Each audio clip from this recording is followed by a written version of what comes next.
There are some things that are more important than abilities. A girl with an embarrassed face turns to a man named Rui. Another girl with horns also addresses a man named Rui. These girls were embarrassed as they were dressed in quite revealing outfits. The guy says that it was these girls who saved her.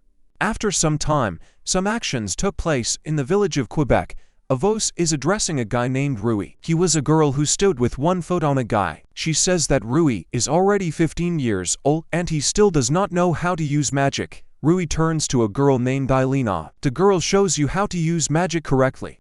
She lets out a few streams of water from her hand. She doesn't understand why Rui can't use her. Alina doesn't understand why Rui doesn't understand anything. She arises and begins to trample Rui harder, saying that he would not arise and contradict her.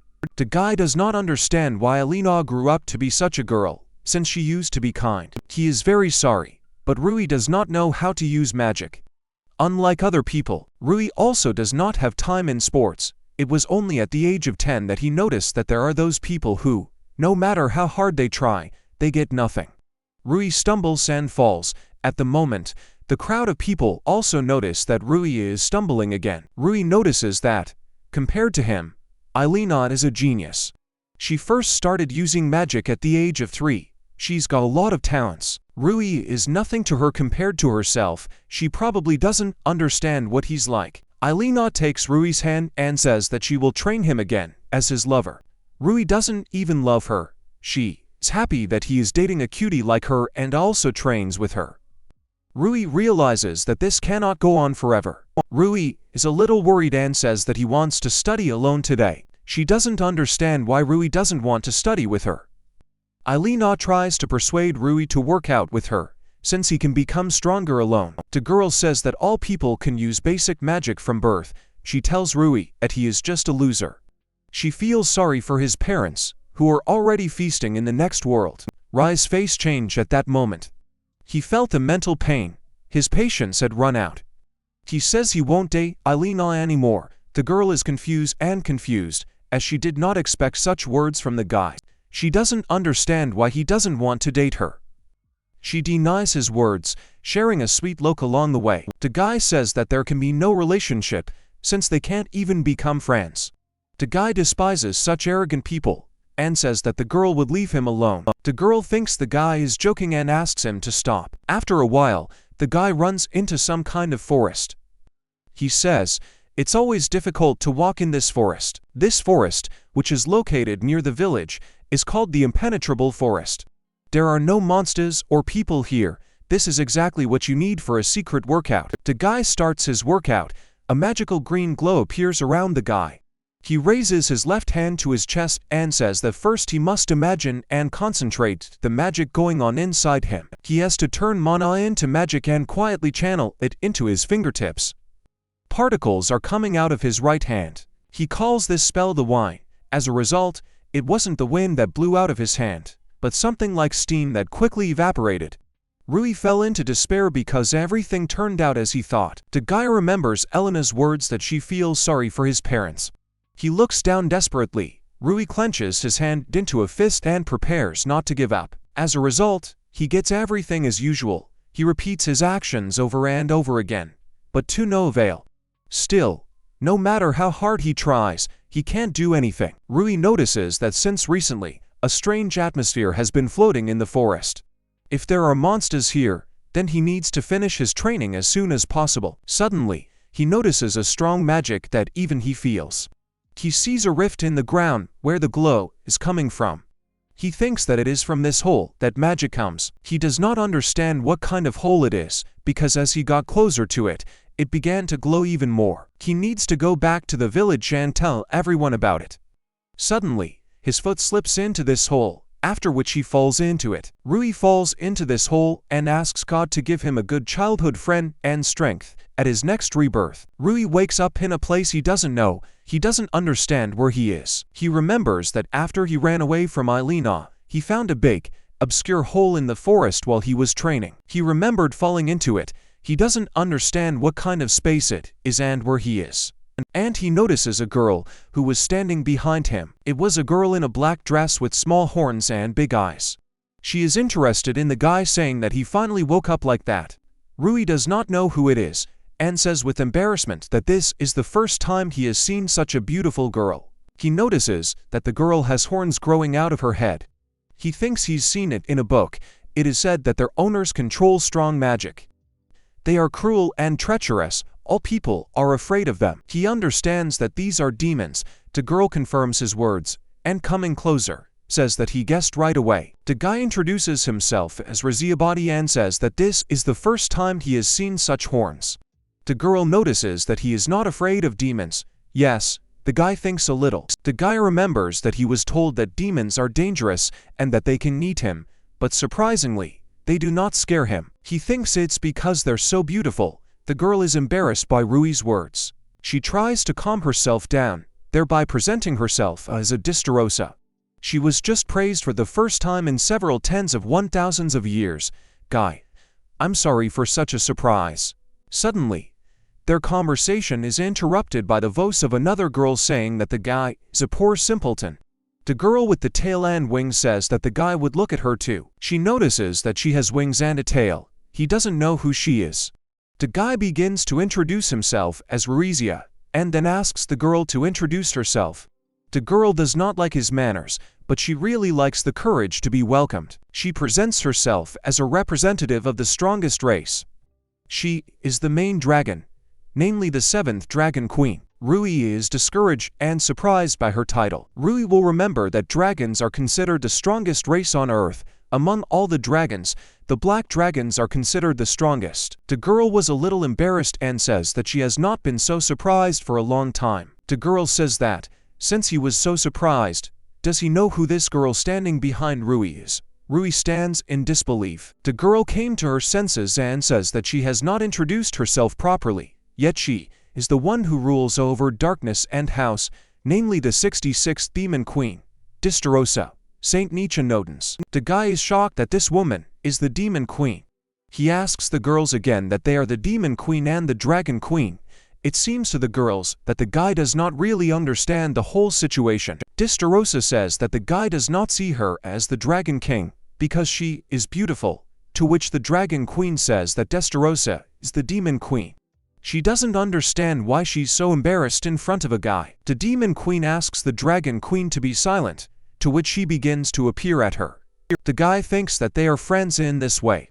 After a while, the girls were exhausted from shouting at each other. The Dragon Queen says she will show her real self. The Dragon Queen has turned into a real dragon. They both stand and look at the guy. Rui looks at these girls arriving in shock. The girls say that he has fallen into their sealed, endless hell. The guy remembers that 300 years ago, a legendary hero named Ogre was born. He was over 3 meters tall and also had an amazing talent for magic fencing, and had a character full of love. With all this, he saved people who had nothing, and after he defeated the Demon King and the Dragon King, he suddenly disappeared. The guy says that this is the legend he was told. The guy looks at the girls and thinks that they are sealed in this place. He thinks they were so strong that it was impossible to defeat them, so they were sealed. After a while, he denies his thoughts. His body is shaking with excitement, and beads of sweat stand out on his face. The guy says that the first thing he needs to think about is how to get out of this place, and assumes that these 2 girls know how to do it. Suddenly, these girls pay attention to Rui. He asks them how to get out of here, to which the girls look at him with incomprehension. The Demon Queen clears her throat a little and starts laughing, saying that the guy is very funny. The Demon Queen says that he can be understood, but it would be better for him to give up quickly, because there is no way out of this place. The guy is shocked by the words of the Demon Queen. The guy does not understand why it is impossible to get out of this place and thinks that they will all stay here until they go to the next world. Dragon Queen says that if they had the opportunity to get out, they would have done it long ago. The Dragon Queen walks up to Rui and bends down a little. She asks to look at her body, as there is a magic circle on it. The girl says that this is the seal that the hero put on them. Because of this seal, their souls were connected to this place. But even if you tear up the space you can get out of here. The guy decides to check the presence of the seal on his chest too. The guy says that there is no magic circle on his chest. At this moment, the Demon Queen is surprised. She runs up to Rui and begins to undress him. Simultaneously, looking for this magic circle. She searches for this circle on her back, and then searches for it on her feet, saying that it may be hidden in an invisible place. The girl realized that there really was no magic circle. The Dragon Queen doesn't understand why the guy ended up here without a seal. The guy says he just fell into a hole. The Demon Queen thought for a bit. She is embarrassed and says that everything has become clear to her. Most likely, the hero's magic did not affect the guy, but he got here because of an accident. It's possible that the guy can get out of this place. The guy comes to his senses and starts asking the Demon Queen again. He says he will do anything to get out of this place. The Dragon Queen waves her ears a little, and the Demon and Dragon Queen ask the guy a little with embarrassment. The girl says, there's only one way to get out of here, namely, to open a hole in this space and get out of this place on your own. The guy repeats the words of the Demon Queen. The guy says he can't do it because he doesn't know how to use magic. The girl says that this does not mean that he cannot use it at all. The guy does not understand how, in this case, he can learn to use it. The girl says that first they will train him to increase the amount of his magical power. The guy repeats the words of the Demon Queen. She says, magic is like a muscle that needs to be used to the end. When it is restored, it must be used again to the end. The guy doesn't understand the words of the Demon Queen. The guy says that if you use magic to the very end, then because of the lack of magic, he will be able to go to the next world. The girl confirms his words and says that there is no other way. The Demon Queen says he'll have to be on edge a lot. She thinks that in 500 years, something can come out of him. The guy is shocked by the words of the Demon Queen. Rui says that this will be the end for him, to which the Dragon Queen asks him to calm down. Time flows differently in this space. A year in this space is equal to a year in his world. The guy assumes that if he trains for 500 years in this dimension, then only 500 days will pass in the real world, to which the Dragon Queen confirms his words. The girl says that this idea sounds good, because thanks to their training, he will be able to get out of this place. In return, he will help them get out of this place. The guy is a little worried, and asks if he has the right to abandon this idea, to which the girls refuse, and smile sweetly at him. The guy falls to the floor from exhaustion. He says he's going to die now. The Dragon Queen says that the guy was completely drained. A few hours ago, the Demon Queen said that from today on, they will teach the guy their magic. Rui thanks them for their help, to which the Demon Queen thanks him in return. The Demon Queen suggests that you start training. Anyway, she has already said, but repeats again, that it will take about 500 years for Rui to learn everything. The guy asks the Demon Queen that the Dragon Queen told him that 1 year in this place is equal to 1 day in his world, to which the Demon Queen says that this is true, since she checked everything with magic. Rui sighs with relief. He understands that the headman who raised him instead of his parents will miss him because of his absence. Rui understands that when he gets out of this place, he will definitely meet with him. The guy decides to train and says that he will try with everything. The girl laughs a little and is embarrassed by Rui's words. She puts her hand on his head and says he's a good boy, smiling sweetly along the way. The guy looks at her with admiration. He imagines this situation as if it's his mother stroking his head and telling him he's a good boy. He says it's a warm feeling, like from mom. He had even forgotten that this girl was a demon. The girl warns the guy and immediately apologizes for the fact that the guy can really go to the next world. The Dragon Queen tells the guy that he is almost dying. At that moment the Demon Queen was saying that he didn't have a shred of magic. The Dragon Queen says that the Demon Queen teaches him well. The Dragon Queen says she will now take over his training. The guy is scared of her words, as he has just experienced a hilarious workout for himself. The guy says that he will definitely go to the next world, to which the girl says that he should not be afraid. They will not practice magic, but the girl will teach him the techniques of Qigong. The guy doesn't understand her words. The girl says that Qigong used to be called Odo. Thanks to her, the power hidden in the body, although not as strong as magic, is not weaker than it. Rui will have the power to resist dragons if he trains himself. The guy admires the words of the Dragon Queen. The girl says that the Qigong technique is called the Qigong exercise system. There are 9 exercises, divided into attacking and defensive. Having learned everything, Rui will be able to overcome any obstacles. Rui admires the words of the Dragon Queen. The guy says, if it's such a cool technique, then why don't they use it? The girl notices the guy's words. He doesn't understand why people don't use such technology. The girl says that they do not use this technique, as it is a complex technique. The guy was very depressed. The guy understands that this is the whole answer of the Dragon Queen, but that she confirms his words. The girl speaks differently, saying that the use of magic has spread more easily. Ordinary people can use basic magic without training. For the Qigong technique you need to train hard. The guy listens to the girl in surprise and says that it will be as difficult for him as magic. The girl confirms his words. She says that talent is not needed to learn Qigong techniques. You only need painstaking training and that will be enough. Everything became clear to the guy. He will try hard, and asks the girl to start his workout. The girl looks at the guy with enthusiasm. She thinks she said that talent is not needed, but the ability to remember is needed. She wonders how many years it will take a guy to master this technique. The guy is determined. The Dragon Queen looks at him with delight. The Demon Queen says that there will be the same program for a week, and then they will try to meet it in less than 500 years. The Dragon Queen says that the guy needs to be taught techniques faster than he can learn something from the Demon Queen. She says they will start by feeling the energy. Rui confirms her words. The guy has been in endless hell for 10 years. He uses a whirlwind spell, and he's pretty good at it. He turns to Testaroda and asks how he did it, to which she says that he has something to work on and asks him to concentrate.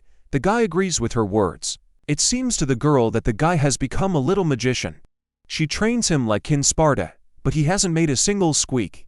She thinks that all people are like him. He has run out of magic power for today. The girl says that training is over for today, to which the guy says that he is fine. The guy says that he tried very hard to get to this point, and he doesn't have time to rest. The guy asks her to give him more practice. The girl thinks that he has developed an attachment to the force, which can be called unhealthy. The girl realized that she had overdone his training. She addresses him by name and says that he really can be called the lowest class magician among people. She takes his hands and tells him to know that his efforts are not in vain. The guy is excited and confused by the girl's words. The girl passes magic power to him through her hand. She then asks him about the magic channels, to which he says he knows about them. The Demon Queen says that people who don't have magic abilities have a very small magic channel, so she can't convey much to her. If the channel is not used, it may degrade. That is, if you don't use magic, then the guy won't be able to use it anymore. The girl confirms his words. The girl says that if he trains then her magic will pass to him. The guy looks at all this in surprise and fascination. The girl says that all this shows that Rui's magical channels are expanded than those of ordinary people. She says the guy got stronger because he trained without feeling sorry for himself. His efforts are not in vain. The guy immediately changes his face, to which the girl is interested in his health. She doesn't understand why the guy is so embarrassed. Rui has tears coming out. He says he's fine because he just feels good. The guy says that his efforts are not in vain, and he realized that he was glad that he met with them. He addresses the Demon Queen as his little sister and thanks her. The girl did not react to Rui's words in any way. Rui apologizes for such a mistake. The girl was shocked by Rui's words. The guy doesn't understand what happened to the Demon Queen and thinks it was some kind of illness, to which the Dragon Queen suddenly appears and asks the guy to leave her alone. The Dragon Queen tells the guy to rest and asks him to start her training. After the rest, sweat was running down his hands, which were on the floor. The numbers 9,899 were counting down. For the 100th time, the guy did the last push-up with a rock on his back. The girl stops the guy and asks him to rest. The guy agrees with her. The girl says that the guy has the results of training. Muscle strength didn't just grow, and it took him only 10 years to master Kui Gong. Rui was able to feel the Qian himself. The girl has something to worry about. She turns to the guy who was doing push-ups. She says the guy started training without her knowledge. She warned the guy that he shouldn't overdo it. The guy says he's still weak and needs to train more. The girl asks him again and says that his body is no worse than others. The guy says, this can't be happening. Rui says he is slower than the others and still weak. Rui turns to the girl and says that she is strong, therefore she cannot understand him. Everything became clear to the girl. The girl thinks that Rui is insecure. Something needs to be done about it. The Dragon Queen takes the guy by the hand and says he thinks wrong. She asks to look at her body. She says the guy is trying and getting stronger. The girl says that the fact that Rui considered himself weak means that he simply did not know how to use his body. The guy checks with the girl. The Dragon Queen says that the guy regenerates quickly. She tells him to be grateful because he was born a strong guy. The guy is embarrassed and tears roll down from his eyes. He confirms the girl's words. The guy says he's fine. Then he asks the Dragon Queen what her parents were like. The girl says that her parents died before she began to realize herself. She doesn't remember their faces, but she was told that her parents were outstanding dragons. The guy was upset by the girl's words. The Dragon Queen asks the guy not to think about it. She also has a strong body received from her parents. The guy was even more upset by these words. He bumps into the girl and starts hugging her. The girl is confused by the guy's actions and does not understand why he did it. She does not understand what he is doing, to which the guy says that the girl also tried a lot. The girl calms down and snuggles closer to Rui. She is embarrassed by such actions. She pats the guy on the head. The guy finally calmed down and apologizes for such actions. The guy realizes that the girl was the same as him, so he won't whine anymore. The girl says that the guy says quiet, audacious things, but continues to keep in the same spirit. After resting, the Dragon Queen will teach him some tricks. The Demon Queen looks at these two with affection and says that everything worked out for them. The girl laughs a little and says that she will have to try too. After a while, the 100th year of endless hell comes. The guy activates the power of Qui-Gon and applies 5 techniques. He uses the technique of the big scarlet waterfall. He clenches his hand into a fist from where red sparks are coming. He makes a swing and sets everything on fire. The guy is proud that he was able to do it. He turns to the Dragon Queen, to which she praised the guy for his efforts. The girl thinks that Ryo is from the Dragon Queen. At first she thought that the disrespectful guy was giving out nicknames to everyone, but in fact, the girl did not have a name, and the guy decided to come up with it for her. The girl says that she has been the Dragon Queen since birth. Everyone was looking at her titles, and no one saw her as a person. However, it was Rui who fixed it. The guy says he fixed what the girl instructed him to do yesterday. The girl confirms his words and says that the force of size has become something with something. The girl says, it's not so bad to have a name, but there is one thing. But the girl is happy and praises the guy for having learned half of the attacking and defensive techniques. He learned them quickly enough, in 100 years. She pounces on the guy and starts pulling his hair. The guy confusedly turns to the girl and says that he has been thinking about one moment for a long time. The guy says that when the girl touched him, his heart began to beat faster. The girl is very embarrassed by such words. The girl does not understand his actions, to which the guy says that, unlike him, she is soft and also smells delicious. The guy says that she is the perfect woman from his point of view. The girl is embarrassed and objects why he dared to get excited from such a poor body. The girl shyly chases the guy away for his actions. The guy thinks that the girl didn't understand anything.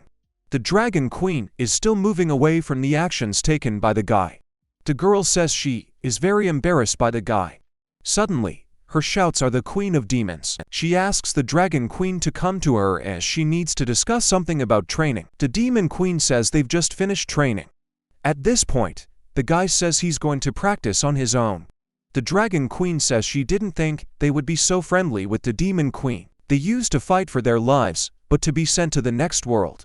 The Demon Queen confirms her words and says that it was a long time ago. The Dragon Queen says that from the moment the guy appeared here, everything began to change. The Demon Queen confirms the girl's words. She didn't think that such a boring pastime in this space would become so much fun. She couldn't imagine it until this guy showed up. The guy turns to the Demon Queen and says that he has a question about magic. She agrees with the guy. The girl says that she asked him not to call him that anymore. The guy is confused and does not understand what to call her next time. The guy is very embarrassed. The guy addresses the Demon Queen as a sister. The girl is very embarrassed and asks the guy to start training faster. She falls into his arms. They both get embarrassed, and the guy thanks her. After a while, the guy starts using magic. The guy is determined and pronounces the spell of the Pillar of Fire. A pillar of fire of incredible size appears from the guy's hand. The girl is glad that the guy has more magical power. She says, it can't be compared to what it was 100 years ago. The guy is really getting better, but at the same time, The breakup is getting closer. Rui turns to his sister and asks him if she saw his actions. Suddenly, the guy is surprised. The demon queen is starting to get embarrassed and cry. The girl laughs a little and says that they thought that the one whose name is the strongest and oldest would someday cry in front of a man like Rui. The guy thinks it's all because of him. The girl confirms his words and asks him to think about himself. The demon queen hugs the guy to her chest. They are both embarrassed by such actions. The guy asks the demon queen to tell him what the girl says so that he can think for himself. The girl is a little embarrassed and laughs, saying that she will joke like that more than once. The girl tells him to rely on his little sister, and she will definitely bring him back to his world, even if it is a breakup forever. After a while, the 300th year of endless hell, comes a guy using a dark flame spell.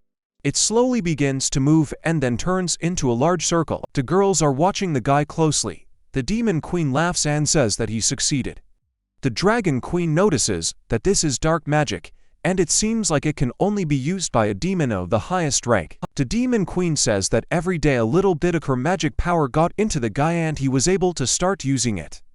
She clarifies that the guy needed not only magical power, but also hard training. The demon queen didn't think the guy would get to this point. She admires his rapid growth. The demon queen turns to the dragon queen and asks how they are doing, to which she says that she has the same as the demon queen. The dragon queen says that the guy was able to master all the techniques of Kui Gon. An ordinary person would not be able to master it the way he did. The girl says she is proud of her work. The guy turns to Rio's sister and asks her if she saw his actions. The demon queen and the dragon queen praise the guy and say that he has become even better. Suddenly, something disturbed the guide. He screamed in some kind of pain. He falls to the floor, and the girls run up to him. The girls look at the guy in amazement. A military mark appears on the guy's chest. The guy is undermined and says that this mark appears only on the bodies of professionals, for which the girls congratulate him. The guy is asked what is written on his label. He look at this mark and are very surprised. This mark means that the guy is a warrior of demons and dragons. This means that the guy has the power of both dragons and demons. The dragon princess says that this is only in legends, and she did not think that Rui would become like this. She praises the guy, thereby hugging him to her. The guy asks the girls again. Rio says that this is not the case and that the label is not finished yet. She says that before he calls himself, that he needs her to shine silvery. A determined guy says he just needs to train more, as he will try his best. The girls did not react to this in any way. They are confused, but at the same time saddened. The dragon queen turns to the guy and says that his body has reached the limit of what it can be at his age. She says it means that as long as the guy is here, he won't get better. They specify that they do not age in the endless hell. The guy was a little sad. The guy says that all he has to do is get out of here.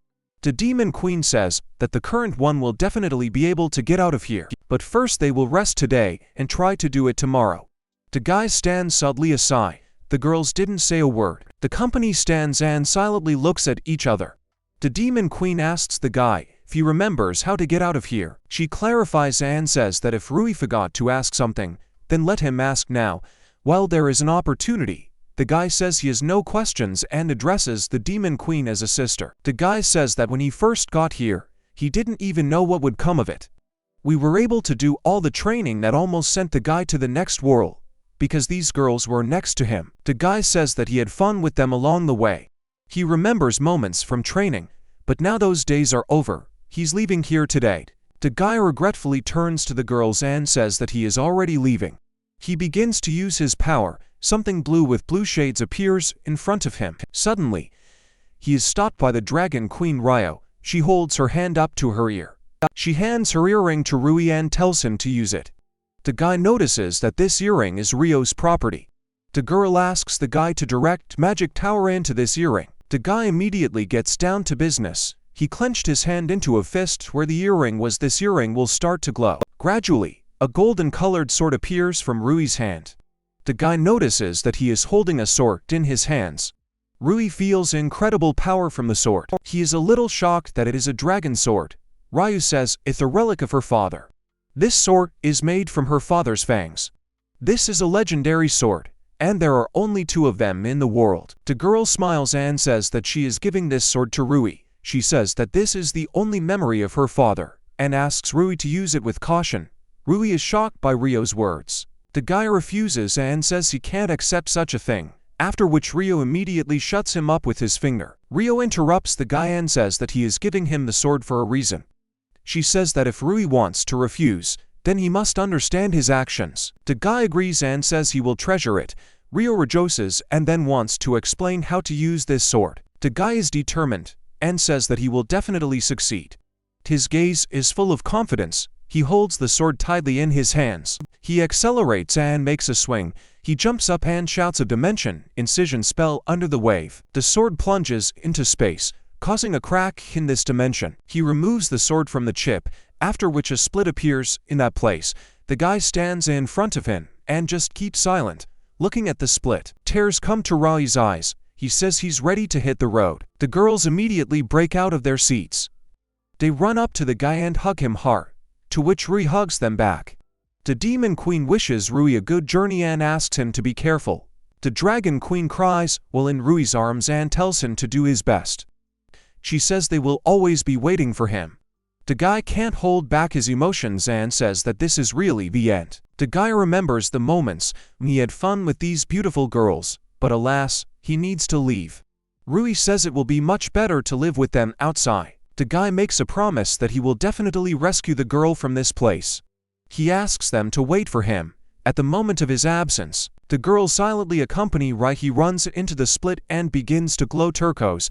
The girls are standing behind him. Ryo says that now they have been alone for the last 300 years. She feels like everything is back to normal. The girl turns to the Demon Queen and asks her if she misses Rui. The Demon Queen turns abruptly and grabs the Dragon Queen by the shoulders. The Demon Queen bursts into tears and says she is lonely. She falls to her knees in front of Ryo, hugging her along the way. Ryo asks the girl not to cry. The Demon Queen is saddened by the guy's departure, to which Ryo again asks the girl not to cry. Ryo could not have imagined that such a strong Demon King would be such a crybaby, for which she asks Ryo for forgiveness. The Demon Queen then asks Ryo she misses Rui, which makes Ryo little stupefied. She says it would be a lie if she said she didn't miss him, but with a smile on her face, she says she believes in Rui. If you compare it to loneliness before Ryo appeared, then Ryo is not so lonely anymore. The Demon Queen turns to Ryo and abruptly jumps on her, saying that she is cute. Ryo falls into a stupor and does not understand the words of the Demon Queen. The Demon Queen came up with an idea. She turns to Ryo and offers her a cuddle if she is so lonely. The Demon Queen looks at Ryo with a funny face and an excited look. Ryo turns to Rui and asks him to come back as soon as possible. After some time, Rui finds himself in the space between dimensions. Rui thinks about his sister and Ryo. The memories bring tears to his eyes. The guy says that no matter how many decades it takes him, he will definitely save them. Rui takes a sword and his hand and making a swing casts a dimensional incision spell. He steps into this split. A bright light envelops him, which makes Rui squint. Suddenly, he finds himself in the forest where birds were pleasantly sitting and chirping on a tree branch. They list what they saw, namely, trees, grass and the smell of the earth. He realizes that he has finally returned like this. He screams with such joy, simultaneously scaring away the birds that were peacefully sitting on the tree. The guy realizes that he should not stand still, but first he needs to return to the village. He doesn't remember which way he needs to go. Suddenly, Rui had a great idea. He wants to climb a tree. He pushes off the ground and unexpectedly jumps very high. Suddenly, Rui is surprised. A beautiful landscape opens up in front of him. The sun was shining brightly, which illuminated the village, which was located in the forest. The sea was visible nearby and further from the village, there were mountains. Rui admires the beauty of the village and the sea, and says that he lived in such a small world. He lands on the ground, and says that he needs to save his sister and Ryo. Ryo is not sure that he will succeed. The guy says that the girls themselves are less confident in these actions. Rui is determined, so he must act. After some time, Rui arrives in the village. He opens the door and shouts that he's finally back. He looks around and realizes that nothing has changed in this house. Rui sees a sheathed knife, some coins and money, a map of the area, and a lantern standing and lying on the table. He says that this will be enough to take. Rua comes to a clearing where a stone stood and a breeze blew, which carried away the leaves. A guy with a very polite expression apologizes for not seeing his mom and dad for a long time.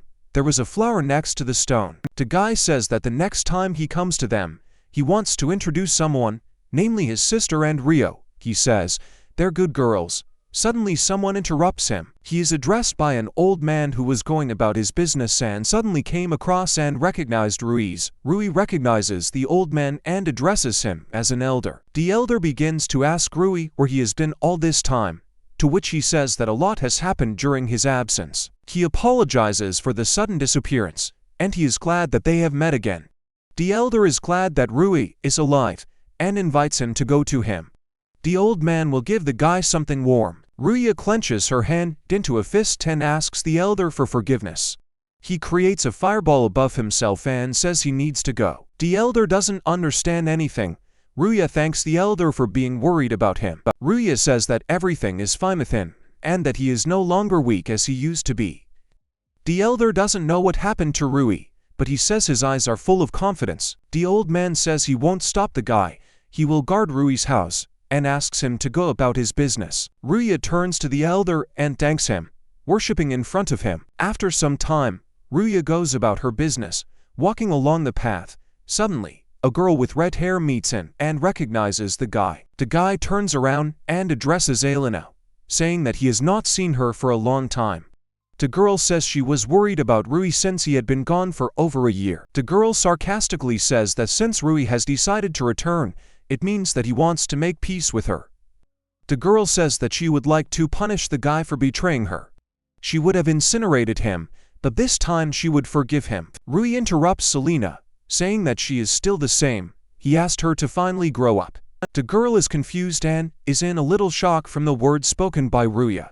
She gets mad at Rui and says he needs to be punished. Along the way, she swings for a punch. Ruia looks at her with a calm gaze. Rui just stretches out his hand, thereby stopping the girl's blow. The girl is shocked by Rui's actions and does not understand how he stopped her blow. The guy turns to Alina and says that the girl really sees no one but herself. She doesn't think that others are getting stronger than her. The girl is confused and comes in shock from the words spoken by Ruia. She asks the guy to shut up. She tells Rui to listen only to her. Along the way, she strikes one after another, which Ruia dodges without any problems. The girl is surprised that she could not hit Rui. Once the guy uses the power of Kigon, using the third technique of the Suri Nui skill, he kicks the girl in the face. She is shocked by such actions. Alina falls to the ground and says that she is in pain, after which she orders Rui to pick her up. Rui looks at the girl with disgust and says goodbye to her, telling her not to bother others anymore. The guy is gradually leaving the girl. She asks the guy to stop. Alina holds out her hand after Rui leaves. She says she will definitely make it her own. The guy walks quietly and calmly along the path. The guy thinks a little and says that he is lost. At this moment, he looks at the map with bewilderment and a little excitement as well as surprise. The guy remembers the moments he spent with the girls. He asks about them what he needed to do when he got out of this endless hell. She says that first the guy needs to collect information about the hero. It is the heroes who know how to remove the magic seal. The guy understands and says that the hero is a human being, and notices that people do not live longer than 100 years. Most likely the hero has already gone to the next world. Orion thinks a little. Ryo says that the hero's blood has not disappeared, and that the ogre's relatives or his family still live somewhere. The guy confirms her words and says that he needs to find his grandchildren. The guy stops in place and confirms his own thoughts. He says that in order to learn more about the hero, you need to go to a place where there are more people. He has a great idea to go to the capital. The guy explains that Exodoria is the capital of the kingdom of Exodoria. It is located 3 hours by horse ride from the village of Quebec. This is a country that is fighting for the first place in size on the Chinese mainland. Next, the guy shows the map where the very mainland of the kingdom and the village are located. The guy looks at the map and does not understand where the capital is located. He needs to know where to go. The guy has a great idea. He just needs to find magic. He closes the card and then gets down to business. The guy explains that the search for magic is a technique that demons know. To learn such a technique, you need a lot of magic power so few people can use it. The guy closes his eyes and concentrates on his strength. The guy says that he needs to imagine that he is expanding his senses. Rui understands that there is probably a lot of magic going on in the capital as well. Suddenly, something turned him blue. He understands and finds what he was looking for. He feels a huge accumulation of magic. He realized that there is a capital there, and therefore he is going to go there. His gaze is determined, and he feels confident. He uses the Qigong technique. I push off the ground. He cast a flying jump spell. He hit the ground and abruptly flew high, hovering above the ground. Rui admires it. He says that he only jumped a little and already saw so much beauty. He is overflowing with joy. The guy is very pleased to use this technique. After a while, the guy stops and says that he overdid it a little. He decides to catch his breath a little as sweat is flowing from his head. Suddenly he notices something. He sees a large number of people standing at the gate, which is guarded by guards. The guy notices all this and thinks that there must be an entrance there. The guy standing at the end of the queue does not understand what is being searched there. It's his first time going to the capital, so he's a little worried. Suddenly, the guy is asked to provide a migration card. At this point, the Rui becomes stupefied. They understand what kind of migration card we are talking about. He's asking himself again. At this point, the guard asks the next one to go through the security check. The guy does not know what to do because he was not told that he needed a migration card. The guard is asked to pass the next one. At this point, it's Rui's turn. The guy is very worried and is trying to get this situation out somehow. He understands that no matter what he does, he will already be caught. Suddenly, a guard turns to him and asks him that the guy is most likely going to enter the Magic Academy. Ruisha is a little shocked by the guard's questions. The guard starts pushing the guy and telling him to hurry up as the exam is about to start. Ruisha asks the guard if he can go through, to which he gives a positive answer. The guard wishes Rui good luck and asks him to smash everyone there. The guy didn't understand anything, but thank God that he managed to get through. He clutches at his heart and breathes heavily from this stress. After walking a little further, he admires what he saw. He sees the capital in all its glory. There are a lot of people walking on the streets. There are big, tall buildings on the streets. In the distance, you can see a bridge where people walk. The guy comes closer to the signs and begins to examine them. The guy thinks a little looking at these signs. He sees that the road that runs in the middle leads to a residential area. To the right of it, where the sea is, there is a trading area. People are also walking briskly on it. There is a bridge over which you can walk and cross to another part of the street. Ruisha notices that the same Magic Academy is on the left side of the campus. The entrance to the academy was decorated with an arch above which hung the coat of arms of the academy. There was a tall house next to the entrance. The guy thinks about the academy and says that he always wanted to try to get there, but now he's not up to it. The guy looks at the academy admiringly. He gradually begins to search for information. He says that she is usually recognized in bars, but if he enters there, he will be kicked out because he is still a child. He decides to go to the guild and find out the information there. The guild is also filled with many different people. The guy says if he gets into the Adventurers Guild, he will be able to travel to different countries as well as earn money. The guy decides to destroy two birds with one stone at the same time.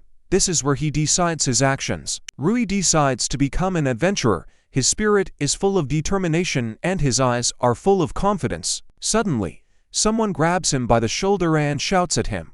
It was an elderly woman who says that the academy is in the wrong direction. The guy doesn't know this woman and doesn't know who she is. He tries to say something, but the woman interrupts him. The woman says that she understands that the guy is afraid of failing the exam, but he does not run away from problems and therefore drags him along. Ruisha tries to resist, but the woman turned out to be stronger than him. She pulls the guy away by the scruff of his neck and says she take him to the academy.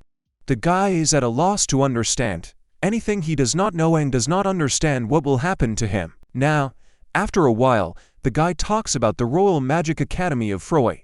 It is made in order to compete with the empire which has been growing rapidly in recent years. The purpose of the Grow Up Academy is to educate gifted children and use them for their needs. At this moment, the woman tells the guy that he can take the exam without presenting documents. The guy doesn't understand why this woman is telling him everything. After some time, they reach the final goal. The guy looks ahead in surprise. He is fascinated by what he has seen. The woman imagines the building in front of her as a magic academy. It was a 2-story building with tiles on the floor and a standing fountain next to it. The woman pushes the guys, telling him to go to the counter to fill out the paperwork. The guys are uncomfortable with the woman's move, but he agrees with her decision. The woman wishes good luck to the guy. Ruisha understands that there is no way we can get out of this situation. The guy who is standing at the front desk tells Ruisha that he was almost late. Ruisha laughs a little because he is embarrassed. After some time, he gets to the shooting range. The guy notices that the targets are floating with the help of magic. A man is addressing Ruisha. This guy tells Ruisha to take the magic test first. He says that you can use absolutely any magic. He tells Ruisha to break as many targets as possible in a certain amount of time. He agrees with him. The guy notices that some girl used a spell in a whirlwind. The target didn't even stagger. The guy notices and says that even at first glance, it is clear that this girl is incompetent. He thinks that most likely it's the girls who are unlucky with the teacher. He feels a little sorry for this girl. After a while, the examiner calls the next one, namely Ruisha. The guy responds immediately. The examiner starts checking the guy's strength. Ruisha stands in front of the targets. Ruisha admits that he wasn't going to take the exam seriously. A crowd of children begins to discuss and publish many questions. Ruisha says that if he doesn't show himself now, he will disgrace 2 of his teachers. The guy is determined, and therefore to give his best 100%. The examiner confirms the guy's readiness and announces the start. Ruisha stretches out his hand and begins to cast a spell that creates a fire in front of him. He created the flame pillar spell. A huge fireball formed in front of him. After that, the guy launches this fireball forward, which burns the whole earth. All the children who were standing in the crowd were shocked by what was happening. They look at Ruisha and don't understand what kind of magic he used. They notice that the smoke has cleared away and see a picture in which Ruisha stands in front of the destroyed land. The guy agrees with his thoughts and says that he did a great job. He clenches his hand into a fist and praises himself. Ruisha turns around and addresses the examiner. Ruisha notices that the examiner is lying on the floor unconscious. He is interested in his health. Ruisha apologizes and turns to a girl standing next to her and asks her about admission to the academy. Excited, she says that he will most likely be accepted and asks him to move on to the next exam. Ruisha, thanks, bending down in front of her. The examiner girl says that there are a lot of strange applicants this year. Suddenly, a kid comes up to him and greets him. The boy introduces himself as Yuri and asks Ruisha to talk to him. Ruisha admires the guy he saw. We don't understand why he needs him. Ruisha is introduced as Ruisha. He is pleased to meet Yuri, to which he reciprocates. Ruisha turns to the guy on you, which he says that you can contact him on you, because they are all applicants here. Ruisha stops worrying a little and turns to Yuri. Yuri says the guy is doing a great job. Yuri himself is dressed in beautiful clothes and has white hair with turquoise eyes. Ruisha is shocked by Yuri's smile. I think that all the girls are probably running after this guy. Yuri apologizes for his suddenness. Yuri turns to the guy and says that he has heard that there is an applicant with rather unusual results. He was wondering what he looks like. Ruisha remembers the exam she passed and is a little embarrassed. Yuri says that he thought that the girl would be better this year, but as it turned out, they would become such a dark horse. Ruisha asks Yuri what kind of girl he is talking about. Yuri tells the guy that he thought everyone knew about this girl. Ruisha tells me that he actually only recently got here. Ruisha asks Yuri about that girl who he thinks is incredibly strong. Yuri confirms his words and says that she is not just strong. He says that this girl is the granddaughter of the ogre who is the hero. Ruisha is in a small stupor from hearing Yuri's words. With a determined face, he asks Yuri again about the hero's granddaughter. This is my granddaughter studying here. Ruisha asks Yuri about the appearance of this girl, to which he says that Ruisha is apparently interested in her. Yuri says that the guy should take his time, because that's how she's coming here. After some time, a girl suddenly appears in front of the guys who slipped a little from her speed. She had pink hair and also had a sword on her belt. She was wearing a rather short skirt and stockings. The girl clears her throat a little, stopping her breathing. She addresses Ruisha by calling him that she gets into an extravagant pose and is a little embarrassed at the sight of the guy. The girl says that the guy looks pathetic enough that he does not understand her words. Yuri stops her, calling her Judelia, and asks her not to say that anymore. She greets Yuri and does not understand why he is with this guy. Yuri apologizes for not introducing Rui. He introduces the girl as the granddaughter of the legendary ogre hero Charlotte Judelia. Ruia says that she has also admired heroes since childhood, that the Demon Queen and the Dragon Queen, whom she considers the center of all evil, turned out to be kind enough, not at all like they were set in the legend. And it was these two girls that the hero imprisoned in an endless hell. He pays attention to the granddaughter of that very hero. The girl behaves quite audaciously. She says that she really is his granddaughter, so she will not let him take her place simultaneously. Addressing Rui, calling him a coward and a weakling, the guide is at a loss from such words. Rui is really shocked by the girl's words, and he thinks she has excellent student syndrome. Yuri says that the exam has already ended, so nothing can be changed. The girl did not think that Yuri's head was working so badly. The girl threw the glove on the floor. Ruya realizes that this girl wants to have a duel with him. The girl puts up a bet, saying that if she wins, the guy will refuse admission. The girl also says that if the guy wins, she will become his servant. Yuri tries to dissuade the guy by saying that it is irrational. Ruya did not respond to his words. Ruya says that he does not need a servant.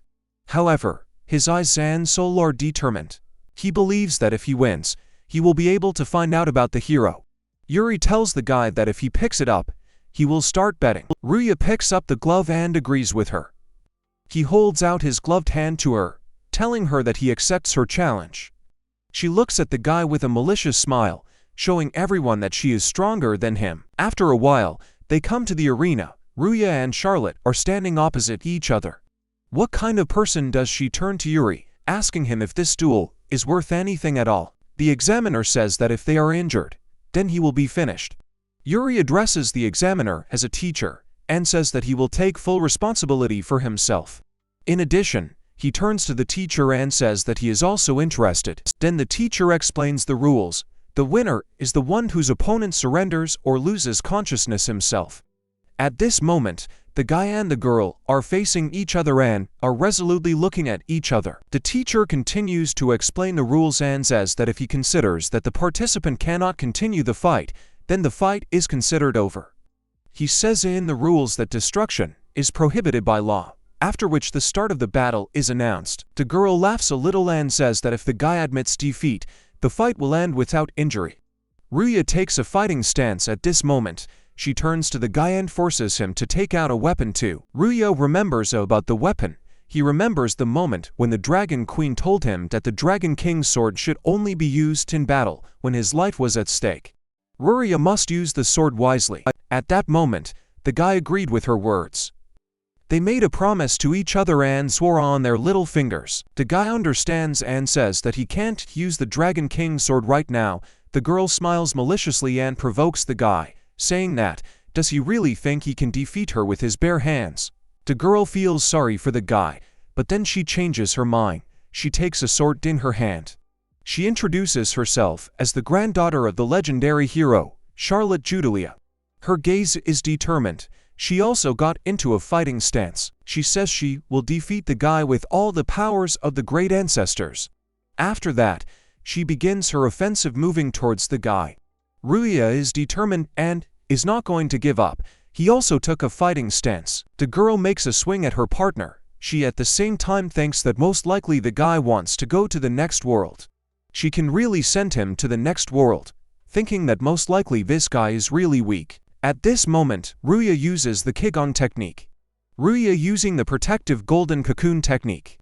At this moment, the blade of the sword touches the guy's hand. Ruya does not feel pain as his arm is covered with a protective cocoon. The girl does not understand what is happening.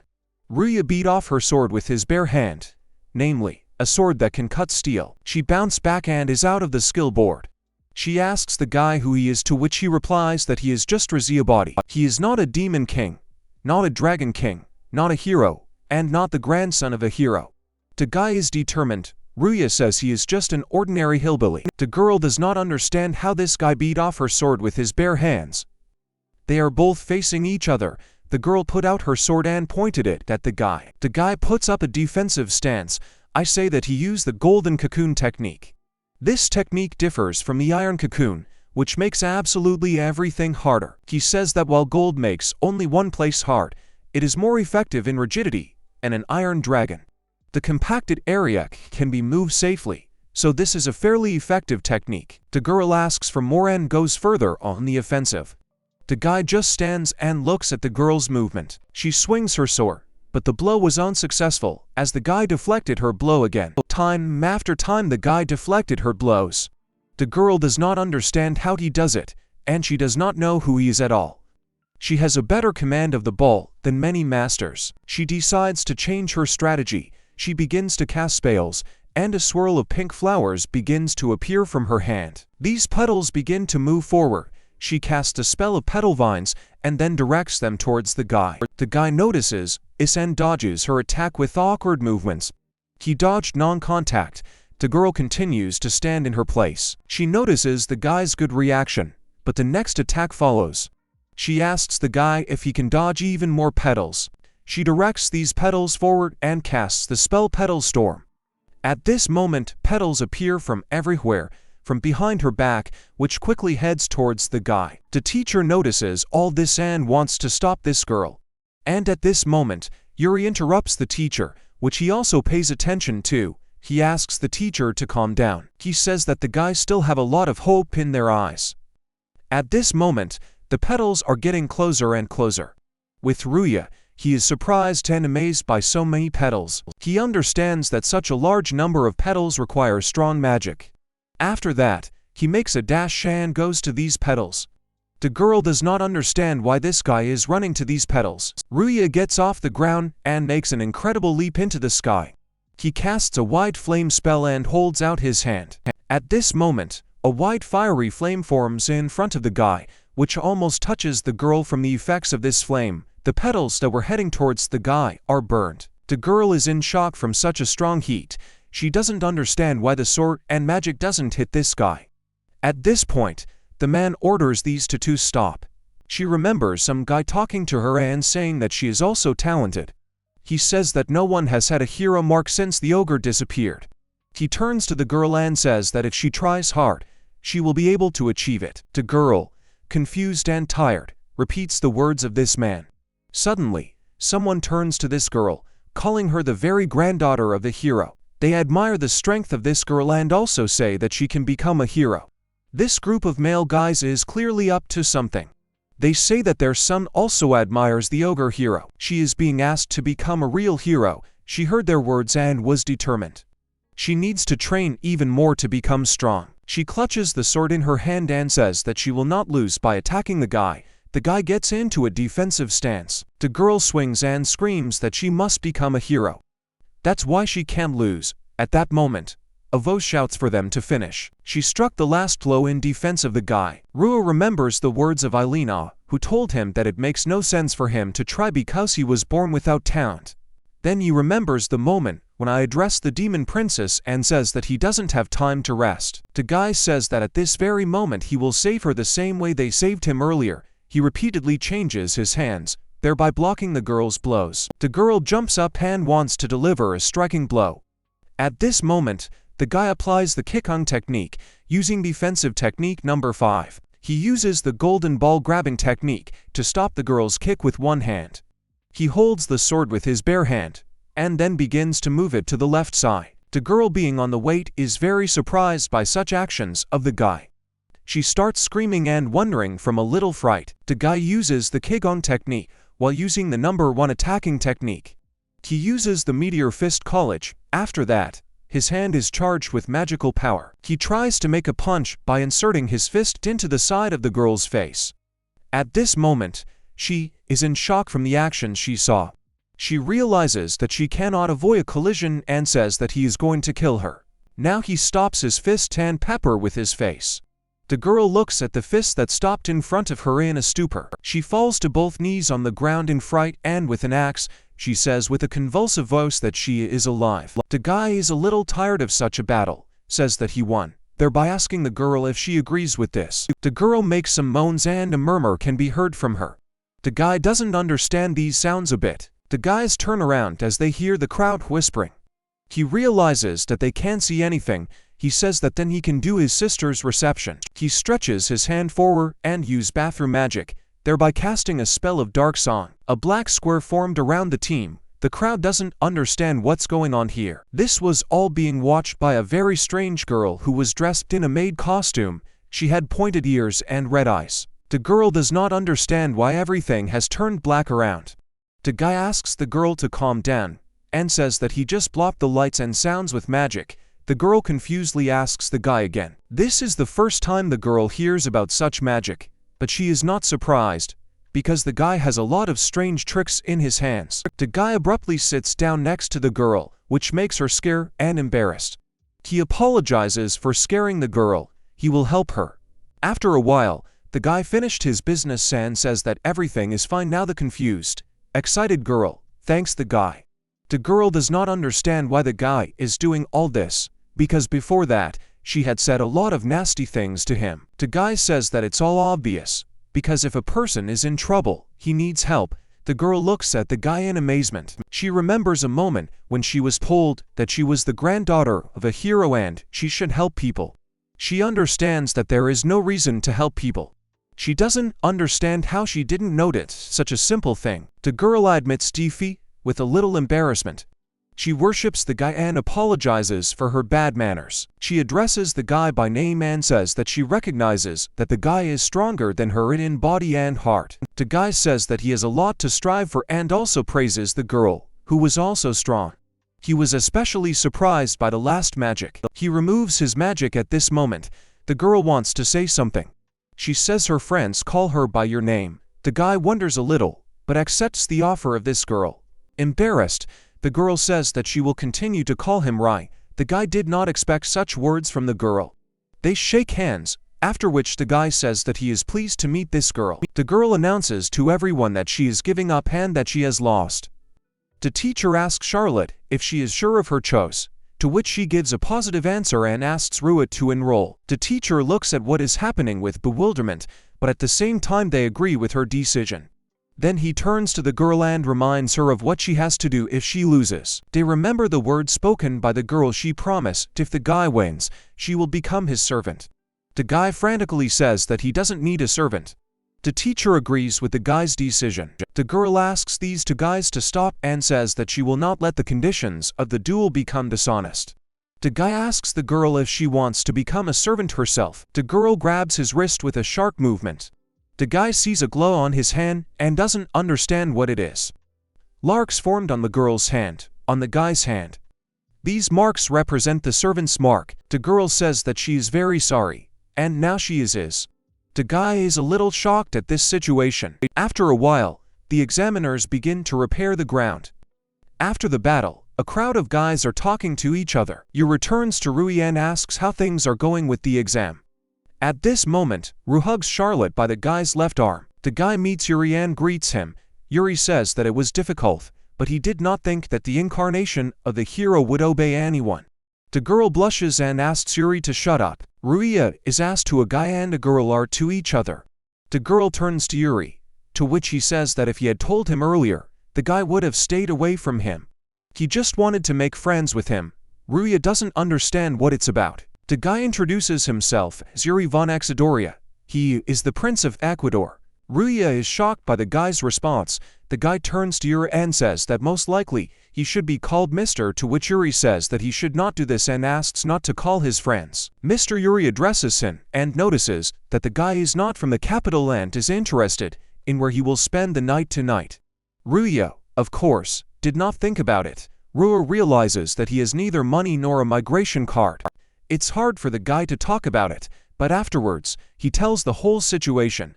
Yuri understands everything, and thought that the guy would act on the situation. Ruya apologizes to Yuri. Yuri offers the guy to spend the night with him, explaining that he will be fed and dressed there so that he cannot think about money. Yuri will solve something with the migration card. The girl finds all this suspicious and asks Yuri about the reasons for such actions, to which he responds with a positive answer. The guy says that there is a shortage of population in the capital now, and if someone outstanding enters the academy, then its rating will increase, then students from other countries will begin to arrive in streams. Yu returns to Rui and says that he is an important coder for this academy, The guy is a little shocked by such words. Rui gets a little upset, saying that academic life sounds pretty attractive, but he can't forget about his sister and Rio. Unfortunately, he will have to refuse. Yeri says that if the guy comes in, he will support him and help with everything he needs. Ruya thinks a little. She thinks that if Yuri helps him, it will be easier and simpler. It's still better than surviving alone. Also, thanks to Yuri, he will be able to get information about the hero. The guy agrees with Yuri's words and says that he is entering this magic academy. They shake hands. The next morning, when he goes outside, he notices something suspicious. Charlotte stood in front of him, dressed in a beautiful outfit, and greeting him. I also greet the girl, and does not understand why Charlotte is here, because the results will be announced tomorrow. The girl turns to the guy and asks him why she can't come. She is a little embarrassed and puffs out her cheeks. The guy says that it's not that he's not happy to see her. On the contrary, he's glad to meet again. The girl is a little embarrassed and agrees with his words. The girl takes the guy by the hand and guesses that he decided to walk around the city. The guy is embarrassed by such actions and a little worried. The girl says she will take him around the city. They walk around the city and go to different shops, thereby stopping at one of the shops. The girl offers to try on Rui's clothes. Then they went to a cafe where they had a nice time over a cup of coffee and sandwiches. The guy holds a lot of packages in his hand and says he had fun. The girl confirms his words and says that she had a lot of fun. The guy thinks little. He feels a debt to Charlotte because the ogre hero is her respected ancestor.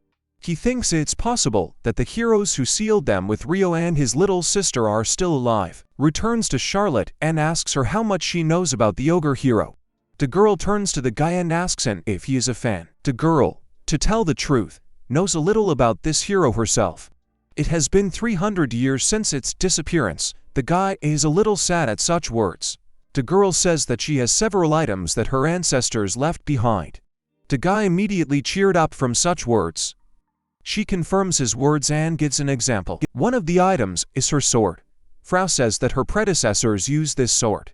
The guy is surprised by what he saw. The guy thinks about this mysterious sword and says that just looking at this sword makes it easier. The girl gives the sword to the guy. The ball in the guy's hand starts to glow. The guy doesn't understand what kind of warm power it is, because this sword passes magic power through it. The girl asks the guy to stop, and asks him what happened to him, to which the guy apologizes and thanks the girl. The guy doesn't understand what just happened. The girl turns to the guy and asks him if he wants to go somewhere, to which he says that it's late and it's time for him to go home. The guy thanks the girl for today and says that he will see her off. Suddenly, the girl grabs the guy by the t-shirt. She confusedly turns to the guy. She suggests that Rui go to her room. Rui and Charlotte were sitting on the bed in her room. There was an awkward silence. Rui turned to the girl and said that today was fun. Charlotte replied that she had fun too. She suggested repeating the day sometime. The girl said that everything is going according to plan. But that's not all. She thought she would make him her own today. When others found out that Charlotte had the blood of a hero flowing in her, everyone started making marriage proposals to her. She had an interest in love, but everyone around her was weaker than her. The girl thought about the moment when she met Rui and realized that at that moment, something special happened to her. For the first time, she got the slave mark. At that moment, she thought that Rui was hers and no one else's. Charlotte put her hand on Rui's arm and addressed him a little haltingly. She said she became a slave to Rui. He awkwardly agreed. The girl told Rui that, since he had a slave, did he want anything? She told him to watch and put his hand on her heart. Charlotte said she could be touched. Rui was confused by her words, so he froze for a while, and his cheeks turned red. Rui remembered Destarosa. She told him that they were pleased that he loved them, but he didn't have to burden himself. If he finds someone dear to him in his world, they won't be angry. Rui was surprised at that moment. Ryo laughed back and said that, as Destarosa said, only people are monogamous. It's normal for a male dragon to have multiple females. Destarosa said that demons have the same thing. Aristocrats have dozens of girls. Rui replied to the girls that he did not think he would be able to do what they were talking about. Destarosa told him not to overdo it anyway. The demons told him that if he had a man he would want to protect, he must act without regret. Rui agreed. Ryo said meanwhile that Destarosa is the kind of person who is jealous. She was indignant. She said she was Rui's big sister. Rio started arguing and said she was older. Rio was trying to reconcile them again. While Rui was thinking about his two older sisters, the girl with pink Charlotte called out to him again, placing her hand on his knee. Rui thought that he started talking to Charlotte to find out about the hero, but after fighting, talking and walking with her, he realized that she was beginning to attract him more and more. Now, Rui wants to protect the girl who is sitting next to him on the bed and laughing merrily. Rui realized that he wanted to be with her. Charlotte was looking at Rai at the time and unbuttoning her shirt. Rui blushed and nervously swallowed his saliva. He timidly turned to Charlotte and asked if he could. He approached the girl and wrapped his arms around her waist. Charlotte did not expect such a step and was embarrassed. Their lips touched, the girl melted in Rai's arms. They continued to sit close to each other, touching lips. It's been a while. Outside the window of the house, birds chirped merrily sitting on a tree branch. Rui and Charlotte were walking along a road between the trees. Charlotte told Rui that she had a pain in her waist. Rui anxiously asked if everything was okay and suggested to cast regeneration magic. Charlotte kicked Rui's leg indignantly. She told him to keep quiet and think about his behavior better. Charlotte said she was mad at Rui. She told him to take responsibility and become her boyfriend. Rui calmly agreed. He told her that he was a man so he would take responsibility. Charlotte was happily surprised. She asked Rui if he would say that he was joking, but the guy told her that he would not say such a thing. On the way, Rui and Charlotte met some guy. He called out to them and asked if they were the same applicants. The guy stood at the head of two more of his friends and grinned menacingly. He told the couple that they looked weak. The guys rudely turned to Charlotte and asked if she was the hero's granddaughter. They said she was cuter than expected and asked if she would prefer them to a weakling like Rui. The girl got angry at their words and grabbed the handle of the sword. She said that if they approached her, she would stab them. The gang leader chuckled. He told Charlotte not to say that and pulled his hand towards the girl. Rui walked over to Charlotte and hugged her to him, holding her by the shoulder. He grabbed the pestering guy by the arm and said that Charlotte was his. The girl confusedly whispered to Rui to wait and not talk like that in front of other people. The guy from the gang got angry and used his power to release a fireball. Rui angrily shouted at him, asking why he was using magic in the city. He asked that guy what he would do if magic hit passers-by. Rui thought he needed to stop that guy before anyone got hurt. He used the force and lifted a stone into the air. He shouted that it was a stone machine gun and launched it at the head of the guy who pestered them on the way. His gangmates were scared. They hurriedly apologized and, grabbing their leader by the arms, ran away. Rui smiled and offered his hand to Charlotte and invited her to go. Charlotte happily agreed. The girl told him that they were going to be late and suggested that they hurry up. A crowd of people stood against the wall approaching them. Rui exclaimed joyfully. He was surprised at how many people were standing in front of him. Charlotte replied that he would not stand out, otherwise they might start joking about him. She added that all his opponents were here. Rui, not listening to her, ran to the crowd and shouted that the results had been posted. Charlotte indignantly shouted after him to listen to what she was saying. Rui peered into the crowd. He also clarified with Charlotte that there were classes from a 2E, where he was going. The girl confirmed it. Students are distributed according to academic performance. The best in classes, Charlotte said. They were probably in class. Rui called out to Charlotte. He pointed to the Class E list, which included their names. Rui asked what it was. The girl shouted angrily that she didn't know. She added that there had never been such a class before. Then, a guy with blonde hair and a blue jacket approached the couple.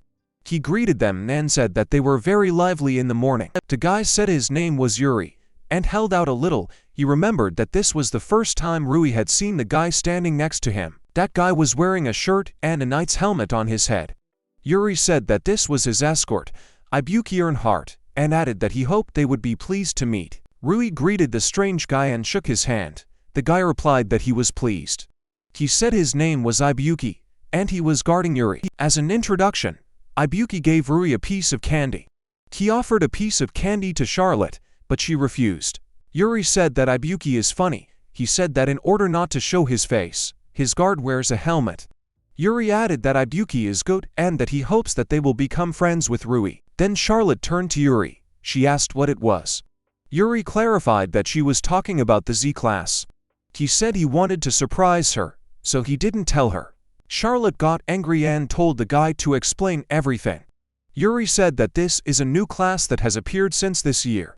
Initially, the students were distributed according to academic performance, but this year, they decided to bring students with special abilities to the Z class. Yuri called them high-class cranks, but then Yuri added that Rui and Charlotte would have been in class, but they turned out to be too good. So based on his decision, he assigned them to Class C. Charlotte was indignant. She asked Yuri if he was following them. The guy replied that she might think so. He added, by the way, that no matter what Charlotte and Rai do, he won't tell anyone anything, so they don't have to worry. Charlotte walked over to Rui and took his hand. She replied that if they were together with Rui, she would agree. They turned around and walked away from the interlocutors. Ibuki addresses Yuri, calling him His Majesty, and asks why they need to keep an eye on Charlotte and Rui. Yuri grinned and said, really, Ibuki doesn't get it.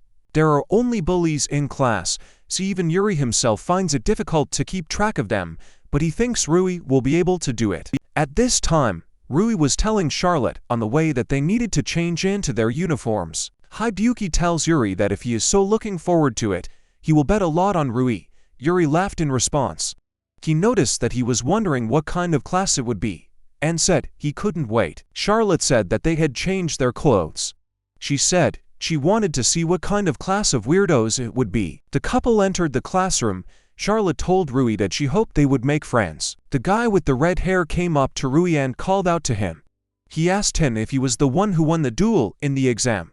Rui confirmed it. The guy with the red hair bent down and leaned his hands on Rui's desk. Charlotte, who was sitting next to her, grabbed her sword, preparing to defend herself. The guy with the red hair stared at Ruixian menacingly. He suddenly grabbed Rui's hand and said that duel was very good. That guy started saying that he hadn't felt such fervor in a long time. He asked how Rui was able to win empty-handed against the sword, and said that magic was not bad either. The guy with the red hair added that the heat from Rui's flame was reaching right up to him. Rui thanked him timidly. The guy said his name was Burn and added that he was good at explosive magic. He said that the big guy behind him was called Takabe, and the little one was called Mefer, and that he hoped they would all become friends. Everyone in the class told Ruisha that they were pleased to meet him. He replied that he was also pleased. All guys and girls came up to Ruisha and greeted him. One of the girls in a gray beret and coat showed Ruisha a huge caterpillar in her hands. Then a guy with cat ears came up to Rui. Rui greeted him, but the guy, in response, angrily, bared his teeth and left. Rui anxiously asked Charlotte if he had done something wrong. Charlotte told him not to be afraid and added that beastmen dislike humans. Rui asked why this was so. The girl replied that he was from the village and therefore did not know about it. It is forbidden in the capital, but in other large cities, they still get beastmen slaves, therefore many beastmen dislike humans. Rui was upset. He wondered if he would ever be able to make friends with that bow, the beast man. Then Rui noticed a beautiful girl sitting by the window. He thought she looked just like a painting. Rui came over to greet this girl, but she did not answer him. Charlotte was angry. She shouted to that girl. How dare she ignore Rui? The girl apologized and calmly looked at Ruixia. She asked if he had spoken to her. She added that she had nothing to talk about. Charlotte was angry. She attacked that girl at the window, but she remained calm. Rui held her while she screamed at him to let her go. Yuri watched them from the sidelines. He told Ruisha that it looked like he had already made friends with everyone here. Then he noticed that the teacher was already coming. Yuri returned back to Ruisha, already sitting at his desk.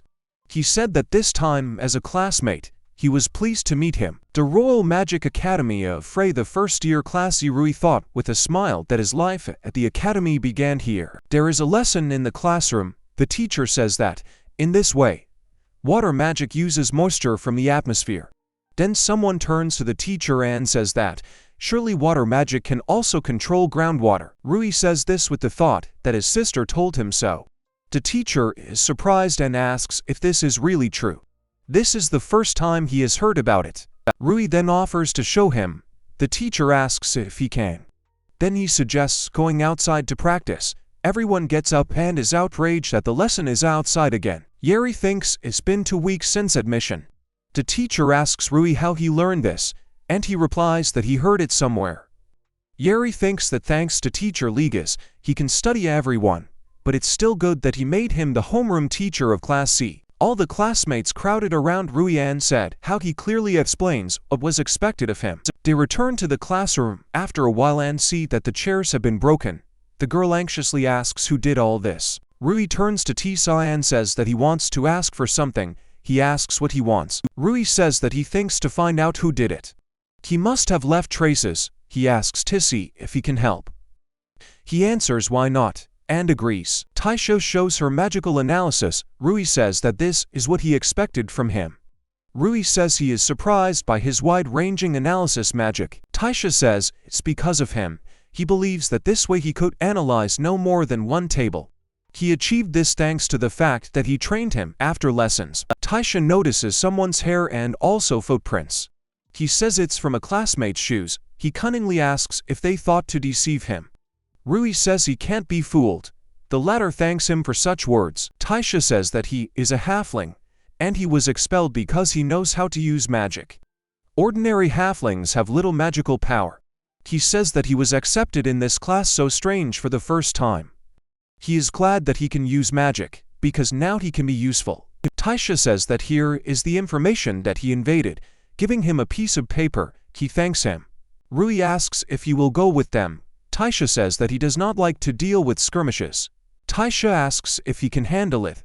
Rui smiles and says to rely on him. Here, the other guys are shouting that it's their turn now. They want to find it faster. Rui says they will show the culprit Class C. They come to Class A. One guy asks Rui if they can start. They say in advance that they will fix everything later, and then kick the door that the girls inside are scared. They come in and say that since they've started a fight, they're ready. They're screaming that they found out that they did it, so let them come out. The students inside are whispering, is this really the same class? The girls are giggling and asking, what's going on? Rui says, it looks like they're going to pretend to be innocent.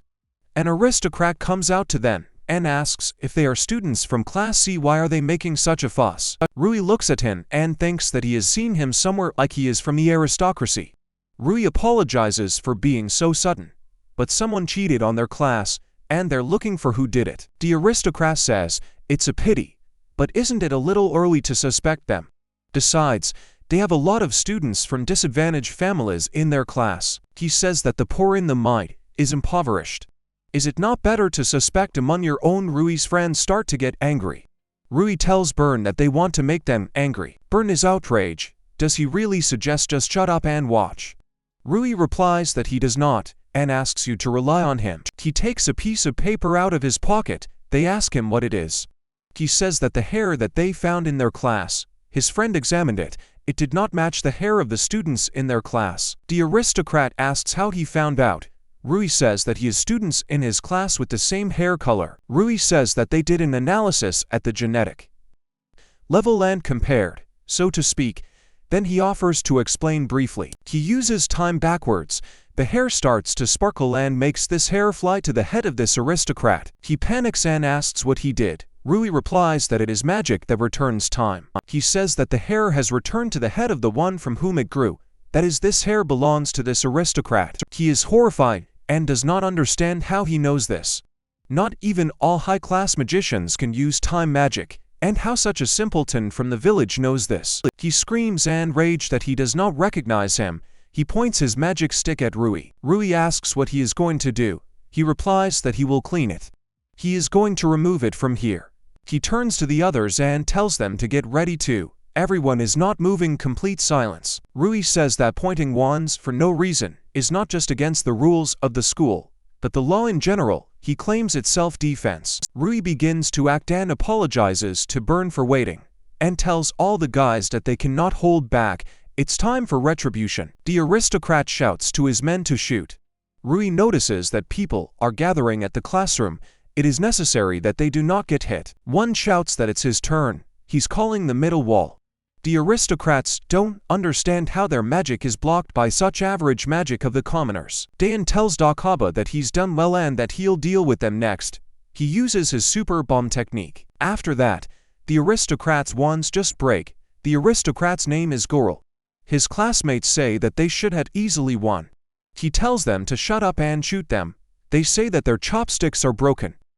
They begin to realize that they will not succeed, after which, they panic. One of them blocks the road and says that they can't escape because they started all this. They get angry and swing their fists. Then he uses leg reinforcement, with which he gets away from the blow. They realize that they can't hit it. Debo tells them that they are too slow. They already want to yawn.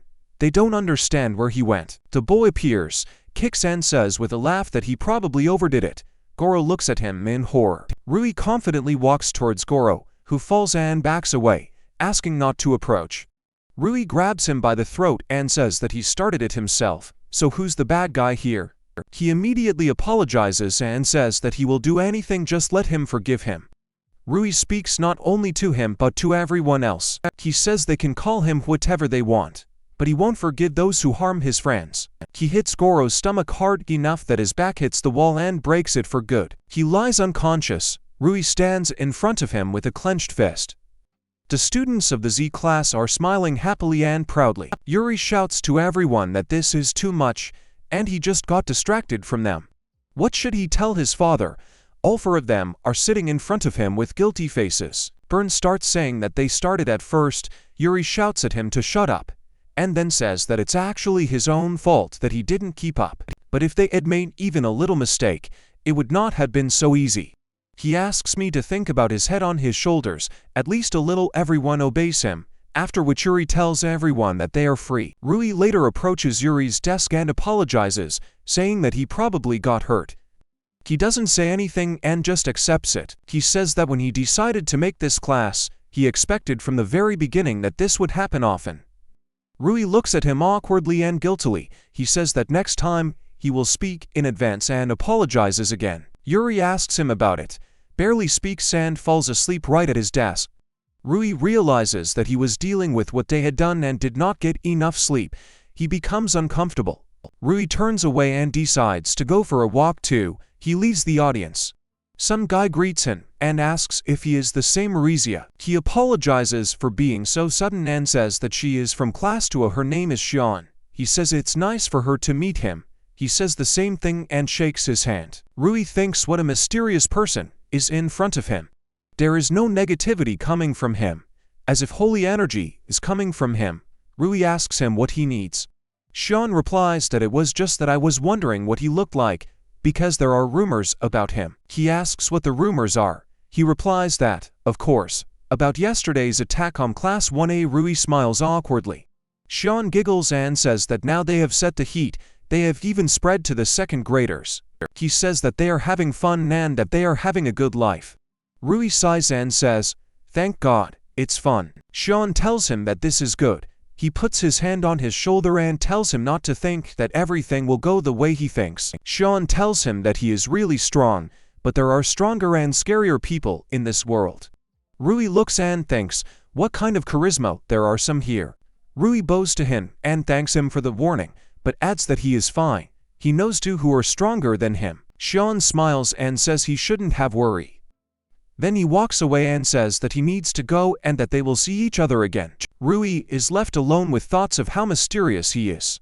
Sean walks down the hall with the same smile. Rui loudly flops down on the bed, face down, clutching the sheet, and screams how tired he is. Today, they were busy repairing the destroyed classroom.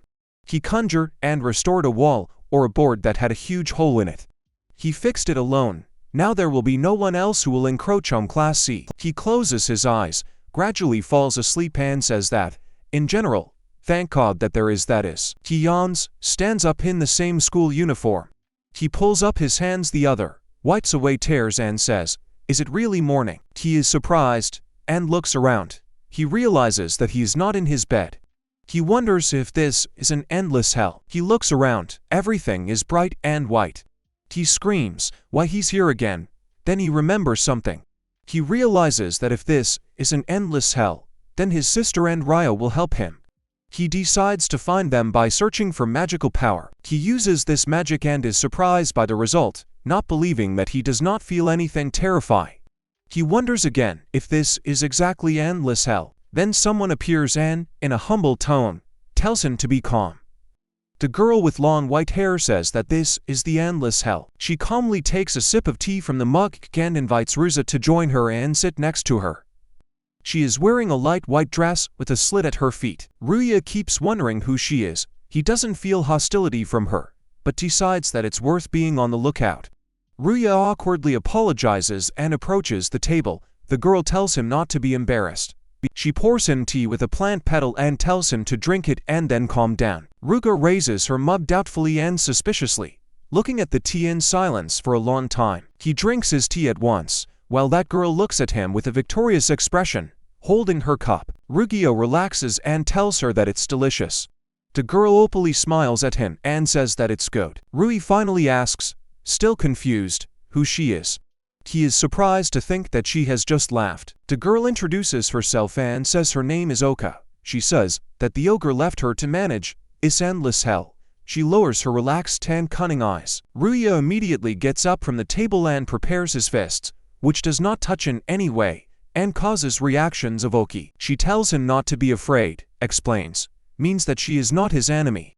Ruisha is in a panic and, to some extent, screams in fear. Then why did they need him?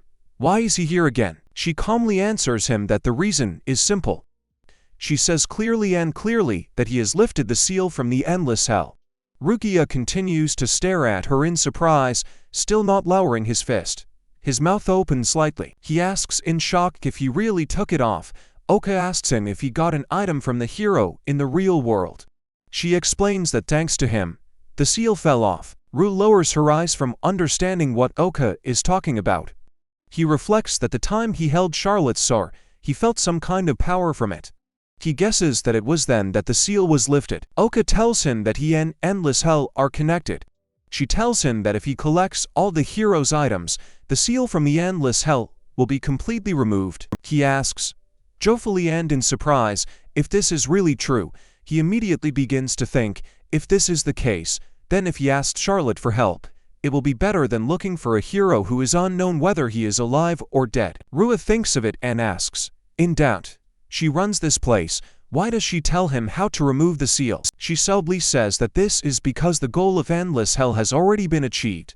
On the contrary, it is strange that the endless hell still exists. He asks, in shock, if the goal of endless hell has been achieved. He does not understand and asks what it means. He asks another question, why did the hero seal the Dragon Queen and the Demon Queen? Oka apologizes to him and says that he has no right to tell this. Ruisha is not satisfied with this, he asks. But how is it? He asks to tell him at least something. He insists on asking her. She looks down, apologizes again. Ruisha looks at her in silence and bewilderment, enjoying her reaction. He asks if she can then tell him why she shouldn't and if he will return to his world here.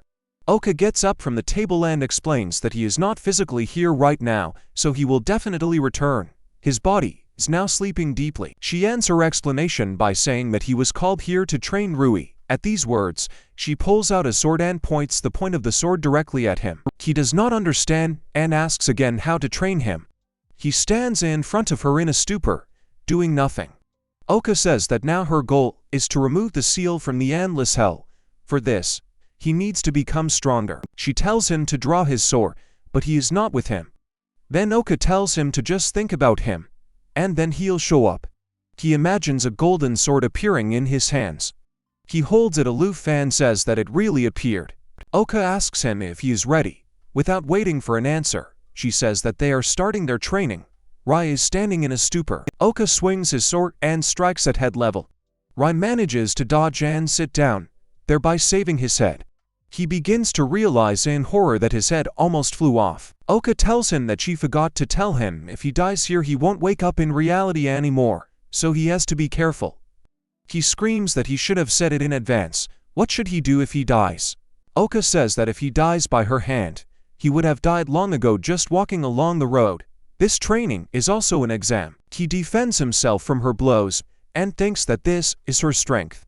She is like a sister with Rio, but swordsmanship is stronger than the two of them, in his opinion. Oka says that his reaction is not bad, but he does not use a sword very well. It seems that he was not taught how to use a sword. He coughs and says that maybe he's not as good as her, but he has the techniques they taught him. He talks about Qigong, the fourth attacking technique he uses. Oblesi attacks. She deflects the blow with her sword, holding it in a horizontal position. She grins and asks if he has made himself stronger with the Qigong technique, which is very interesting for her. She says, it looks like he can hold out a little longer. She attacks him sharply. He winces and barely holds on. He thinks she's so fast. His eyes can't keep up. He's barely breathing. And says it's not time yet. He waves his sword and uses a super boost. A bright light comes out from his sword. He attacks with it. It reflects again. Polka lowers the sword. He immediately uses a magical body, a true slice of space. Polka suddenly says that it is clear to her and that this is enough. She says with a smile that his strength lies in the fact that he is not limited to the form. He immediately attacks without hearing her words. He uses the technique of the heroic heart Sakala attack. She creates a barrier in front of her, but it breaks down from the pressure of the hand. Then he realizes that this is his last chance. However, his mind gets muddled. He begs himself to hold on for a little longer, but falls on Oki's arm without strength. Oka giggles happily and tells him that she didn't mean to kill him. She thinks his little body did a great job. She tells him that his fate is hard and cruel. May Sakura's blessing come with him, and may many save him. She kisses him on the forehead and tells him in the light that she relies on him because the fate of the world is in his hands. Rui's body disappears in Oki's arms. Rui wakes up in his bed and moans, saying that his whole body hurts.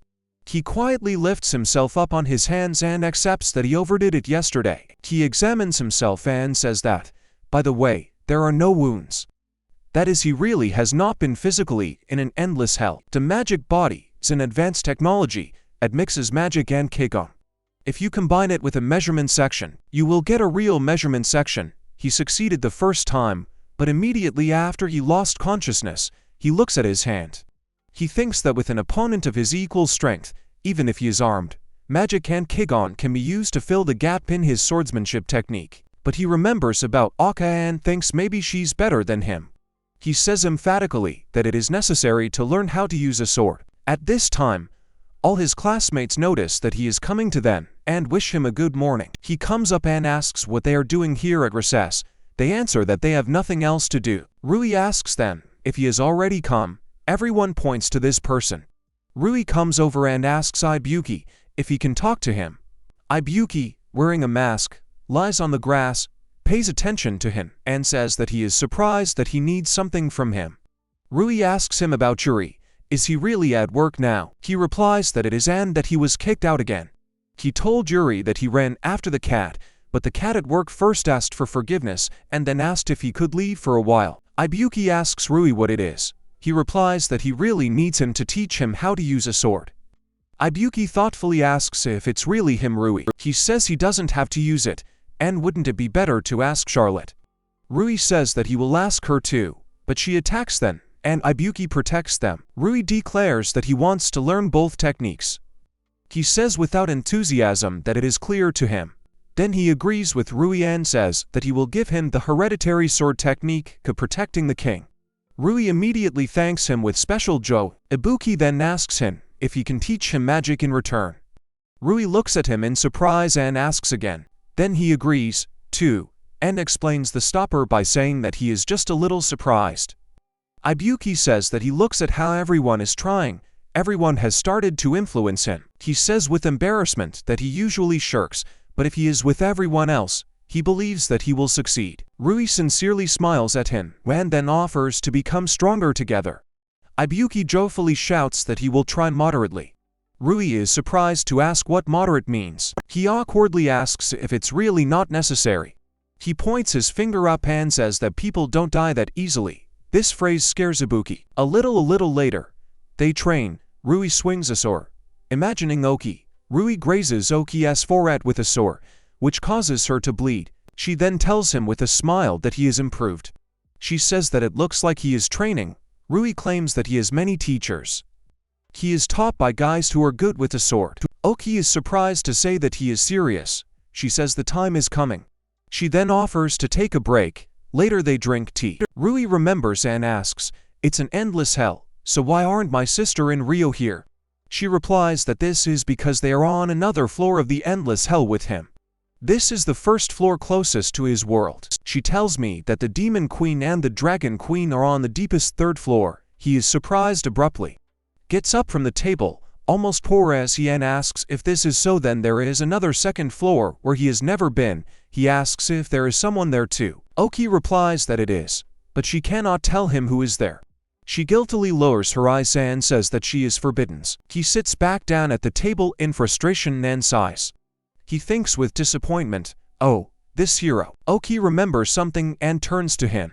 She says, it looks like he met the hero's granddaughter in his world. He asks her if she's really talking about Charlotte. He immediately thinks to himself that Oka rarely asks questions. He confidently tells her that he and Charlotte are friends. He immediately begins to tell her that at first she disliked him, but after the duel, their relationship changed dramatically. She screamed at him that she couldn't lose to someone like him. Rui didn't like it either.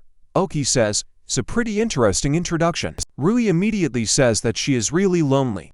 He starts talking about her, that she still wants to become stronger for others, and that she is very sweet and good. Oki listens to him, reacts indifferently, sips her tea and says that apparently she lives happily. Rui confidently says that it is and that she also helps him with her cheerfulness. He drinks tea, sees himself and says that he is already starting to be transparent. This time it has been about 6 hours. He really starts to glow and disappear. She says that, in his opinion, they will have to say goodbye soon. She reminds him and asks him to continue training when he gets back to his place. Rui thanks her for today. Yuki turns to him in a serious voice. He turns his attention to her. She doesn't want to say it, but she asks him to beware of the sect of being. He does not understand and asks again, what kind of sect of being? She says again that she can't tell you the details. However, when he prints out the endless hell, he will definitely have to contact her. She instructs him not to think about delving into her for anything and let him be on his guard, otherwise he will be left with nothing. Rui looks at her in surprise, disappears and only obeys her. Oki looks after him warmly and lovingly. As soon as he disappears, Oki lowers her head. Her grip on the bowl softens. She continues to sit with a sad face, is only asking him to be careful. A crowd of students walk down the street. Ruya stretches and says with a sigh how boring it is at recess. He says, Charlotte is busy. She apologized to him and said that today she had business that could not be postponed. Rui says that it was necessary to negotiate with someone and take a walk. He talks out loud while someone is talking. It's almost noon. He's a little hungry. He thinks he can eat somewhere. Rui immediately warms his ears when he hears about delicious food. He sharpened all 5 senses. He hears some sounds and assumes that there is some kind of showdown somewhere. Why is he doing this? He sees that someone is shouting in front of the knights that he said. It wasn't him. A guy with sharp teeth is arguing. This is Wolf. Rui says it turned out to be a Wolf. After all, it's the first time he's met him anywhere other than in class. He wonders what happened. An old man tells Wolf not to lie. He keeps defending himself. The crowd begins to thicken. Rui asks the knight what happened. He asks him why he's doing this. They're dealing with him now, so it's better not to approach. Rui claims that his classmate is there. He asks if this little beast is really his classmate. He asks if he can talk to him. Then, because Wolf is evil and you can't find out anything from him, Rui agrees. Wolf screams, how many times does he have to say it again? He already told them that he just found it. That old man points his finger at him and asks who else could have done this, which is why he hates human animals. Here, Wolf looks at this old man in horror and anger. He wants to attack out of rage. Then Rui intervenes and asks them to stand. They both pay attention to him and freeze in place. Rui asks them what happened. Wolf angrily asks why he is here. Rui awkwardly tells him, come on, what's he doing? The old man immediately asks if he knows him. He shouts that this beastman stole his expensive goods. He asks to tell Rui to return this product to him. Wolf repeats again that he has already said that he did not steal anything. Rui continues to stand and asks them to at least tell them what happened. The old man starts talking about his store. A thief got into Markov's store. When he moved away, the glass turned out to be broken. All the most expensive things were stolen. Immediately after calling the police, he decided to look for the thief himself. Then he saw Wolf, and he had his goods. The old man screams at him that he couldn't do it alone, so they helped him. He asks where they took so many of his goats. Rui thinks to himself that it is clear to him it's true that there is no proof that Wolf is a thief, but there is no proof that he is not to blame. Discrimination against beastmen has long been ingrained, but it was regulated by law. Long-term resentment will not disappear so easily. He had often heard that beastmen were often accused without reason, so he could be caught without proof. Here Rui declares that then he will find the real thief himself. The old man and Wolf look at him in surprise. The old man asks in a rage, "What kind of a real thief? What is he even saying? Because Wolf is a thief, he is a ball." Wolf screams in anger. Is he deaf? He told him that he just found her. Rui tells them that words can't help things right now. He turns to Wolf and asks if he runs fast. He asks what he is doing. Then he replies that he is faster than people. Rui says it's clear to him, and that's fine. Then he uses magic and summons a smoke haze. Indeed, smoke is coming out around them. Wolf looks at him in surprise. The old man doesn't understand what's going on at all. He immediately takes them by the hand and tells them to come here.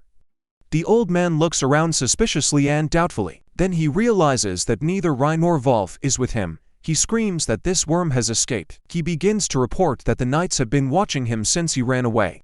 They apologize to him and say that they will find him right away. The knights begin to discuss what to do. Because he is very fast, one of them says that there is one guess. He says they must be students of the Magic Academy. If that's the case, then the other one happily guesses. He says he should just ask her to help. She's probably at the royal palace right now. One shouts to the other to go quickly to ask for her help, and he will look for him. The second one listens to the first one. At this time, Rui and Wolf are sitting on the roof of the house. Rui tells the other that they have separated. He agrees with him. Wolf asks him why he is like this, because even a group of knights can start chasing him.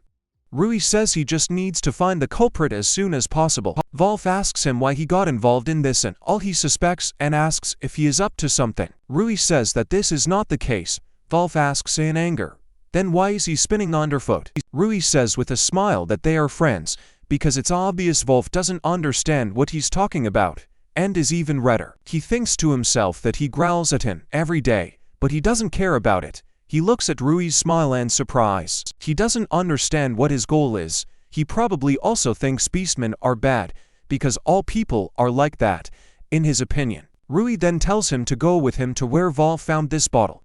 He stands up and holds out his hand. He agrees and leads him. They come to a place that looks like a corridor. Wolf says it was kind of here somewhere. Rui examines and says that there are no traces. He asks the Wolf if he still has this bottle. He searches for something in his pocket and says that, however, he still has it. He hands him the bottle in response to a request to give it to him for a while. Rui puts the bottle on the floor and uses magic analysis, stretching out his hands to the thing. Wolf is watching him. Suddenly, traces begin to appear on the bottle. They went in a certain direction. Wolf is surprised to ask what kind of magic this is. He explains that this is the magic of analysis. His friend taught it. Wolf looks surprised and asks what other friend. Rui says that they also have Taisha in their class, who is a halfling. He believes that he is very skilled, so he taught him. He smiles broadly and tells Wolf that he's not as good as him yet. He gets up and calls for Wolf to follow in his footsteps. Wolf follows him, asking him to wait. They run. Rui sincerely admires and tells Wolf how fast he is. On the contrary, he is outraged that he is too fast for a person, what he is like in general. Rui then suggests that he run faster. He wonders if it's even faster. He shouts that he will not let himself be overtaken. They stop. Rui sighs and says that they have finally arrived. From behind a panting Wolf regains his breath. Rui sees and says that it must be this barn, because the magical footprints lead them inside. Wolf just follows him and obeys. Rui gives Wolf the bottle and says he will return it to him. Thanking him for it, he awkwardly takes it from him. Wolf thinks suspiciously about this barn. Apparently he knows it. They open the door, wanting to get inside as soon as possible. Then Charlotte comes to them and tells them to stand. She finally found them. Rui doesn't understand and asks why she's here, if she's been following them all this time. She says with a sigh that she came here for them. Did they really think there was any other reason? She apologizes in advance and says that she searched for them with the help of magic power. She admits that it was difficult for her. Rui remembers something and wonders if the knights were talking about her, and they wanted to quickly ask someone for help. He asks her if she really came to catch them. The atmosphere changes. Charlotte smiles and says that it is she came for them. Today she was invited to the royal palace to be a magic instructor for warriors. And then suddenly, a request came to find them. She was told that the black-haired student of the academy ran away very quickly. Rui awkwardly says that he understands. He asks her again, meaning she needs to catch them. Wolf begins to tense up and prepare his claws. She lets out a laugh and says that he probably just got involved in some troublesome showdown. Wolf is surprised, and Rui awkwardly asks how she guessed. They begin to discuss and talk furiously, while Wolf stands awkwardly between them. After the discussion, Charlotte says that it is now clear to her. She declares that she will help them too. Rui asks if this is true. He knew she would believe them. He hugs her tightly, which makes Charlotte blush and asks her to wait. She asks with embarrassment what he is doing in public. Rui tells her not to be shy. Wolf continues to stand awkwardly and look at them while his cheeks turn red. He turns to the couple and asks Charlotte why she decided to help them. She is the granddaughter of the hero. Her valor will suffer if she helps such a beastman. Kokon. Charlotte looks and is silent at first, and then asks not to talk nonsense. She says that abandoning people in trouble, on the contrary, hurts her valor. He awkwardly asks if this is really the case. She turns away and asks Wolf not to worry. She holds her sword and says with a sad face that she has nothing to do with discrimination against beastmen. Yet, Rui says to come in quickly and get it over with as soon as possible. They open the door, breaking the chains from the inside. They look inside and surprise and freeze. They see a shelf with things and say that there are so many expensive things. There are chests of gold and bags of stones and jewelry on the shelves. Rui says that the inside is whiter than he thought. It looks like he's poking his nose into some dark business. Wolf touches the jewelry and says that, in his opinion, it's all stolen. He assumes that, apparently, this is a secret warehouse of a gang of thieves. Charlotte agrees with him and says that this is most likely the case. She says it's probably better to go tell the knights as soon as possible. Rui says he probably will, but it's too late to run. They turn around and see the doors closing abruptly. The muzzle of the guns is pointed at them. A lot of people surrounded them from all sides. One says he thought the knights had found them. He calls them babies and asks if they are really lost. The man all in gold says that his name is Ghoul. He's the leader of this gang, as they see. He is quite authoritative in the world of crime. Rui looks at it and thinks in disappointment, is he really the leader of the thieves? It seems that he makes a good living stealing. He examines all the gold again and declares that he will not allow money to be made from all this stolen. Gulam looks at him wearily and says that it seems to him that he has already seen him somewhere. He remembers, smiles and says that he was lucky. He claims that he did not think that his goal would come to him on its own. Rui looks at him in surprise. Rui doesn't understand what other purpose he's talking about here. Wolf aggressively shouts that he stole goods from a souvenir shop and that he was suspected because of Golem. The thieves are straining. Golem is wondering what kind of souvenir shop he remembers and says that it seems that one of his subordinates stole something from there. He points to the boxes and says it's all stacked there. Wolf makes sure that it is definitely them and promises that he will not forgive them. Gulam sarcastically apologizes to him. It looks like he got hurt. He asks him if he wants him to become his master. As an apology, Wolf clenches his fist so that blood flows from his palm. He furiously asks what he is talking about. Gulam declares that everything is as he said. The beastmen need a master, and he just has one rich precedent for him. He goes on to say that people break down psychologically quickly, so they are not durable. Before the laws are tightened, he plans to make good money on it. Wolf shouts in anger who he thinks he is. Rui stops him and says it's better not to. He explains that they want to make him angry. Charlotte agrees with him, so you can't give in to this. Wolf shouts at her to shut up and says that she herself looks down on him. She thinks that they are worse than them. At these words, tears come to Wolf's eyes. Then Rui turns to him and confidently asks him not to think about it, because they don't think so. Wolf stops talking and looks at them in surprise. Charlotte and Rui smile at him with a sincere smile, Rui hopes that he understood them. Rui raises his fists and says that he will repay him for Gulam hurting his friend. Gulam calls him a baby and asks what he's catching up on. He orders the thieves to deal with him. Gulam shouts at him just not to hit him in the face.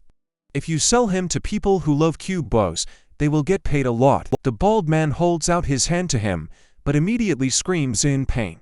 Gulam watches them in surprise, his smile fading. The bald man looks at his fingers, which are broken in turn and twisted in different directions. Rui used a golden shell, namely, taking away the fingers.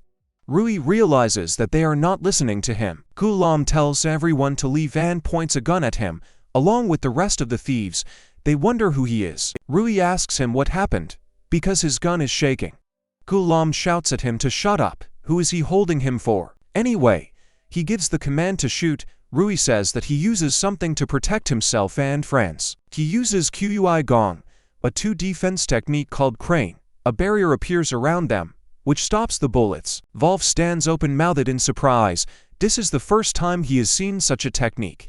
The thieves say there are no more bullets here. Rui shouts that their chance is here. He asks Charlotte and Wolf to try not to damage the stolen goods. Rui punches one who retaliates. Then Charlotte helps with her sword. She turns to Rui and asks to leave someone for her. They are all fighting thieves together. Wolf watches and admires. This is a sequence of attacks. They protect each other's blind spots. Gulam sees that they are losing and asks again who they are. He pulls out a gun and tells Wolf that at least he will take it with him. He screams at him to die. The bullet flies at him. Rui excitedly turns to In and shouts to be careful, at the same time extending his hand. Wolf remembers the past. People tell him that they were waiting for him.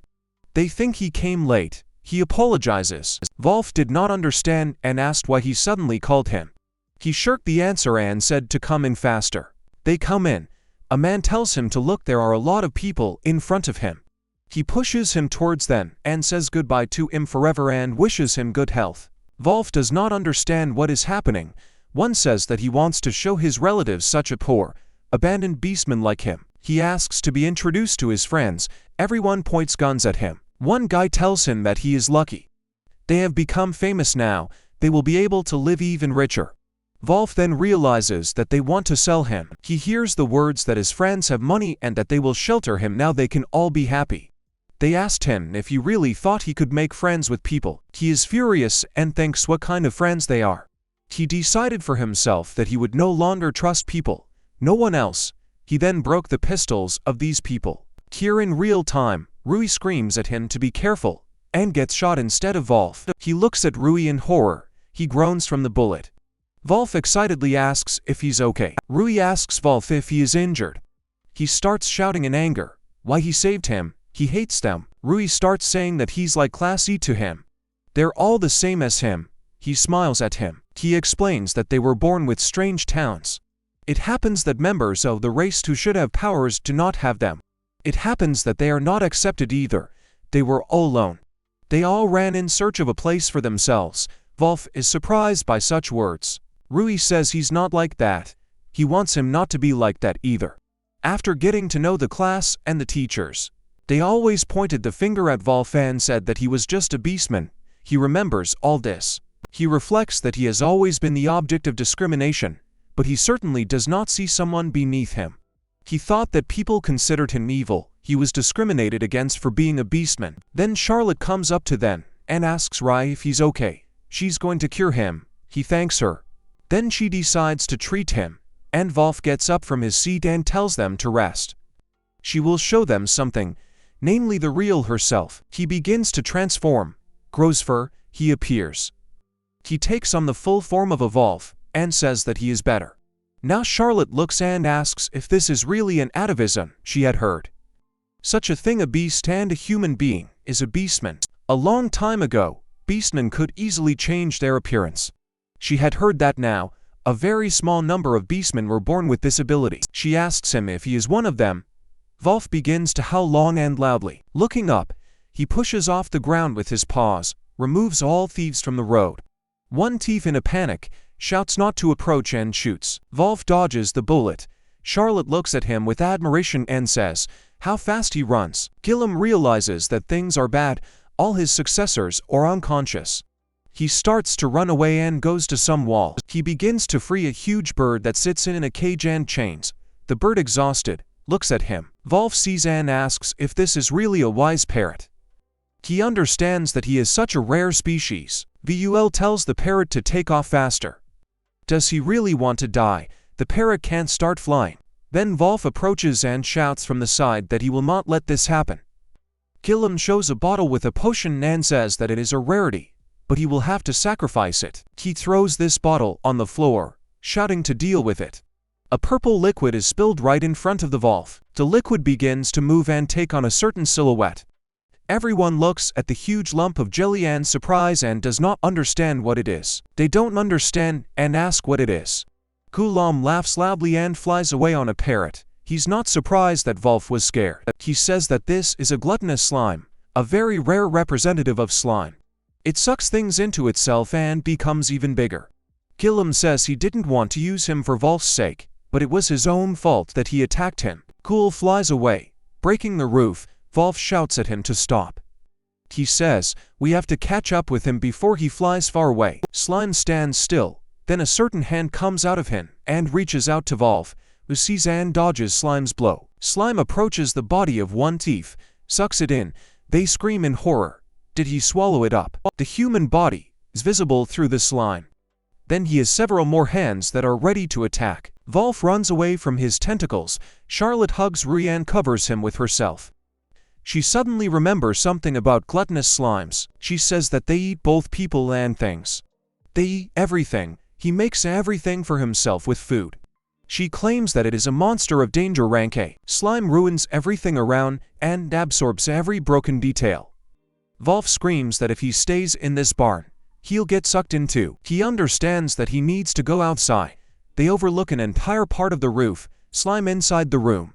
They are relieved to say that now the slime will not reach them, but the roof breaks even more just the slime comes out. Wolf sees and wonders how to fight such a colossus.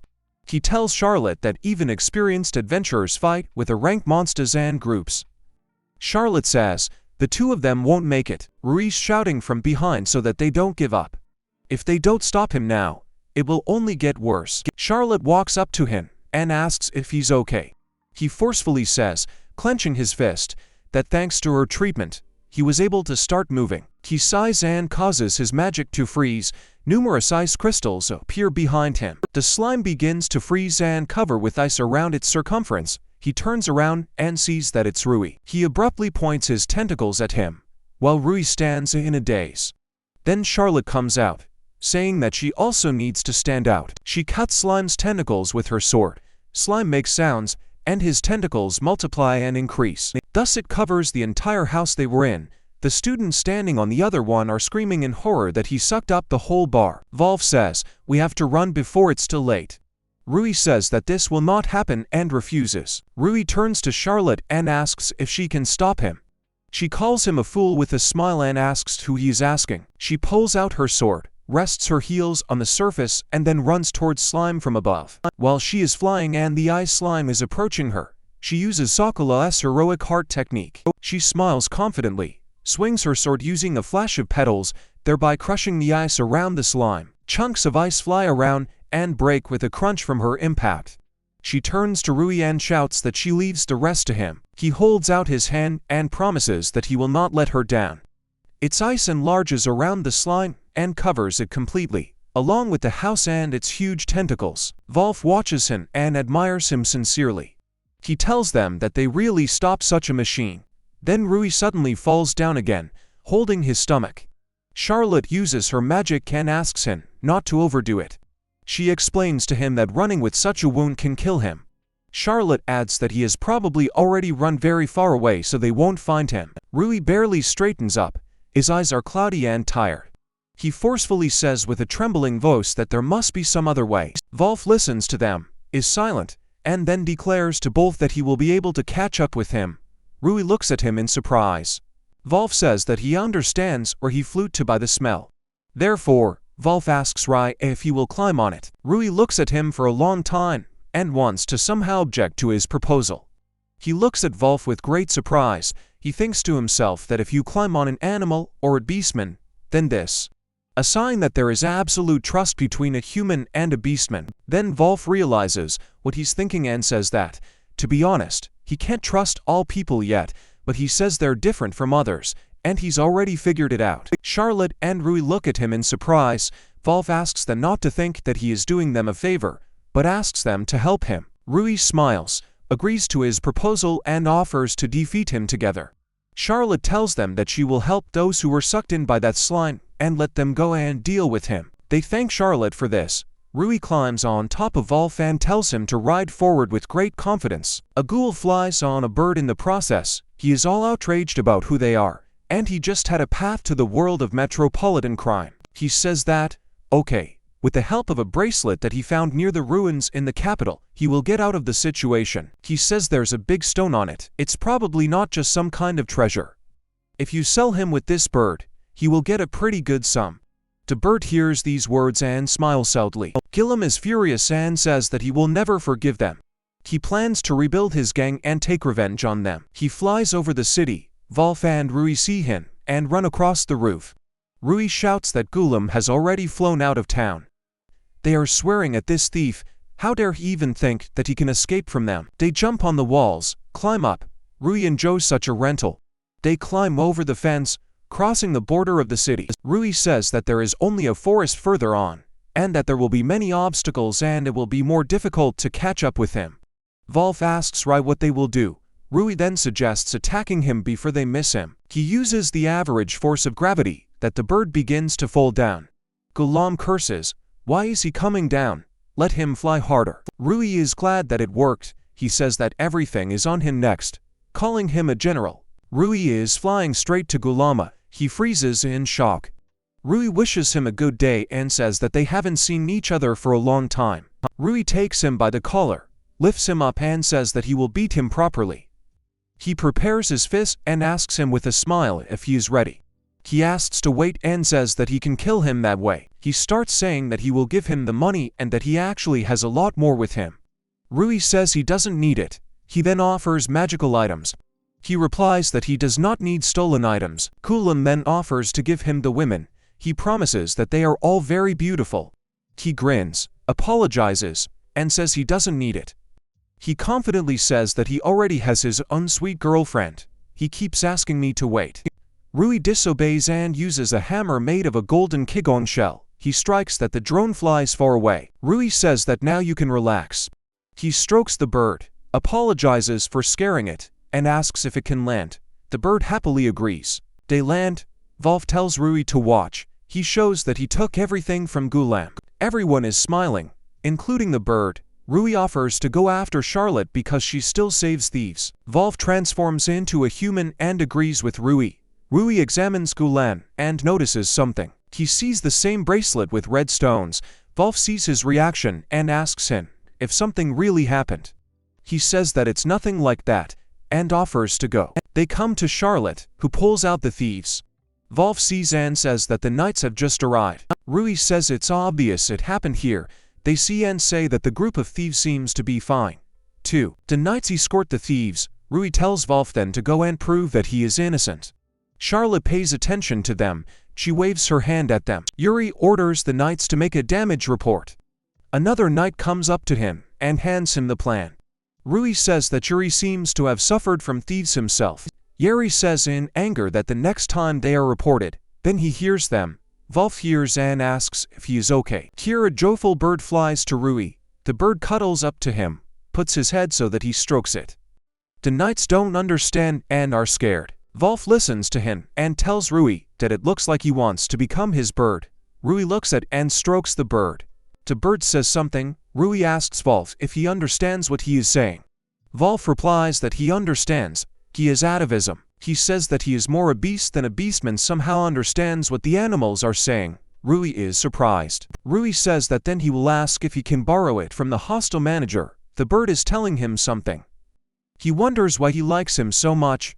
Wolf says he thinks he knows why. Rui listens to him attentively. He says that the bird feels great strength in him which cannot be in such a small body. There is silence. Wolf says again that he still did not understand why he was always helping everyone.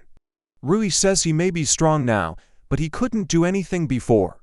He remembers and says that he was not good at anything. He says that one day he had teachers from whom he learned a lot of new things, how to use magic, wisdom, survive, and also learn kindness and love. And so he became full of everything from them. So he decided that he would be the one to give. Wolf is surprised and asks him again. Rui says that's why he's now teaching everyone what he was taught, even though he's already taught them a lot. Here, Wolf abruptly kneels in front of him.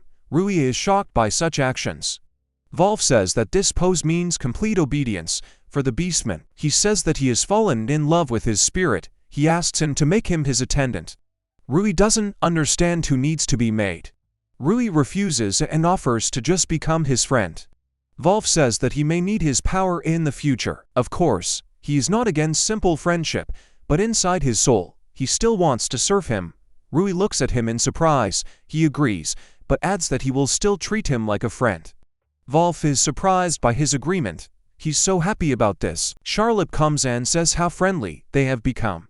She says, "Thank God he is proof of innocence." Then she suddenly bends down in front of him and asks him for forgiveness. She says that she may have a connection with the discrimination of beastmen. Wolf looks at her questioningly. The ogre wanted to get rid of the discrimination of the beastmen, but he died halfway through. This case should have been completed by his heirs, but they did not have the abilities. Using this as an excuse, they wouldn't have done anything about it if her ancestors had done something. Wolf turns to Charlotte, holds her shoulder and tells her to keep her head up. She raises her tear-stained eyes. Wolf thanks her for thinking about his race. He asks her to stop tormenting herself with thoughts about it. He explains that it's not just because of her ancestors. His race is also to blame for something. Charlotte wants to object. Wolf says that, thanks to them, he noticed that it was necessary to study each other's races more. Therefore they, too, in his opinion, should study the beastman race more. He asks her if she can contribute to this in any way. She says that she will definitely do it. She will definitely try. Because she is the granddaughter of the hero. They shake hands. After a while, the blonde man in his chambers gets angry at Gulam, who was caught. He had just bet a lot of money by spreading information about the knights. He is angry that he still met with him and lost. He begins to reason that if the knights are told about him, then he is definitely finished. There seems to be nothing left but to hire a killer. Someone agrees with him. Man says, it's a good idea.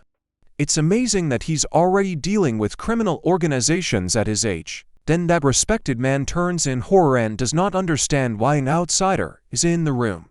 He locked himself in. A man with a sheep mask wishes him a good evening. The one with the trembling voice says that he is that beastman. He asks if he has forgotten him. His name is Spike. He says that he also made friends with Gulam. He says that it is clear to him, and asks if he also hurried here after learning that he was caught. He asks Thorn if he can kill him on his own.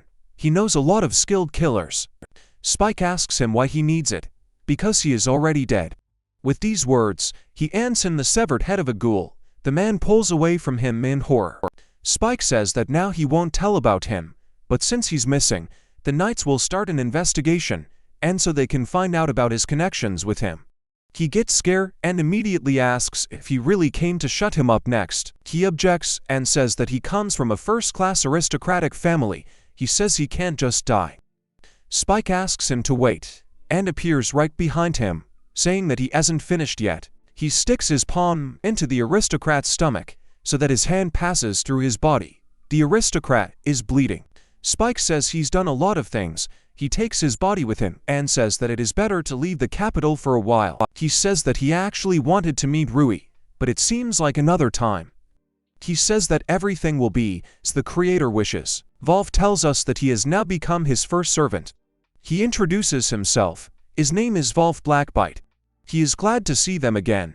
Everyone looks at each other and does not understand what is happening. Rui tells him to wait, because everyone will just be shocked by this. Wolf apologizes and adds that he prefers to speak directly. Rui says that there was another way to say that they kind of became friends. Burn screams that he didn't even open his mouth, and now he's saying this. Wolf gets angry and shouts too. Does he really not like something? He screams, which, of course, he doesn't like because he is his best friend. Wolf says it's clear to him, however, that there can only be one best. Burn says that he seems to be a fool, but he says logical things. He says that he is liked that by and says he's kind of shrewd enough to be his minion, but he's number one to him. He takes a glove out of his pocket, throws it at Wolf and announces a duel, who catches it and agrees. Against the background, teacher League is going crazy from this behavior. Taisha and Rui stand awkwardly aside. Taisha asks Ibuki if it is possible to follow them. He says that of course it is possible. Suddenly, someone calls Rui. Yuri stands and wants to say something about the bracelet. He says he was appreciated. He says that it seems to have been found in ruins abroad. That is, it is not stolen, but it is still unknown who made it and for what purpose. Rui proceeds the information normally. Charlotte next to him shouts, "Why he brought him here?" Yuri does not understand what is wrong. Charlotte screams in fright that it's an Obra's bracelet. Yuri and Rui stand in complete silence, with their mouths open. Rui remembers and says that his feeling did not let him down. Then he turns to Yuri and Charlotte and asks if they can lend it to him. Charlotte and Yuri say that they don't mind. Rui thanks them. He thinks it's better not to remove the seal right now, so we should try not to touch him directly. At night, a parrot flies to Rui's window and asks him to play. Rui calls him Steen and apologizes because he has business today. The bird is sad. Rui immediately offers her to play tomorrow. She flies away. Rui closes the window with thoughts. As Wolf said, he is wise. This wise parrot whom he saved from a thief by asking the head of the hostel to leave the ferry. He called him that the cleaner wondered if even Yuri had allowed him. He was told that he could leave it in the nearest forest. The other tenants liked him too. He thinks it's good that he saved him. Then he takes the bracelet in his hands, puts it on, after which the bracelet immediately begins to burn brightly. He closes his eyes against the brightness. Suddenly, he wakes up again in an endless hell and wonders which floor he got to this time. He looks around and says that maybe there is someone hostile here, so he needs to be careful. He sees someone's footprints and is surprised. He sees his sister and Rio in front of him. They are surprised. One even lets out a tear. Rui starts crying and doesn't know what to say. He sees his little sister and Rio in front of him. They turn to him and also look at him in surprise, with eyes full of tears. Destarosa asks if it's really him. Rui says with a smile that it's him. He rushes into their arms and tells them that they have finally seen each other. Rio is pinned between two bodies, does not understand and asks what happened. Rui keeps crying with a smile and says he's back. He holds the Starosa and Rio's hands and continues to cry non-stop. The Starosa pats him on the head and says that he is doing well and that everything is fine. They are with him. Rio cries herself, squeezes his hand and says that he is still the same crybaby. The Starosa tells Rio that she is crying herself. She screams that she is not crying and that her own eyes are swollen. Later, they all sit and drink tea while Rui talks about the events. Destarosa gets up from the table, turns to Rui and asks her to say something. First, Rui looks at her in surprise. She hugs him to her and asks how he dared to date the hero's granddaughter. Were the two of them just hoes for him? Rui says to wait, but he is silenced by the fact that he is pressed against the Staro's chest. He barely says he can't breathe. Rio frees him and tells him to stop. The completely red Rui can barely stand, while Rio holds him down. Rui says awkwardly that he thought he was going to suffocate. Rio strokes him and says he's a poor guy, so she feels sorry for him. She clung to him that her dress was lifting up, letting her hands down his sides and saying that she was better than the one with more dignity. Destarosa denies this and shouts that he actually belongs to her. She does not agree with her and starts fighting. Rui sighs and asks her if she is still angry that he found a girl, while and Destarosa turn to him and look at him questioningly. Destarosa says she was joking, but she adds that she is still quite a bit angry. Rui looks at them awkwardly, and Rio tells his sister that she is acting like a little girl. Rio tells Rui not to think about her. She's not mad at all about such a small thing. Then she adds that, of course, if she's not like her or two of hers. Estarosa is barely holding back tears. Rui, at this time, thinks it's better not to talk about Charlotte in front of her sister. He watches them and thinks warmly what kind of nostalgia it is. He remembers something and tells them that since they have met again, he asks them to teach him something new. They take it joyfully and say that they are interested in him. After a while, the Destarosa shows the source of the thunder. Rio shows magic on the fly. They pass on their knowledge to him, and Rui gladly accepts them. Destarosa wants to show something further, but is horrified looking at Rui and says that he is becoming transparent. He looks at himself in disappointment and says that it looks like the time has come. Ryo starts swearing and asks what it means. He has to explain, so that they understand. He begins to say that Oka told him about it. His body is in the real world, but only his soul is here. That the separation of the soul from the body is very dangerous. So after a minute in the real world and after 6 hours in endless hell, he returns. The Starosta looks at him with a bitter smile and says, "It's a pity they won't meet again." After a short silence, she rushes to hug him. Rui calls her by name. She says in tears how mysterious it is. It seems like a lot of time has passed since he left. She says that although it took a lot more time in endless hell before she met him, Ryo hugs him too and tells him to be good. Ryo asks him not to forget that he is her. Then she makes a reservation and says that he has them, the Starosta and Ryo. She says that even if the world is against him, they will always be for him. Rui looks at them in surprise and listens to them. He begins to cry more gradually, disappears and thanks them. Lowering his eyes, he says they'll see each other. He disappears. The Starosta sadly says that he's gone. Ryo cheerfully says that it's okay. They'll see each other again. The Starosta sadly agrees. Ryu sees this and asks what it is. Is something wrong? She says, thoughtfully, that something is wrong, but she thinks she imagined it. She says she could smell him from Rui. Ryo asks in surprise what his smell is. She replies that this is the smell of the one who sealed them, the ogre hero. His smell came from him, according to Descendants. At this time, Oka is sitting on his floor and drinking tea. She turns to Rui and says that he will surely win. She repeats a second time, but without finishing, she puts the cup back down loudly. She tells him to kill him, this sinner. She wants him to definitely kill the ogre hero. The knight at the gate demands that the bows show their immigration card. They show everything. It's the turn to the next one. When a knight sees a man, he looks at him in surprise. A man with long hair and a big hat asks, "What is it?" The knight replies that it's nothing like that. Apologizing at the same time, he makes excuses and says that he is just seeing a samurai for the first time. He says it looks like he has a real map. He takes a piece of paper and asks with interest why he came to them. He asks if it's really for work. He says it's for work, but it's not just a job. Rui wishes everyone a good morning. In class, Bern and Taisha meet him. Taisha immediately asks if Rui has heard what Bern has done. He angrily and confusedly tells him to shut up, because he promised not to talk. They keep fighting from afar. He hears two girls talking. One wishes Iris, the other good morning, and says that she has always wondered if she likes anyone. If so, she asks him to tell her. Iris does not answer in any way, so the girl calls her again. Iris tells the girl how persistent she is. Doesn't she realize that she's ignoring her? That girl hears these words and happily says that Iris has finally spoken. Iris says tiredly that she can't stand it. Lona continues to stand by. Rui sees it all and says that even Lona couldn't. He thinks that everyone has already become friends, but only she feels the wall. He wonders if there would be any chance. Then a blue-haired guy comes up to him and says that he didn't understand something in his homework here. Rui agrees and asks, where? Suddenly, Rui feels something and immediately reacts. His classmate asks him, in fright, what is it? He comes to his senses and says that it's nothing. Apologizes. He asks where he didn't understand. He shows the number and the place. Rui starts to look. As he watches, Rui wonders what he must have imagined.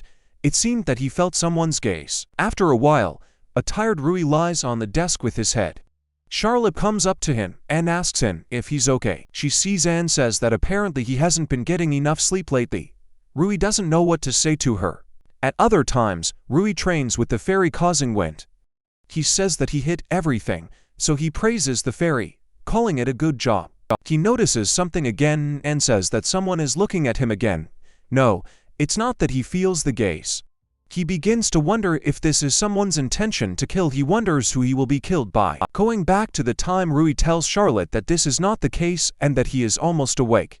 Charlotte anxiously asks if he is sure of this. Charlotte exhales and adds with a smile, if he says so, then fine, but if he really needs help, let him ask for it. Rui thanks her. Rui feels something wrong again and turns around. He sees only his classmates enthusiastically discussing something among themselves. Rui says that it doesn't matter where. He doesn't know from whom, but he is sure that he is definitely next. He feels this killing intent. Later, he walks in the woods and thinks that he seems to be being followed. So he decides to stop and try here. He takes a branch and thinks to draw a pentagram. Here write ancient hieroglyphs around it, and that's it. This is a magic circle. It has two ways to use it. The first is to increase the power of magic, and the other is a barrier. A magic circle can make a barrier. He tells the magic circle to work. Then someone makes a sound, and Rui screams that he got caught. He immediately uses the magic of the dark barrier. Branches come out of the ground. He builds a cage around himself. Someone starts to panic, and Rui says that he finally met the one who was looking at him. He wonders who it is. He asks her where she's from, if she really wanted to catch him. She says that he is still dangerous, and it was the right decision to start watching him more closely. Rui tells him to wait in a panic, and then asks why he has to fight her. She says it makes no sense for her to answer. She declares that she will take revenge on him for her master, and then he starts attacking right away. Rui does nothing. Iris summons a bloody blade. Blood is coming from her fingers. This blood attacks Rui. Rui is sitting by a tree, covering his stomach. Iris proudly addresses the owner and says that she has taken revenge. Rui suddenly says that she's not bad because his arm still hurts. Iris looks at him in surprise. She asks him in horror how he got up at all. Rui approaches her and tells her that she uses a rather rare blood magic. He tells her that sort of in return for her blood, she can use very strong magic. He asks her where she learned it from. She resentfully says that she will not tell him, promises that this time she will kill him. She uses a blood scythe, after which a huge weapon appears in her hands. She attacks him. He immediately pulls away and dodges the swift blows. She starts to get angry. Iris wonders why she doesn't get in. She walks away from him and says that it's clear to her that her mistress has her eye on him for a reason. Iris says that then she will start acting seriously. Rui stops her and asks who her mistress is. Iris asks in surprise if he doesn't know, and then vicious. Lee calls him an upstart. She clenches her fist. She says that her mistress is the demon queen. Mrs. the Starosias Notens. Rui looks at her in surprise. He asks her if he is her enemy. He imagines and thinks that his sister is just like family to him. She lives in good health and an endless hell, but it turns out that in this world she is dead. But rumors say that the hero is to blame for this. But what does he have to do with it? Iris says that she feels the energy of the queen from him. Rui tenses up and thinks that it's true. After staying with her for 300 years, there was something of her left in him, but the little sister then said that her magic power was indeed stronger than human, but she gave him quite a bit so people would not notice it. That's what she told him then. How she had figured him out so easily back then. Iris tells him that he could deceive others, but she is sure that he will not deceive her. Her eyes begin to change. Rui immediately realizes that it is a magical eye. Iris tells him that he already knows her magical eye, can see magical energy, its shape and colors. It's not just the magical energy of the Demon King. She didn't notice it at first, but on the day of the exams, she saw him using dark magic. Rui looks at her in surprise and understands what she is talking about. He then used a dark veil. Then she felt the magical power of her sister. Rui looks at her intently and says that superhuman physical abilities and blood magic as well as a magical eye. He asks her who she is. Anyway, she starts talking to herself, then changes her mind and says that they are subjects of the great demon queen. Suddenly, Iris has wings and her tail from behind. She says their name is Iris de Fonderson. Vampires. It's about vampires. They are a superior race distinguished by high magical energy from other demons. Because of their beauty and rarity, they are hunted by many people. Rui asks Iris in surprise if she was the vampire. She replies that because of their small number, they are on the verge of extermination, and Mrs. Distarosa saved them from this. Truce. She has never met her in person, but they say that she is very merciful and that she probably still exists somewhere. Rui looks at her in surprise. He thinks that his sister is now in endless hell, so she is unlikely to be found. He didn't think there were still people looking for her. Iris says that after continuing her search, she finally found him in the capital, a man with the magical power of the Demon King. She claims in this way that it means that he is her real enemy. Rui is perplexed. and asks why he is her enemy. She answers him that everything is simple. She tells me that there are only two ways to take magic power from another. The first is to receive it for a long time, but this method does not suit him because his life is short. Rui is awkwardly silent and thinks about it. Iris says the second option is to kill. She says he got the magic power of the Demon King by killing her. Rui easily says that this is not the case. Iris screams nervously, "Is he playing innocent again?" She gets angry, begins to conjure and says that there is no point in asking him anything anymore. She claims that he made her angry. Rui also starts using magic and says that she has the right to be angry, but he won't give up so easily. Iris screams at him to pay for his sin with his own life. Attacks him using the Supreme Blood Cross Spear. The spear appears in the air and then orders him to kill that spear flying towards him. Rui stands and prepares to deflect the blow. He says admiringly, "This is magic." All the feelings for his sister are invested in it, but then he won't lose either. He shouts that this is the power of the Demon King. Using a powerful ray, his beam completely destroys her spear with its light. Iris looks in surprise and does not believe her eyes. She says that this is magic that only the Demon King can use. She falls to her knees exhausted, and says that even if you steal magic power, you can't use this magic in any way. She furiously asks who he is anyway. He replies calmly that he is a disciple of the Demon Queen, just like her. He holds out his hand to her and tells her that he is going to save the Demon Queen. She continues to stare at him in surprise. After a while, they sit on a log, Iris crying, holding a napkin to her mouth, while Rui supports her by stroking her back. Iris keeps crying and asking if it's really true that she's alive. She begs his forgiveness. She begins to reproach herself, saying how she even dared to encroach on him. He continues to stroke her with a smile. Iris says she will accept any punishment and that he can even take her life. Rui shouts that he doesn't need it, and he's not mad at all. He offers her to save her sister together so there is no time to punish Iris. Iris says that then the punishment will be after her rescue. Rui agrees and says, "It's great." Iris remembers and asks him if he has told others about it. He replies that he hasn't told anyone yet. Iris exhales with relief, because there is enmity between dragons and demons. If someone finds out that both kings are alive, then the war will not take long to wait. Rui understands her and says that then it will be difficult to ask someone for help. Tear. Iris says that, however, this does not apply to everyone. She snaps her finger and a lot of spirits appear behind them. Rui wants to assume something, but Iris says that they are all vampires. In fact, they were watching them from afar. Rui says awkwardly that he didn't notice them at all. One guy with a beard says his name is Bruno. He bows to Rui and says that even after 300 years, the Demon King is their only master. But if he knows him, then this is a completely different situation. He asks him to make them his subjects. Rui is afraid of what other subjects. Bruno says, still bowing his head, that they didn't have a single clue before, but after a long time, in 300 years, they finally met the bridge to the Demon King. Rui looks at them with understanding. Bruno says that Rui is their last hope. Rui agrees, saying that if that's the case, then he's ready. Bruno asks in surprise if it's really true. Rui looks at how happy they all are, and thought that they would be quiet. Iris addresses Rui as a gentleman and apologizes for the nose of her companions. Rui turns her attention to her, and then Iris, with a big smile and tears in her eyes, says that they are all very happy. She sincerely thanks him. Rui says that he is also glad that he has more friends. He offers to save Testarossa together. Iris takes Rui's hand and agrees to his suggestions, still calling him master and looking at him with submissive eyes. She hopes to continue working with him. Rui is lying on his bed.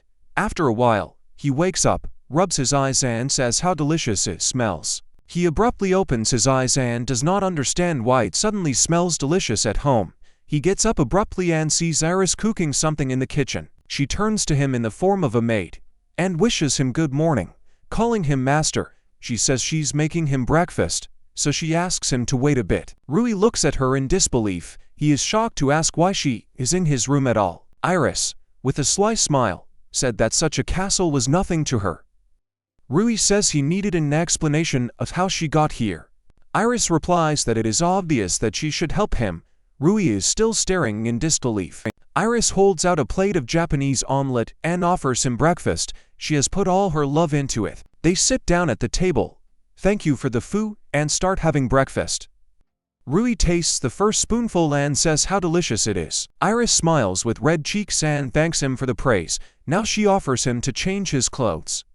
Rui immediately refuses and says that he can do it himself. Here at school, Iris says that she will introduce herself again.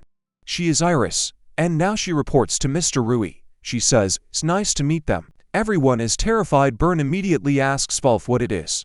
He replies that he does not know himself, but she has tastes and she liked the general. Bern sighs in disappointment. Bern says that everything is not so good. His girlfriend can't keep quiet about it. Charlotte is sitting and trembling at her desk. She stands up abruptly and screams to explain what it is. She asks in what sense he got a maid.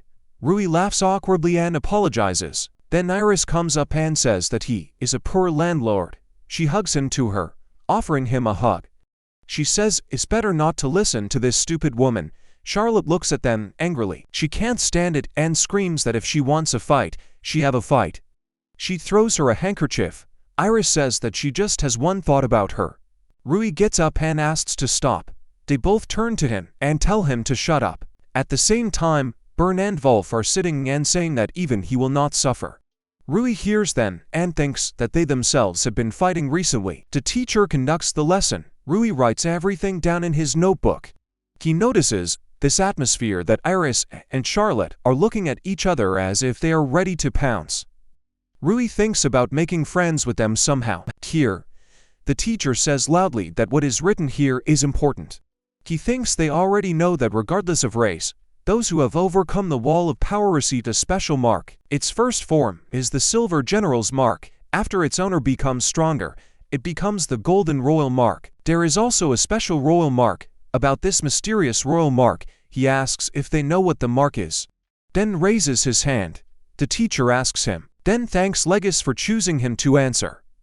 He replies that when talking about a special royal mark, the Dragon King and the Demon King come to mind. These two kings are completely different. Previously, it was believed that there are other special kings, the King of Devils and the King of Fairies, but their existence has not been confirmed and they can be discarded.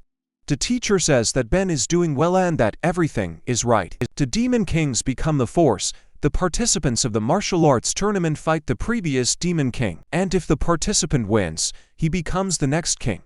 Everything is as it should be for demons with high magical power, and the Dragon King by family ties is the one who is born into the royal family, is born with a well-aimed king. From that moment on, he becomes the king of dragons.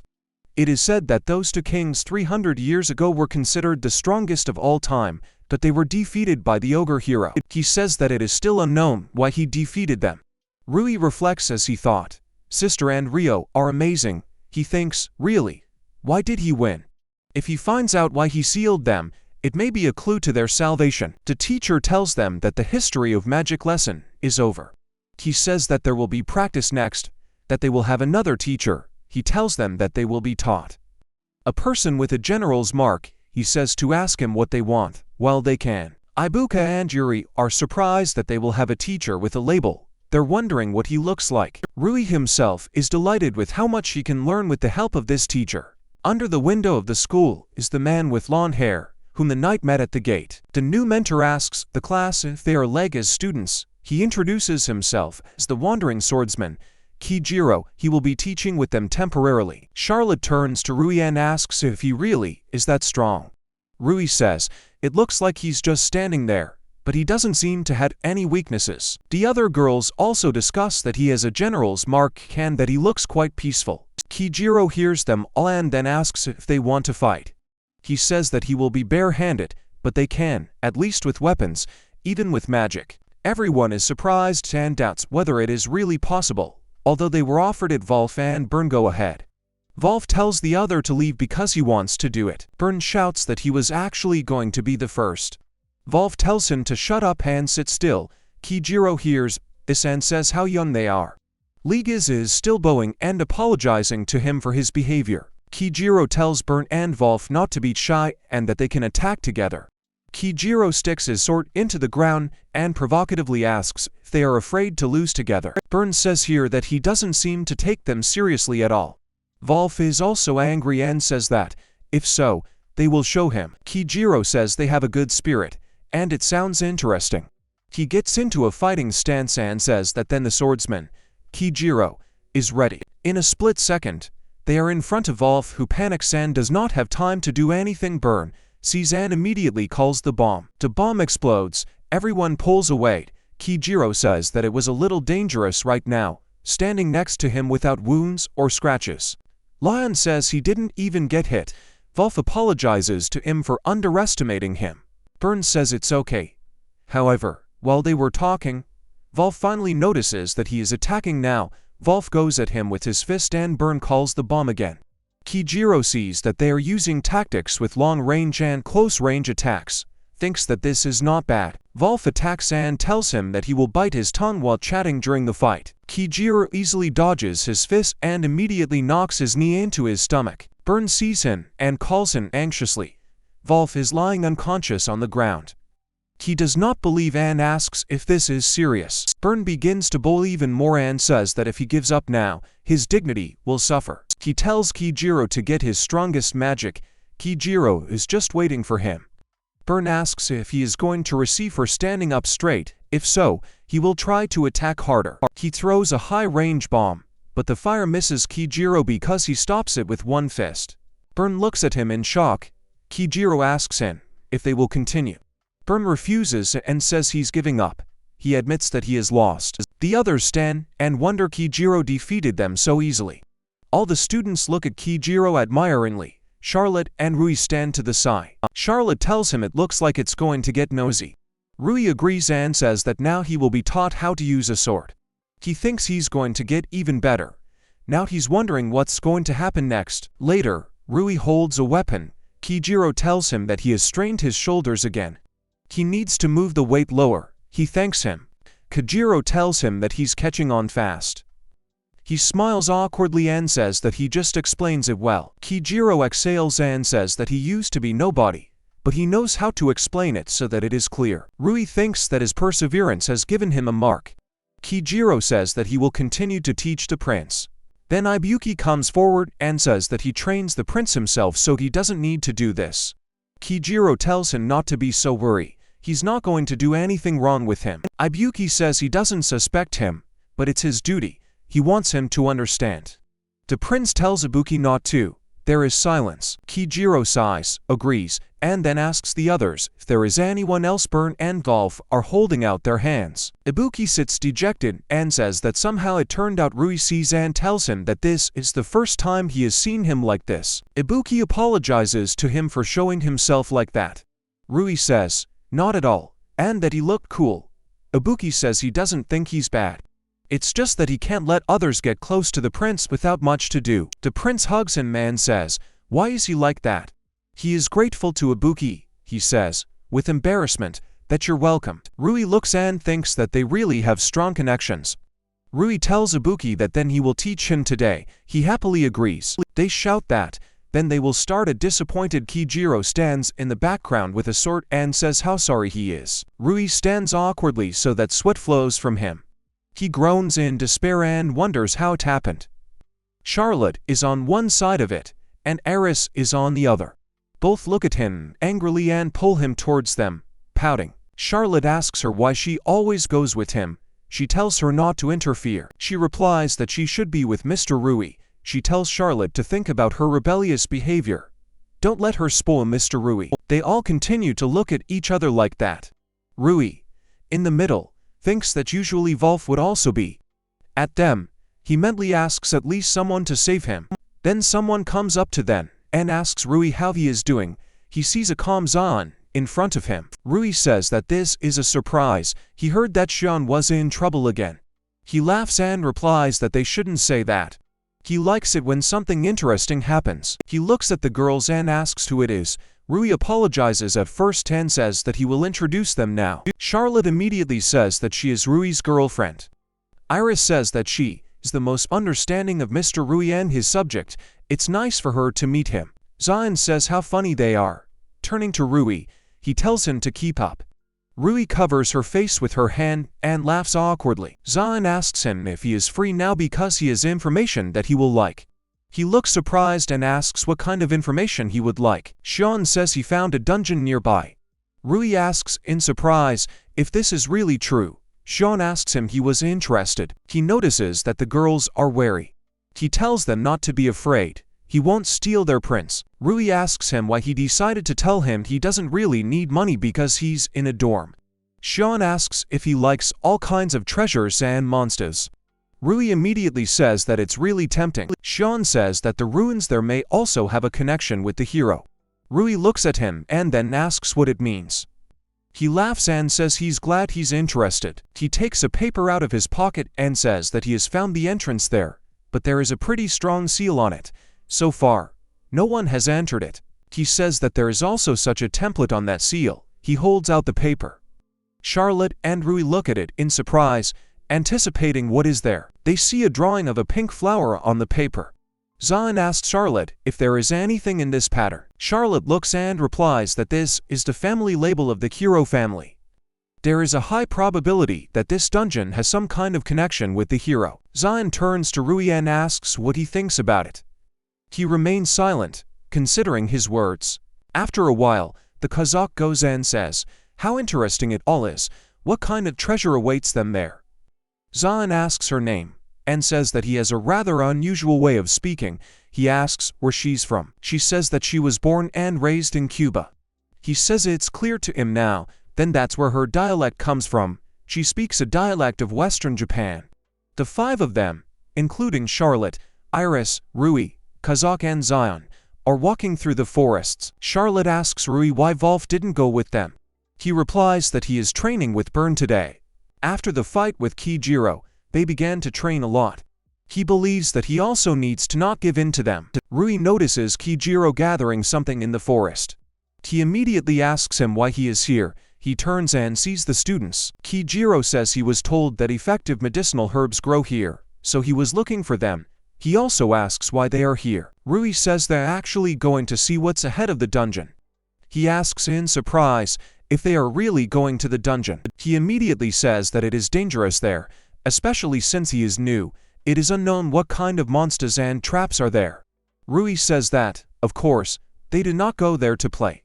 If it is dangerous, they will immediately leave. He says they need to get there no matter what. Kijiro looks at them excitedly and then asks them to at least take something with them. He gives the bottle back. Rui asks what it is. He replies that it is a homemade regeneration potion. It acts on abrasions and bruises. He tells them to be extremely careful again. They obey him. Rui thanks him for the potion. Kijiro turns away and leaves, and Rui says how kind he is. He then suggests that everyone pack up and go further forward to the dungeon. After a while, Zion says that they have come. Not that this is a new dungeon. The ruins have always been here. He thought they had already been looted, but about a week ago, they accidentally found the entrance down there. Kazakh sees people and asks who they are. She says they look unpleasant. People turn around and look at them with their evil eyes. They rudely ask what they want. Those men who first came to the dungeon say that they thought someone had come, but it turned out that they were just children. They turn to the girls and pretend to say that it is dangerous here. If they walk here, they will be caught by bad adults. Charlotte openly shows her disgust for these men. Iris picks up and immediately agrees with her. She tells them that if they want to flirt, they should start by taking care of themselves. The man is angry. One of them, with stubble, points his dagger with his hand and shouts that he is, by the way, a professional adventurer. He will make them regret that they don't take him seriously. He attacks Rui and suggests starting with him. Rui easily evades the attack. The man does not have time to react as Rui attacks him from the foot. On the ground lies this man who just boasted and was angry at them. His other friends are outraged at who these children think they are. Sion tells Rui that it looks like they won't get inside so quickly. Rui agrees and asks Sean if he will help them. Sean winks and says that he knows that he likes fun. Those men are shouting that there are more of them, so let them attack. Shen holds out his hand using magic, and says that sometimes you need to show yourself as a senpai. He uses a clay creature, namely a magic doll. Huge stones come out of the ground. A huge golem appears, and everyone is horrified to wonder what kind of magic it is. A man with a trembling voice tells his men not to back down. One sticks his spear into this doll and screams that he got hit. However, he immediately realizes that he cannot bring it back. He says that he cannot get it. Sean continues to smile and then commands the golem to act. Here, the golem just hits this man with his fist so that even the earth shakes. This man is lying unconscious on the ground. The others are looking at him in fear. Here, one shouts at everyone not to move from their place. One man grabbed Kaheza and held a knife to her. He says, if they know what will happen to her if they move. The girl stands in front of him without emotion. Rui and Charlotte sigh wearily, as if they are disappointed. The man gets angry and asks if they even understand what's going on here. He begins to say that, then he uses this knife. He does not have time to finish his knife, namely, the blade is simply cut into pieces. The girl cuts it with her sharp paw. She says with a sigh that her baby woke up because of the nose. Suddenly, a huge mantis appears from her sleeve. The man is horrified. Is it really a big mantis? The mantis hits this man. He falls. The Kazakh woman apologizes to the boy that is the mantis for waking him up. The mantis is fawning over her. Then the men realize that they are already finishing. Zion inquisitively says that he did not know about it. Next time, in his opinion, he will have to ask to see it. The girl tells Senpai, it's better to do something else. Now the men try to attack Zion. They panic. One yell at the other to calm down, because he is alone. And there are many of them. The Kazakh says that the boy has already woken up. Then she suggests waking up. The others, numerous different monsters come out of her sleeves. She says that now they are equally divided. They are horrified where such huge machines came from, and even monsters are unfriendly to people. She gives the command to attack all the monsters can easily cope with them. After that, she praises everyone, and the monsters feel pleasure from it. She thanks everyone. She suggests moving on.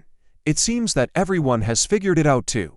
Charlotte tells Iris again not to snuggle up to Rui, and she asks him if he's hurt. Charlotte says they beat them, of course, but it would be bad if they remembered them.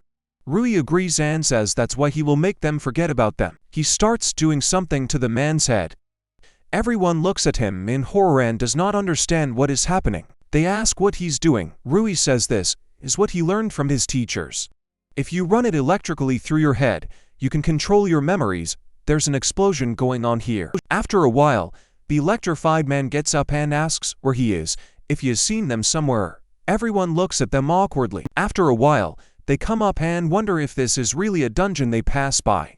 Rui says that it really looks quite mysterious. They see a seal in front of the doors. Zion says that this is the seal and that it is quite strong. He takes a pebble and throws it at the door. It does not pass through the barrier and immediately breaks into small pieces. He says she is the same as she was before.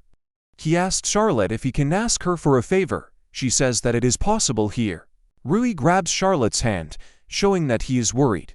He says that if she's doing this for him, then don't let her overdo it. Charlotte only says that she will see if it is possible to remove the seal. She starts giggling. Rui gets confused and asks what's wrong. She thanks him for worrying about her, but it's also for her own sake. He continues to stare at her in surprise. Charlotte says that she herself wants to find out what her ancestor was like. She wants to see everything with her own eyes. She goes to print and thinks that, therefore, there is no point in her being afraid. She touches the seal and the same flower appears on it. Everyone watches in surprise as the seal evaporates. Charlotte herself says in surprise that she succeeded. That's what Zahn thought. She opens the door and says, there's nothing special inside either.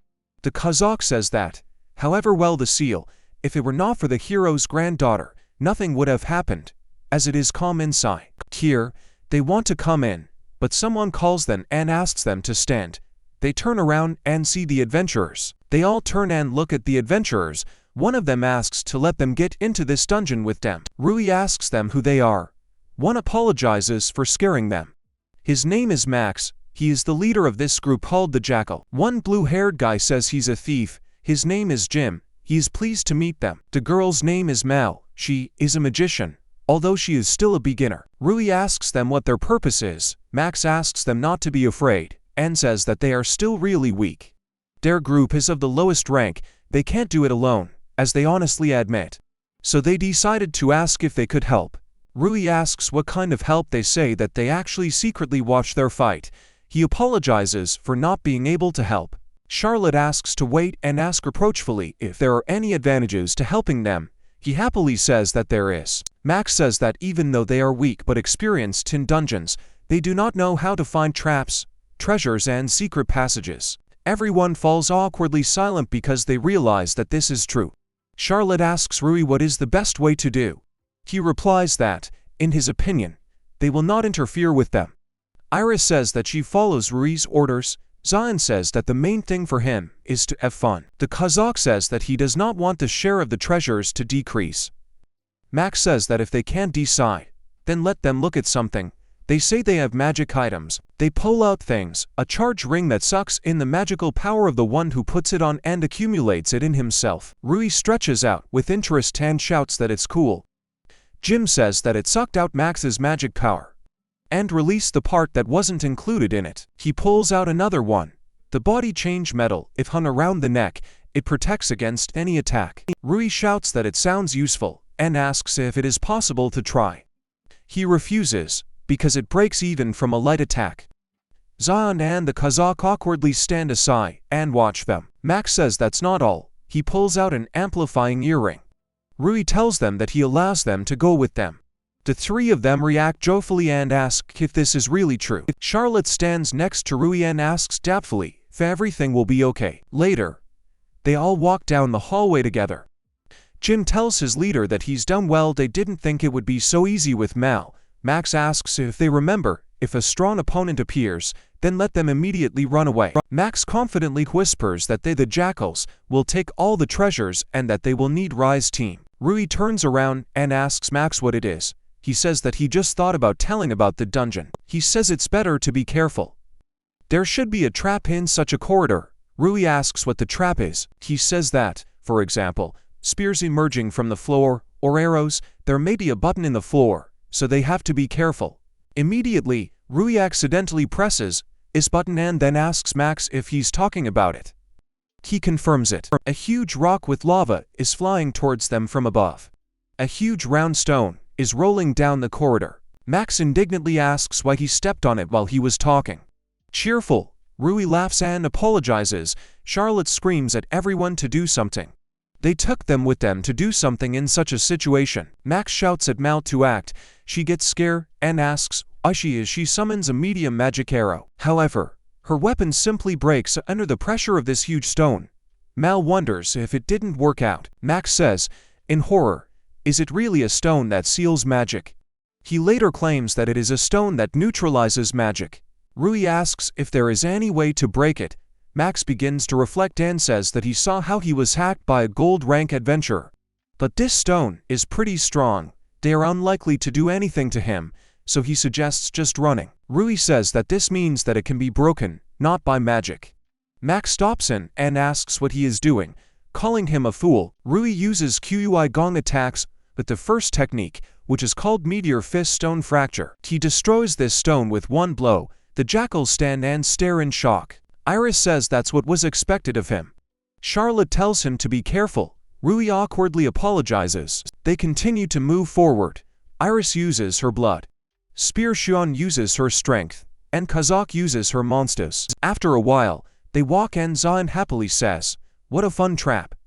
There was the Kazakh says that, however, they have already gone far, but they have not found anything of the treasures. Rui says that there is a way deeper. There he is, calling everyone. The three of them stand in fear and wonder if they can outsmart them. They are disappointed and say with fear, well, they got people. They obediently follow them to the end. They are surprised that there is so much space in this place. Rui assumes that they are in the depths of a dungeon. Suddenly, Rui notices something. He asks, pointing to a red ball that has rings around it, if it is some kind of treasure. They see it floating, so they wonder what it is. Suddenly, the ball begins to sparkle brighter. The ball begins to move through the air and announce that it is checking vital reactions and begins checking the genes of the hero. The students turn around in a panic and ask what it is. The ball announces that the operation is completed. It starts transmitting to two people. Unexpectedly, Charlotte and Rui fall under the flow of this unknown force. Iris reaches out to Rui and horror, but they just disappear in an instant. There is silence among the people. Iris immediately clings to Max and demands to know what it is and where it was put.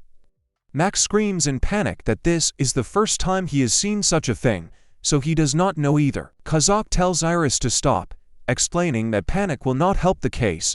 Iris turns to her. She listens and says it's true, just like she says.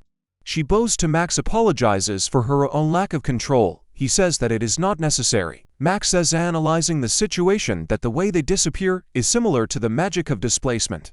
Most likely, they were transported somewhere to another room. By the way, the Kazak asks Zain if he notices that there is some kind of unpleasant premonition. He confirms her words. Zain says that this sphere studied them and then transferred those two. It looks like she took them away and let them pass on. Unfortunately, she left them. Max asking to wait. Does he really want to say that they Zain finished the deal for him, and says they are no longer needed. Suddenly, everything collapses. A huge golem appears in front of them. Those three jackals are staring at him in horror. Sion asks, without emotion, what they will do now without Rui. Rui opens his eyes elsewhere. He wonders where he is being next to Charlotte. He says that apparently, only he and her were transported here. Charlotte hopes that everything is fine. Rui exhales and says that, by the way, they better take care of themselves. Charlotte says, it's probably a lot more dangerous here. She's getting ready to grab her sword. Rui sees that her hand is starting to shake. He puts his hand over hers and tells her not to do that. He tells her with a smile that he is with her. Charlotte blushes. She starts saying that she will protect herself, but if he wants to, then so be it. She will let herself be protected. Rui agrees and says that it will be as she says. They hold hands. Rui tells her, further embarrassing her, that he will become her knight. They walk down the hallway together. They stop as soon as they see a silhouette in a dirty raincoat. They are on guard. They immediately take out their swords. Rui says that before they entered the ruins, there was no one here. So why is he here? Rui asks the stranger who he is. He says he was waiting for them. He says they are the ones who will inherit the hero's intentions. Both look at him in surprise, not understanding what he is talking about. The stranger tells them that he is not an enemy to them, and then walks forward without showing his face. He asks them to come with him. Rui tells Charlotte that he does not feel any danger from him. He asks her what they will do. Charlotte says there is no other way, so they will try to follow him. They follow him. As soon as they enter, their eyes immediately widen. A stranger stands by a huge wall where different races are painted. Rui sees and says that one of them is an ogre hero. The stranger says that this is true and that a third-generation ogre is depicted here. Rui asks where they are and who he is, in general. The stranger says that, okay, he will answer them one at a time. As soon as they see him, Charlotte involuntarily clings to Rui out of fear. They were scared by what they saw. The stranger says that they will be surprised for sure, because his face is so rotten.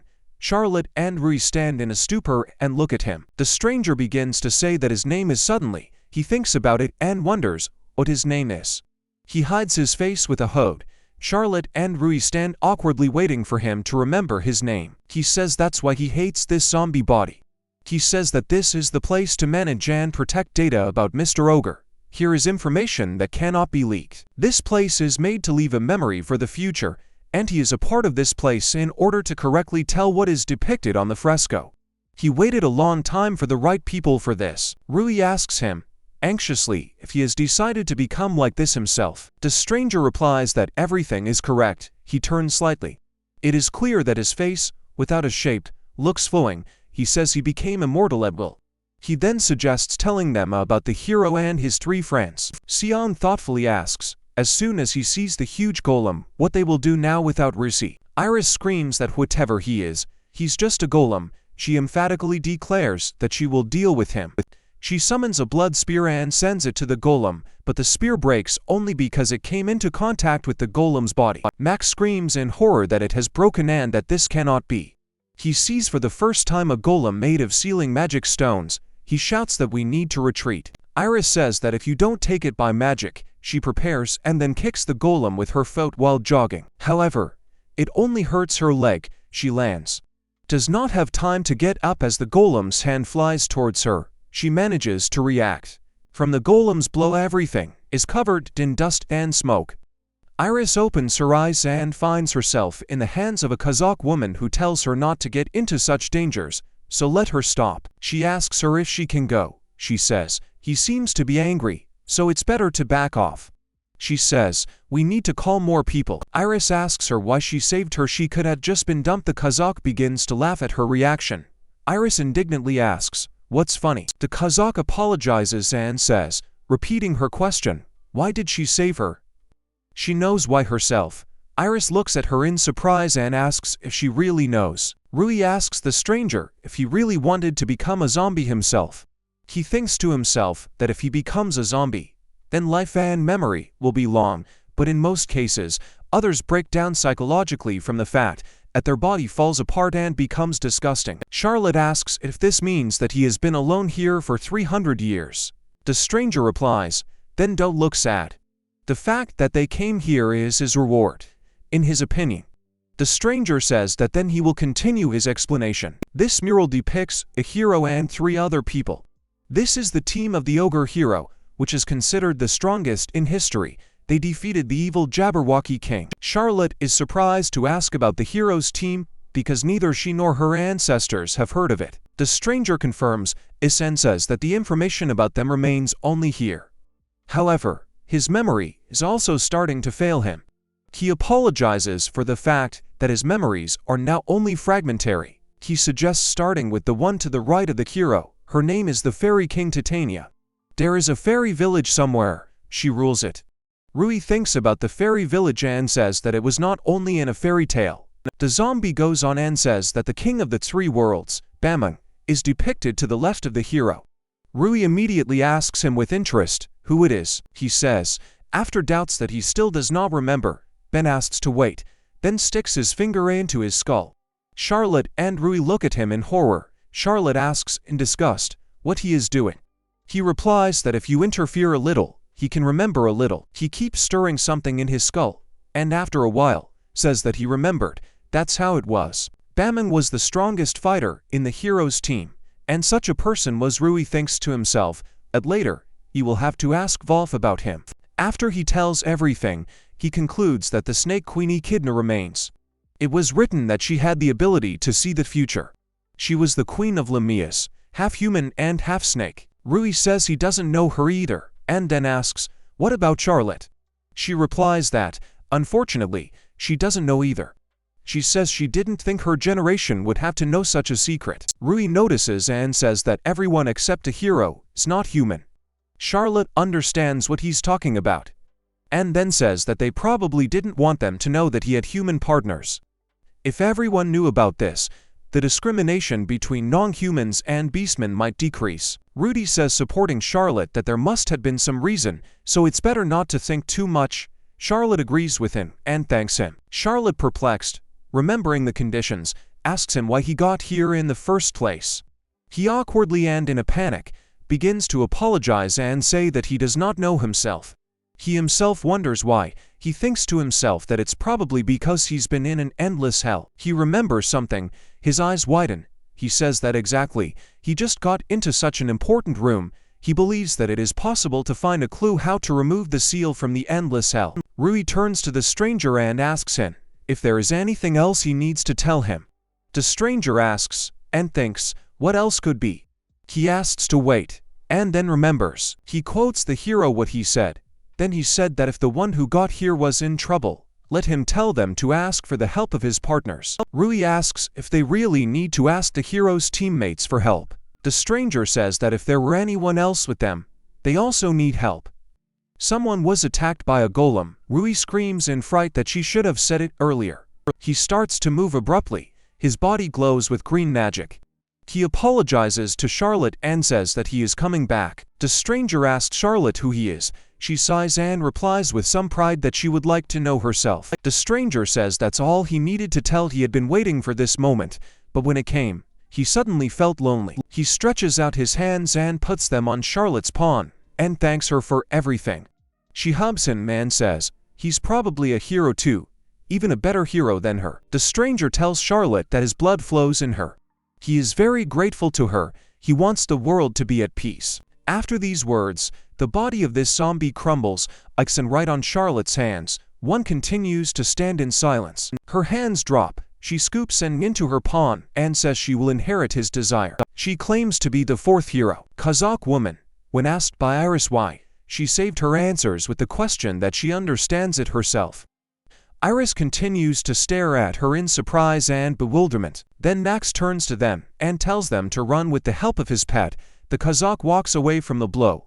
Iris jumps back. Max looks scared and delighted at the same time. He says, "This is the power for invulnerable to attacks." He says he has the strength of a rank. Jim and Mal tell Max that they have to quietly run away. They shout that they cannot cope with him. They have objects with which they can get out.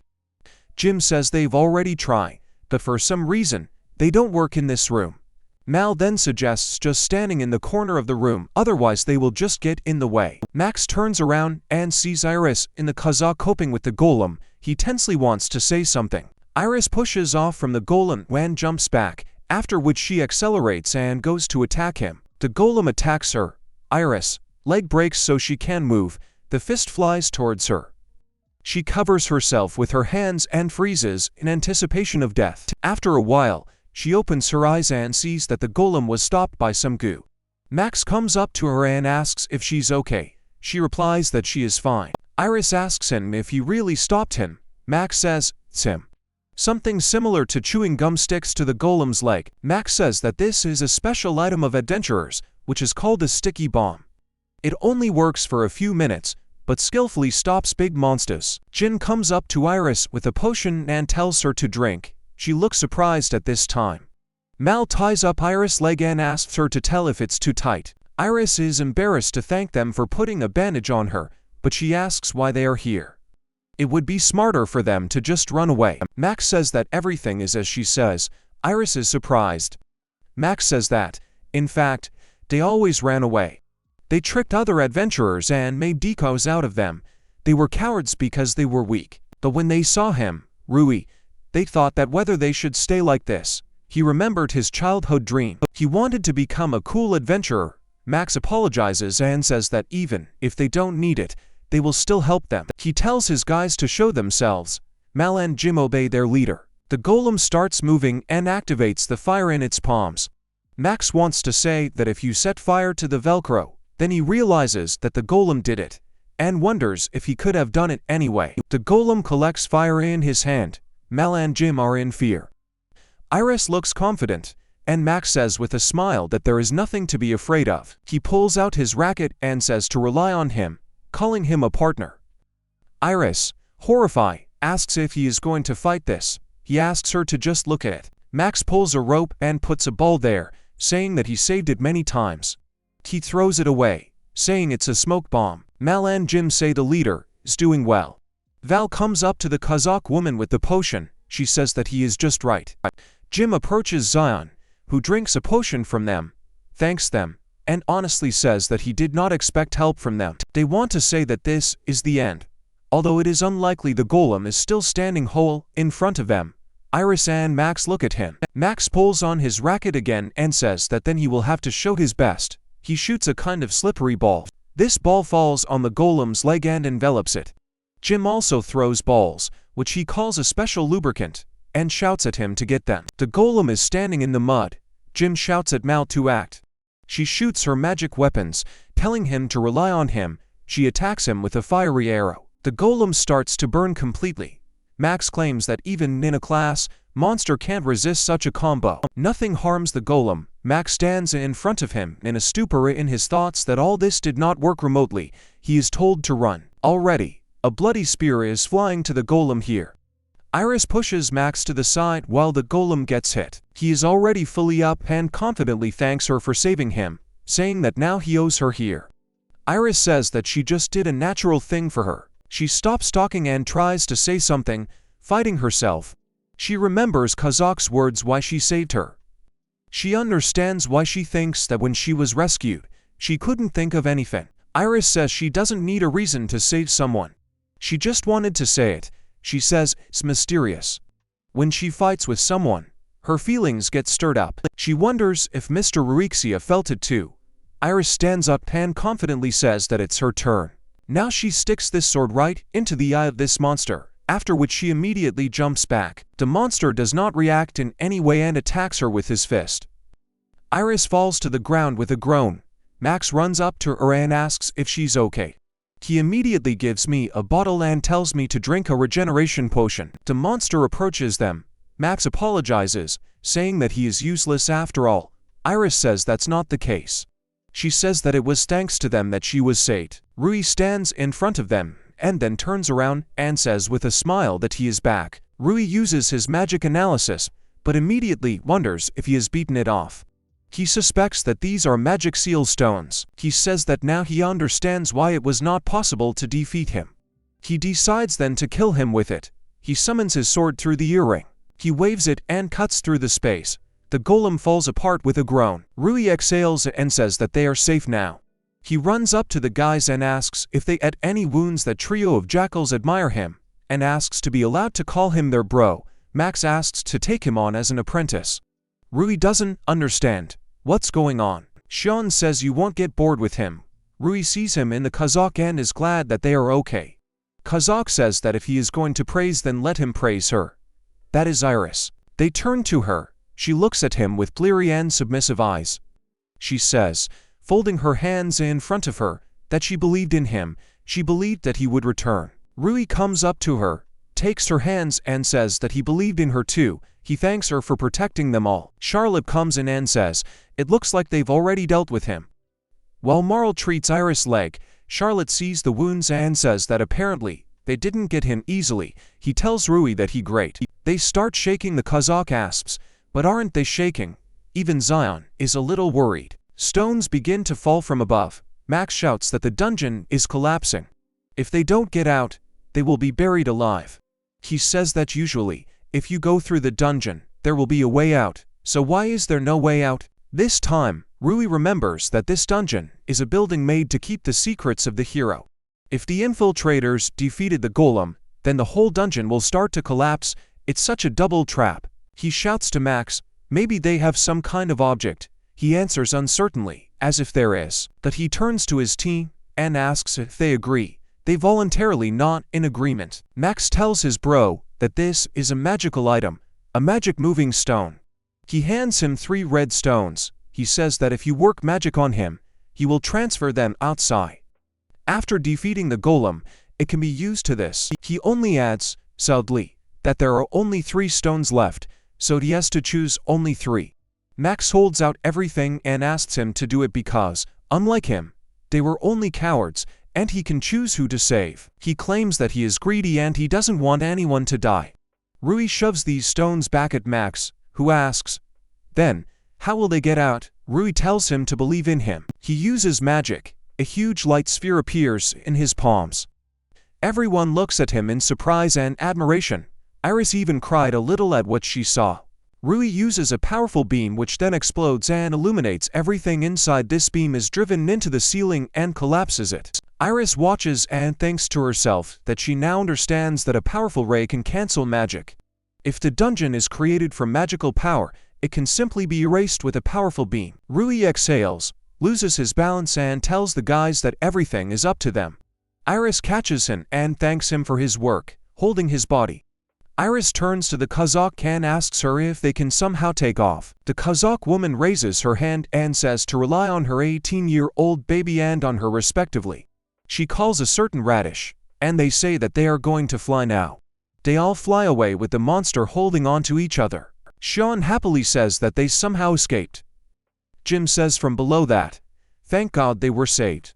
Sean is just as happy to talk that he had fun. The guys indignantly ask him if he's serious. In the dead of night, everyone says goodbye. At the hostel, Rui barely walks down the corridor and whines that his whole body hurts. Then he meets someone. Kojiro's teacher shouts loudly that he's finally back. Rui is surprised to recognize Kojiro's teacher, and immediately asks him why he is here at all. He says worriedly that he found out from the head of the hostel that he has not returned yet. He didn't think that he would come back so battered after they talked to him in the woods. Rui awkwardly and guiltily apologizes to him. Kojiro asks him if he has used his potion. Rui takes out that bottle again, as if he had forgotten it during the battle. Kojiro then demands to give it back. Here they're sitting in the room. Kojiro treats his back with this potion, and Rui screams that it stings a little. Then he screams, pinches already, and even pinches very much. After a while, Rui examines himself and says that it has already become much easier here. Kijiro says that his potion works great. He then adds that, however, it is good that he is fine. He believes that children should not take on such a thing. He gives instructions, then, after lying in the bath and sleeping, everything will pass. Then he says goodbye and tells him to rest, after which he leaves. Rui thanks him. Rui reflects that he was really worried about him and was waiting for him. He thinks we should thank him at school tomorrow. On a bright day, Rui exercises, breathing in parallel to the beat. After a while, he falls on his stomach and says he's tired. A bird flies into his window and says something to him. Rui sees him and shouts his name. He takes what he was steaming and says, "It's a big fruit." He asks if he really brought it to him. He makes a sound, after which Rui thanks him. After a while outside for practice, Kijiro apologizes to the guys for being so sudden. But today will be the last lesson with him. He says they didn't spend much time, but it was worth it. Rui notices, Isan continues to look at him suspiciously. Charlotte turns to Rui and asks him if something has happened. He apologizes and says that nothing happened. Rui wonders why his mood is worse than usual. Today during training, Kijiro tells Ibuki that he is squeezing too much. Ibuki, in his defense, says that if he doesn't squeeze like that, he will drop it. Kijiro says to squeeze when he attacks, so reaction is important, but his is better than before, according to Kijiro. Kijiro calls the next one, and then turns his attention to the prince, asking if he needs his help. The prince says he thought it would be good for him to learn how to wield a gun too. Kijiro sees that he has a staff in his hands and says that then he knows a little about it too. He approaches him and suggests starting with how to hold him. After training, Kijiro says that he will attack now. He asks the prince to try to defend himself, as he showed him. The prince agrees with him. The prince confidently holds the staff in front of him. Kijiro, subtly or even fatally, says that he has a good stance and a confident look. Then he says how sorry he is. He pulls out his sword and points it at the prince. He announces that they are starting. The prince agrees in disbelief. It is clear that he is nervous. Kijiro raises his sword and attacks him with light blows. The prince dodges his blows and then rejoices that he succeeded here. Kijiro smiles, suspiciously, frowns and quietly asks for forgiveness, and then attacks with a sword, cutting the prince. The dead body of the prince falls to the ground. All the students look at him in horror. Kijiro puts the tip of the sword on the prince's head and says goodbye to him forever. Rui immediately steps in and stops Kijiro with his sword. He asks him what it all means. Ibuki comes and asks what he is doing at all. He screams in rage. But how dare he attack him? He convulsively repeats the question and shouts that he will kill him. Rui tells Ibuki not to submit to anger.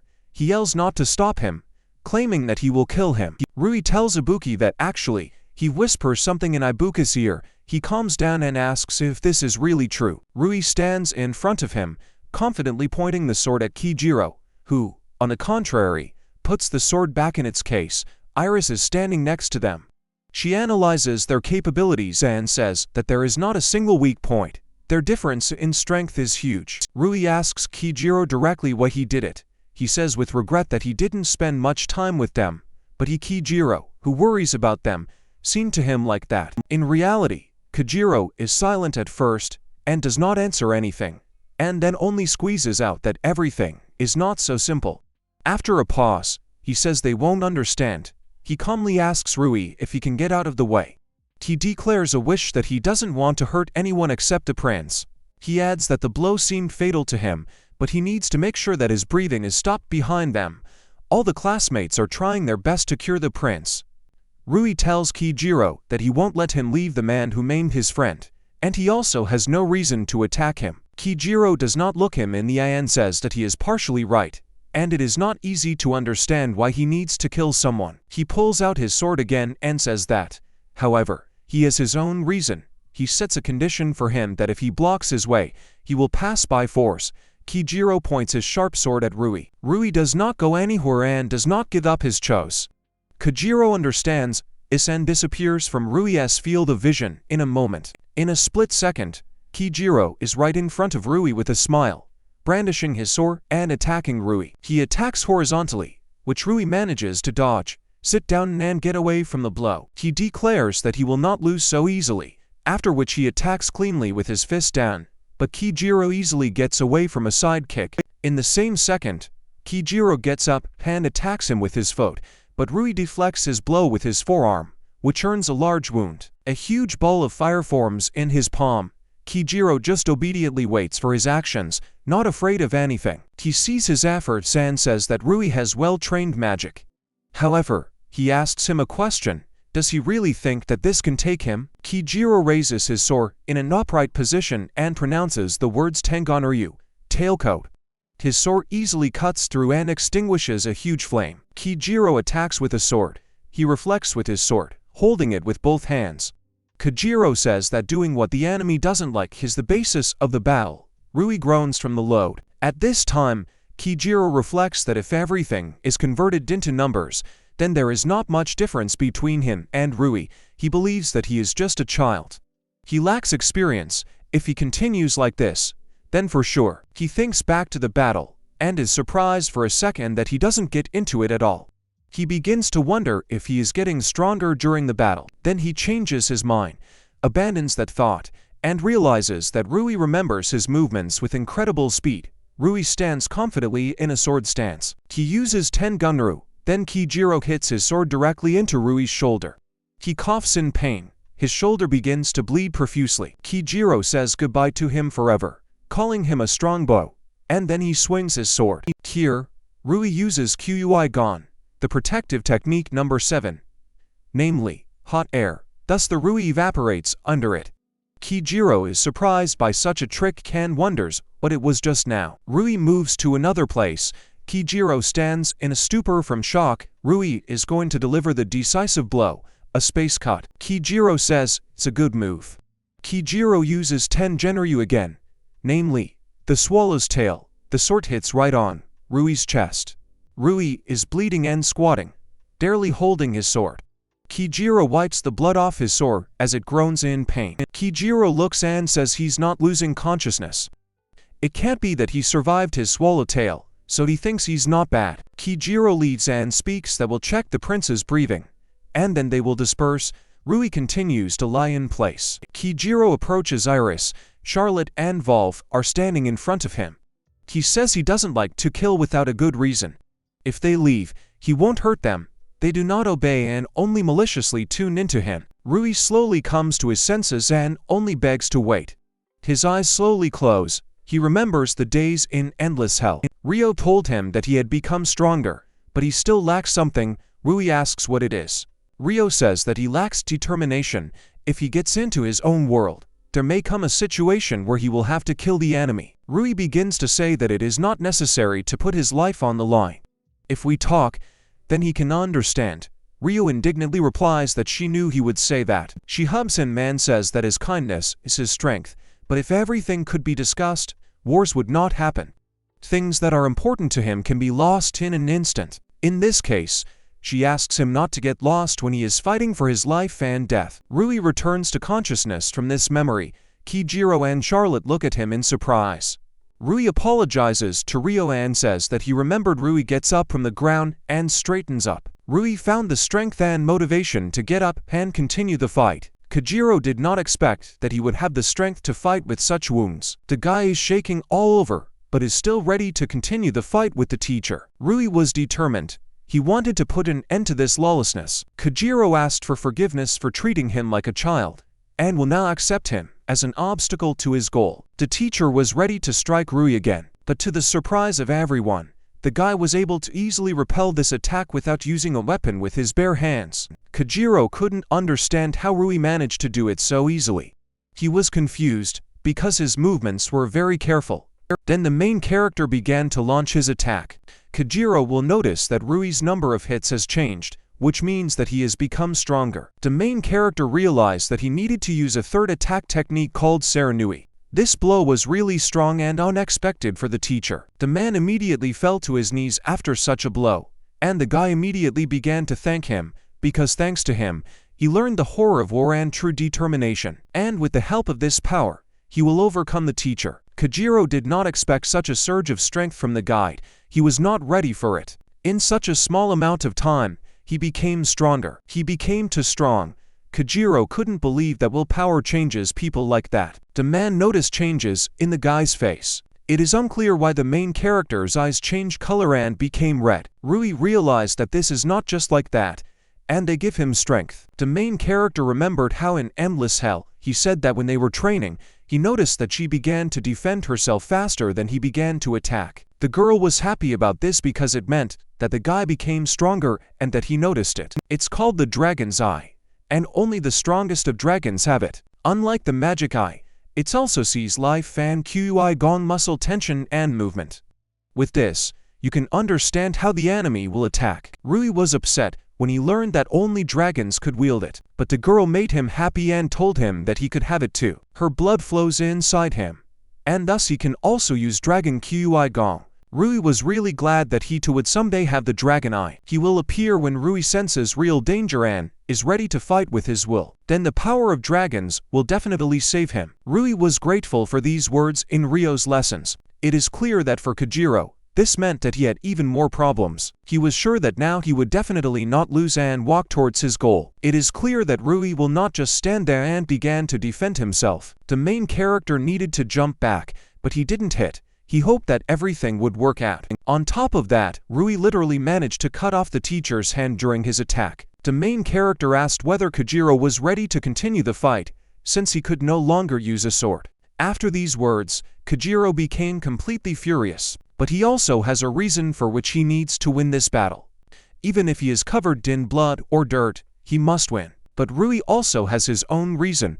All his friends and people dear to him, he's obliged to protect them. Their battle will go down in history, so legendary confrontation. He became stronger in order to defeat the teacher. Kojiro lost his arm and now this. But Rui cannot lose no matter what.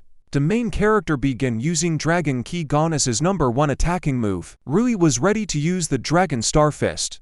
Kojiro was wondering if the guy could stop his ace in the hole. Giant General's Sword. This is magic that only magicians with a general mark can use. But on the way to save Ryo and her sister, there will probably be even stronger opponents. Rui, with inner tension, gathered the last bit of determination in himself to deliver the final blow, feeling a growing wave of energy ready to spill out at the moment of the solemn embodiment of his determination. Rui, trained by the strongest, was ready to take charge again and protect Yuri and everyone, holding his resolve as a guard ready for the test. Kojiro admitted that the guy turned out to be much more complex than it seemed at first glance, and agreed with this. Encountering unexpected depth and strength in him, he sincerely regretted his actions, realizing that if he were as strong as that guy, he wouldn't have to do what he was doing now. Rui, feeling the weight of responsibility for his friends and loved ones, was ready for anything, feeling an unshakable determination within himself. As a result, he will be able to avoid Kojiro's attack and carry out his own, which will show how masterful he is in his strength and dexterity. And as expected, the blow was too heavy for Kojiro, who simply passed out, unable to bear this crushing blow. Rui attributed his success to Ryo. Thanks to her, he gained the determination that allowed him to overcome all difficulties. Of course, the protagonist's instant victory was inseparable from the support of his friends, who were always there ready to defend him. After some time, everyone worked hard together trying to save Kojiro and bring a change to the current situation. Fortunately, with their joint efforts, they managed to bring Kojiro back to consciousness, restoring him. After the fight, the guy apologized immediately after waking up, having previously warned that the next moments would be painful, asking the girl standing next to him, Lona, to begin the necessary process. He tentatively explained that it might be unpleasant but necessary for his recovery. Lona proceeded to use High Hill, providing the bow with the healing he needed to recover from the fight. The man was surprised to see how she was able to restore him simply by casting a spell, because even experienced healers usually need several hours for such a restoration. The girl wondered if it hurt, but despite this, she skillfully continued her work, creating a healing spell with grace and skill. Kojiro expressed outright surprise at Lona's professionalism and skill and healing, clearly admiring her skill. Kojiro couldn't believe that he was able to move his arm again. Now new prospects were opening up for him, and he realized that he would be in debt.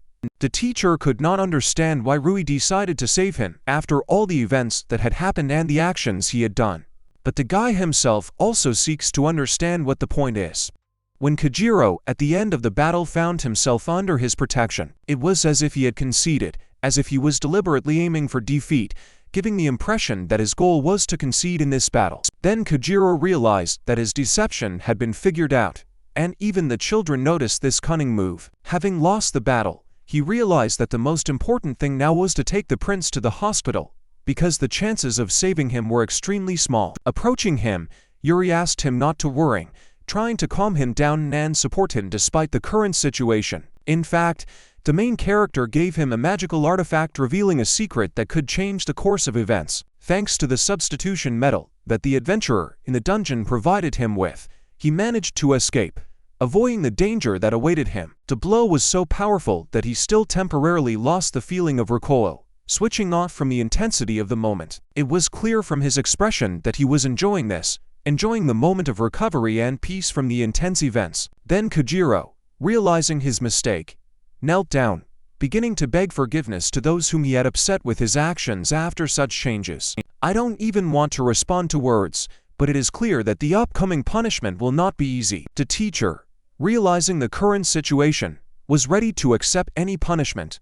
He only asked to be given a chance to tell how everything came to this. Her gaze changed sharply, as if she was preparing for something big. A second later, the man fell to the floor, as if conquered by a wave of pain that overwhelmed him, depriving him of support. Lona could not understand what was wrong, because she was treating, but the temperature continued to rise, as if the rebellious organism did not want to agree with her efforts. After some time, the man began to feel better, as if the shadow of pain was gradually dissolving under an invisible ray of relief. Well, nothing can be done about it.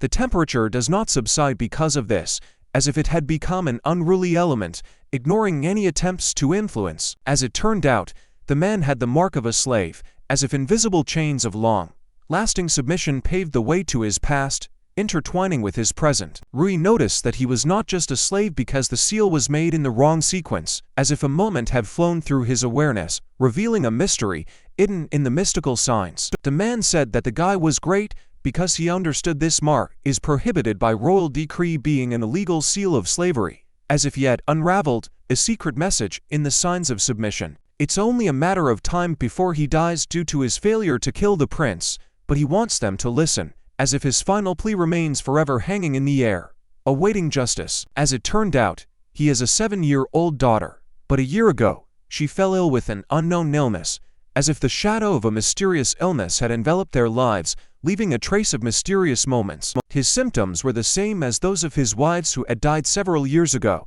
as if the curse of the past had come to life again in their lives, repeating itself with merciless precision. Many doctors were unable to cure his daughter. She weakened day by day.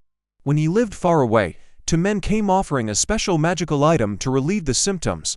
In return, he had to carry out several errands. He realized the severity of his sins. He no longer cared what would happen to him, as if the burden of regret had become an integral part of his existence. Well, his daughter, named Fuyu, was sinless, and he begged to save her, like the last innocent soul captured by fate. The main character asked if everyone had heard the man emphasizing that it was their responsibility to save his daughter, as if the question hung in the air, filling him with determination. Just then, 2 strangers were sitting in the man's house discussing that they had discovered a potential source of income, as if invisible threads of fate intertwined their decisions in an unpredictable whirlpool. After all, it's enough to just keep her alive, as if a mysterious proposal sounded in the room, breaking the silence and infiltrating the plans of strangers. They decided that they needed to make more money from that samurai seeking to get rich quickly, as if the greedy minds of strangers were weaving plans, ignoring moral boundaries. Well, their sweet conversation was interrupted by Rui, who spectacularly appeared like a shadow of the unknown past, disrupting the flow of their greedy plans. The guy was really furious and ready to deal with them, as if the fire of indignation burned in his eyes, guiding him forward. The men immediately picked up knives, just in case, as if the dark shadows were preparing to dance in anticipation of the outbreak of a threat. Then the main characters commanded Iris to start something as if she had become the executor of their strategy, an invisible hand embodying their intentions. The girl then began to crush her opponents, as if a whirlwind of revenge had suddenly erupted, and she became an unstoppable force falling on those who faced her wrath. And then she took Fuyu in her arms, as if gently and decisively protecting her from the storms of a hostile world, creating a protective shield around her ward. The men realized that, once again, their secrets had been revealed because they thought that they were hiding safely, as if the invisible hand of fate was revealing their secrets at an unexpected moment. Wolf said that it was easy to find by smell, as if his sensitive sense of smell was the key to revealing the secret hiding places weaving in the air. Well, the guy said that he was the first to analyze everything, as if his mind became a spearhead penetrating secrets and solving their riddles. The man said that they were strong and offered to measure their strength with him, as if a challenge had been thrown and tense anticipation of a fight hung in the air. Well, the guy would not forgive them under any circumstances for disgracing the man's efforts and his strength, as if his pride were a piece of shrapnel cutting in the air. Then, as expected, he struck the enemy, as if the moment of truth had arrived and the sound of the collision of hostile waves filled the air. With such a force of impact, the wall simply could not stand it and broke through, leaving behind a destroyed hole. Kajiro's prediction came true. The girl's heart flared up as if a passionate flame had flared up in her heart, illuminating everything around with its warmth. This was something beyond an ordinary disease, and the healer seemed powerless in the face of an unknown illness that required unusual means of healing. Some kind of resourceful method was needed that could put an end to the disease, which declared war on the girl who had become a hostage to her own condition. Rui concluded that the first step was to let the girl evaluate Lone and then urgently go to the palace, leaving behind a trail of a mysterious decision. At this time, the girl and guy settled down peacefully, awaiting the arrival of their friends, feeling the tension in the air being replaced by an atmosphere of pleasant anticipation. It was clear from her facial expressions that the girl was irritated and nervous, as if the internal dissonance concealed mysterious riddles and expectations. The guy gently asked the girl to calm down, reminding her to breathe deeper, as if his words were a quiet touch to the seething inner world of her feelings. The girl's gratitude went to Ben, and as if by magic, the children felt much better, as if his presence brought calm and healing energy. Ben, in response, feeling his role in changing the situation, even blushed slightly from unexpected gratitude and attention. Happiness knew no bounds, and he rejoiced to see that thanks to his help, the girl was able to find peace and tranquility. Then Ben conveyed the good news, saying that it seemed that their friends had arrived, as if the invisible shadow of tension had dissipated with the arrival of loved ones. As the guy predicted, everything happened exactly like that. His friends actually came, confirming his instincts and ending the wait. Lona decided that she would start with a simple attempt at healing, aiming to bring relief to the girl with her healing touch. Fui even managed to come to her senses, but naturally she was completely bewildered, unable to realize what place she had ended up in. Lona cautiously asked if the girl could share a little conversation with her, as if offering a warm hand in the uncharted waters of communication. Then noticed that the girl had a rather unhealthy complexion, as if the dullness reflected her inner state, causing concern. If the situation continued, the girl would not last long, which is why Ben felt an urgent need to find a way to recover her. The main character tried to solve the riddle. It seemed not a disease, but some kind of curse. And lowering the temperature turned out to be not a simple enough solution. Doctors and healers, it would seem, should have noticed something deeper, since attention must be paid not only to obvious symptoms, but also to mysterious aspects. Then asked if something was captivating the main character, if something had caught his attention, as if waiting for key information that could reveal secrets. It turned out that he had an above-average amount of magical power, as if mysterious signs were opening up, harbingers promising the potential for a solution. Rui was slightly distracted and realized that if she began to train, the girl could become an outstanding magician, as if the glimmer of new potential was blossoming in their harbingers. Then discovered something fascinating. Her mother also had a significant amount of magical energy, as if the mystery of magic permeated their family ties. The amount of this magical power meant only one thing. They had the potential of great possibilities and secret powers ready to blossom. Then asked to pay attention to unexplained fever, fatigue and swelling of the joints, noting that these symptoms closely resembled her condition, as if they were united by an unknown force. Rui agreed that the symptoms were identical, as if confirming that the mysterious influence extended not only to the girl, but also to her mother. It seemed like magical poisoning. Usually, too much magical power is considered a sign of health, but too much can lead to poisoning. and her mother had a body type that made it difficult to control magical energy. Her body is tormented by the accumulated magical energy, and if it is released, it will begin to accumulate again. Perhaps this is not an easy solution to the problem. Kazaka announced that she had an idea like a ray of light in the darkness ready to illuminate the path to a possible solution. She offered to give them her idea for free, like a gift, ready to shed light on the dark corners of their mysterious quest. She begged them to try it on the girl, as if staking any hope of successfully testing their shared path to healing. Rui waved his hand, inviting Lona to join him, as if anticipating the moment when a new chapter in their strange healing journey would begin. The guy asked Lona to put it on the girl and use it when she felt tired, creating an opportunity for her to heal through healing. Lona announced that she had a gift, asking if the girl could accept it, as if the offer of a mysterious gift was hanging in the air. Fuya tried to express gratitude, but suddenly began to faint, as if emotional stress had overtaken her, leaving confusion and anxiety in its wake. Of course, the girl immediately began to treat her as if healing magic had been summoned in response to an unexpected fainting spell. Her face instantly takes on a healthy hue, as if the magic of healing spreads through every cell of her body, returning vitality. Den felt bewildered, could not understand whether it was the effect of the bracelet, as if a mysterious force was hiding its secrets, leading him into a world of mysteries. This is a magical item, a charge bracelet created to accumulate magical energy. When it is filled, the release of magical power outward will begin. However, to her, it seemed to always drain her energy, as if a magical exchange was part of an unexpected journey. With this bracelet, the cosmic woman asked to give her money instead of gratitude, explaining that she bought the bracelet at a big discount from Max and simply spent the money for nothing. Wolf noticed that the girl was blushing, indicating her embarrassment, as if embarrassment bloomed on her cheeks, creating a non-verbal response. After some time, Rui decided to visit Kojiro, as if the clock was ticking, measuring the moment when they would cross paths again. The teacher expressed gratitude for the guy's visit, announcing that the academy was closed for the holidays and now he had free time. As the guy noted, the man seemed to feel great, as if positive energy and satisfaction surrounded him. It all happened because the protagonist erased the mark of a slave, as if the act of liberation marked the beginning of a new stage in their relationship. Kojiro realized that it was because of him that they were sent on vacation, and he brought trouble to Ligas, as if the shadow of regret lay heavily on his shoulders.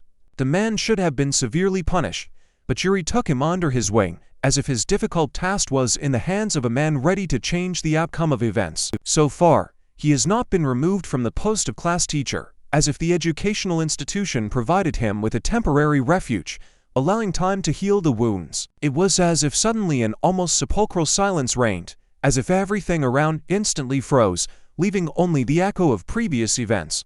A man was recently told by a jailer that the guy cured his daughter.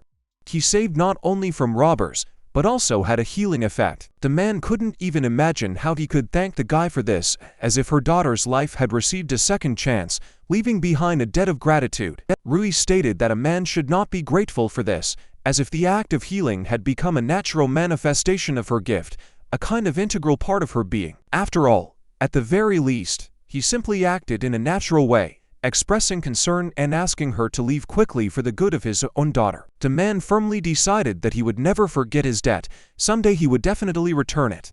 He swears with his commander's mark, as if the promise remained in his heart like a sealed agreement. At this time, Iris seemed alarmed by something, as if the shadow of an indefinite anxiety was approaching, overshadowing the clarity of her usual mood. Although it was still early, the guy was extremely tired and decided to take a nap, as if the need for rest had become the main pressing issue. But his attempts to sleep were interrupted by Iris, who, at that moment, entered the room, as if an invisible force of fate had directed her to him. She immediately apologized for her late arrival, explaining that she had a friend gathering information, who came for a surprise visit. An interim report on the ruins of the hero was received as if pieces of the past and future began to sparkle in this information kaleidoscope. When the girl tried to sit on his lap, he remarked that this was not the place to do that, as if the atmosphere called for more formal communication. Iris felt like she had done something wrong, as if the realization of her mistake was reflected in her gaze, creating unnecessary tension in the air. Then she pressed herself as close to the guy as possible, as if trying to smooth out the previous awkwardness and restore communication on a closer level. She even wondered if it was all too fast, as if trying to decipher the fine line between the speed events and her comfort. The main character realized that this was indeed too close. There are only 2 people in the room, and they are so close to the bed that it will be difficult for him to concentrate. The girl noticed the guy's worried look, as if the reflection of his anxiety was mirrored in her attentive gaze. Iris was annoyed that the guy was not listening to her, as if an invisible wall of misunderstanding had risen between them. Now, realizing his mistake, he was ready to listen carefully to her, as if awareness of his own inattention had opened up a new perspective for him in communication. The girl decided to tell so that the information would not leak out, as if the circumstances required clarity and common understanding in a situation full of tension. Since the guy didn't listen to her, she decided to get closer to him. He noticed that this was impossible, as if reality had interrupted their moment, emphasizing the inadmissibility of further physical steps. Although perhaps this attracted him, as if a moment of intimacy left a mark on his perception. Iris wondered if their relationship was a servant-master relationship. At first, she showed him respect, as if trying to decipher the subtle dynamics of their bond. As the companion of the great demon king, she was content enough to help him, as if, in her eyes, he was not just a servant, but a companion in great deeds. Spending time together, succumbing to his strength and kindness. Just looking at him, her soul becomes warm, as if emotional memories warm her inner world. And then for the first time, she felt the distance between them. She began to feel jealous of the hero's granddaughter, as if the new element of interaction brought with it difficulties. She realizes that she may not be worth it, but she decides to try anyway, as if the desire to cross the border of her feelings became too strong to resist. She asked if the guy wouldn't mind he could return her feelings. Then she kissed the guy, as if this moment had become decisive in their relationship, filling the space with new, unknown emotions. To my surprise, the guy didn't try to resist at all, as if at that moment, he decided to indulge in the flow of feelings, leaving questions and doubts behind. He noticed that it was unusually pleasant, as if in this kiss, he had found something that he had been missing for a long time. The girl said that she was very pleased, as if the confirmation of her feelings added warmth to the air and blurred the sharp edges of their misunderstanding. Rui reciprocated. He was flattered that such a girl had feelings for him, as if mutual recognition brought them even closer. Iris asked if she could come down, as if the question became a bridge to return to more mundane questions and activities. Rui said that this was not necessary, as if he gave her freedom of choice, creating an atmosphere of mutual respect and understanding. In fact, she didn't tell him anything, as if a secret was hidden in her eyes, adding heightened interest to the moment. From their first meeting, she fell in love with his sweet face, as if the facial expressions of his face became a magical guide to the world of her feelings. She apologized for ignoring him the first time she met the guy because she felt embarrassed and insecure. Then she thought that someday they would have to be enemies, as if the first impression left its mark on her perception of the situation. Fate is a strange thing.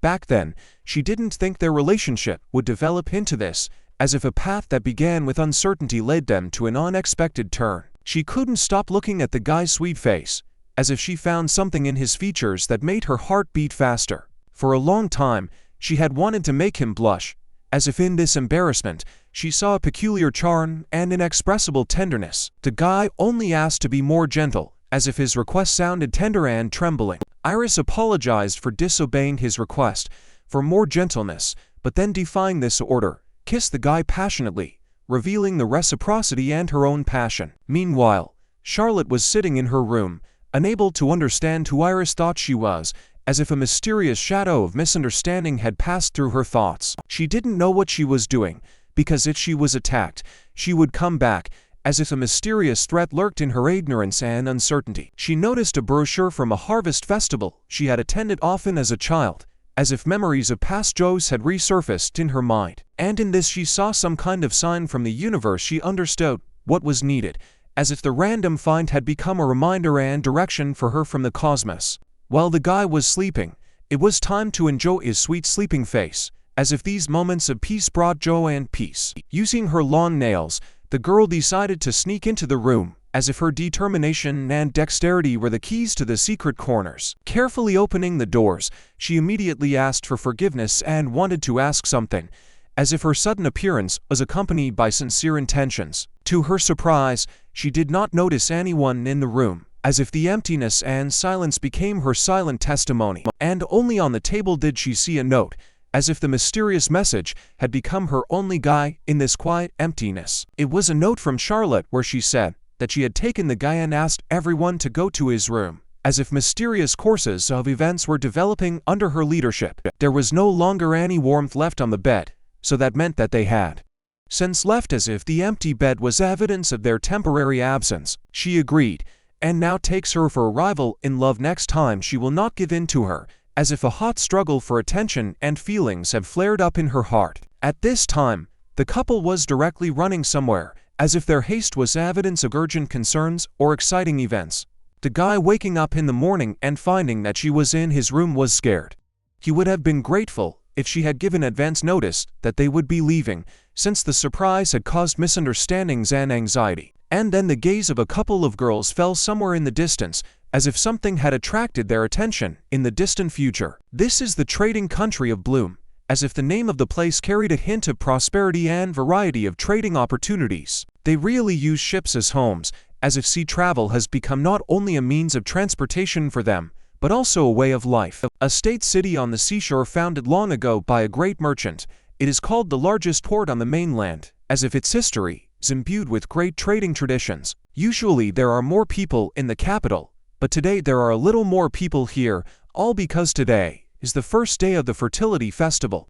As if a festive atmosphere filled the streets of the city. The main character was incredibly happy, because for the first time, he came to some festival, as if enthusiasm and excitement filled his heart. He immediately grabbed his girlfriend's hand and told them to go, as if the excitement of discovering a new adventure had visibly awakened his resolve. Charlotte slightly did not expect such abruptness from the guy, as if his unexpected energy gave their walk an unexpected pace. She noticed that they hadn't gone on a date together in a long time, and she was glad that she brought him, as if remembering how nice it was to spend time together gave them a special mood. And then their journey into the world of adventure began, as if every step at the festival opened up new, interesting opportunities for them. They both had as much fun as they could, as if every moment at the festival became a reason for laughter and joy. It was just time for a snack, as if appetite had become an involuntary companion of their exciting journey through the gastronomic delights of the festival. Rui really enjoyed the food as well as everything else about the festival, as if the delicious food had become an integral part of his positive experience of the event. So they will be cheerful for the second half of the day. Charlotte's fish soup is also very tasty, as if the delightful impressions left them with energy and satisfaction. However, all the stories she showed were good, as if the selection of offers pleased them with variety and quality. There were even magical objects that Max probably didn't have. Somehow they continued to meet him, as if the mystery of magic added a new element of interest to their everyday life. Wolf and Bern also see each other often.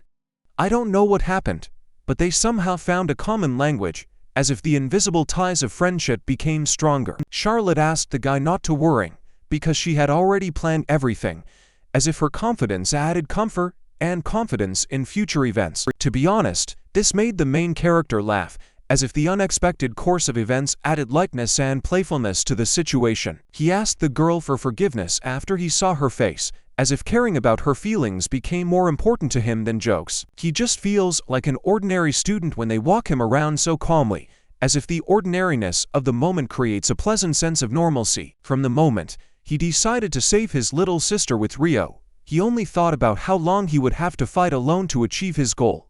He did not think that he would spend such a peaceful time, as if life had surprisingly changed its ways. The girl kindly called him a fool, as if the playful abuse had become another link in their friendly relationship. They really may be a little unusual, as if the originality gives their relationship a special charm. But this does not mean that they cannot be satisfied with something ordinary, as if in simple joys they find their uniqueness.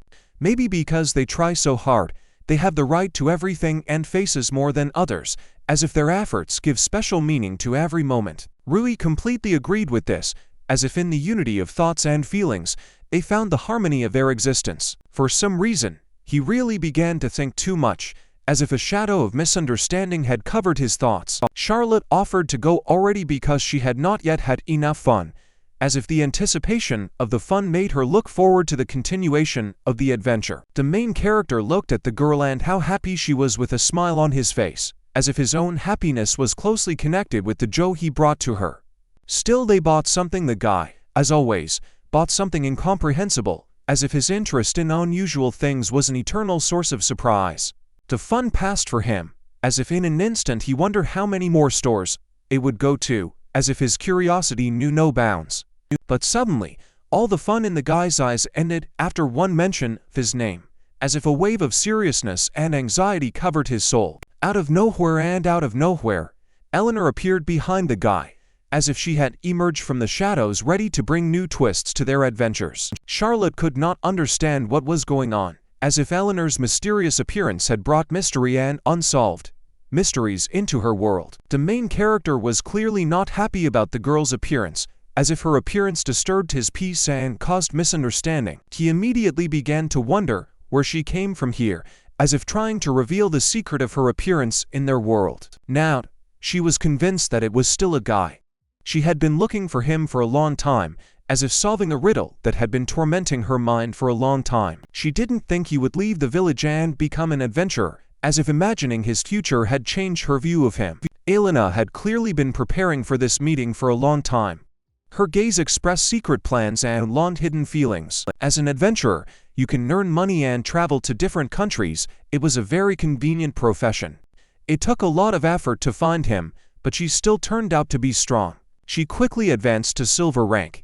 Alina, noticing the determination in the guy's eyes, decided to invite him for a walk, and at that moment, on a magical night, she said that she forgives him for his previous rejection, opening the door to a new chapter in their relationship. In a world of magic and mystery, where destinies are intertwined, she, like a gentle shield, will cherish him again.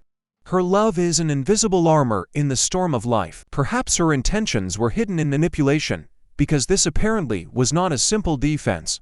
In her presence, he did not know how to relax. Naturally, her words caused a wave of anger in the girl, stirring up the inner fire of intransigence. If he desires misfortune, let him follow this dark path where shadows envelop the soul, for light and joy will be far from him. Charlotte politely asked if she could squeeze in, eager to find comfort in their conversation. Charlotte said that the girl is free from obligations to the guy, and can choose not to communicate with him. Now she takes care of him as if she has become his invisible protector. Lena perceives Charlotte as the girl's mistress, aware of the upcoming date, and therefore is not going to interfere, leaving them to enjoy the moment together. Alina couldn't believe it. The lady turned out to be more than just a childhood friend. Charlotte's gaze embodied something deeper and mystical. Earlier, the guy mentioned her to Charlotte, but she did not imagine that he was dating such an unusual girl, as if he was revealing the secrets of the world to her. If Alina wanted a fight, then Charlotte was ready, but if she was afraid, then it was probably best for her to return to her village and avoid conflict. These words ignited anger in Alina, and she became ready for any possible action, despite the consequences. The readiness to kill Charlotte right on the spot pierced Eleanor's soul, clouded her mind, and swallowed her heart with a dark wave of revenge. Politely addressing the guy, the girl asked him to look after her purse, as if showing unobtrusive concern for her property. Then, like a wolf, she stretched out for her sword, ready for a virtuosic blade dance in battle, personifying strength and determination. Having said that she was going to cut off all their ties, she said it with such determination, as if she was tearing off the last invisible cord connecting their worlds.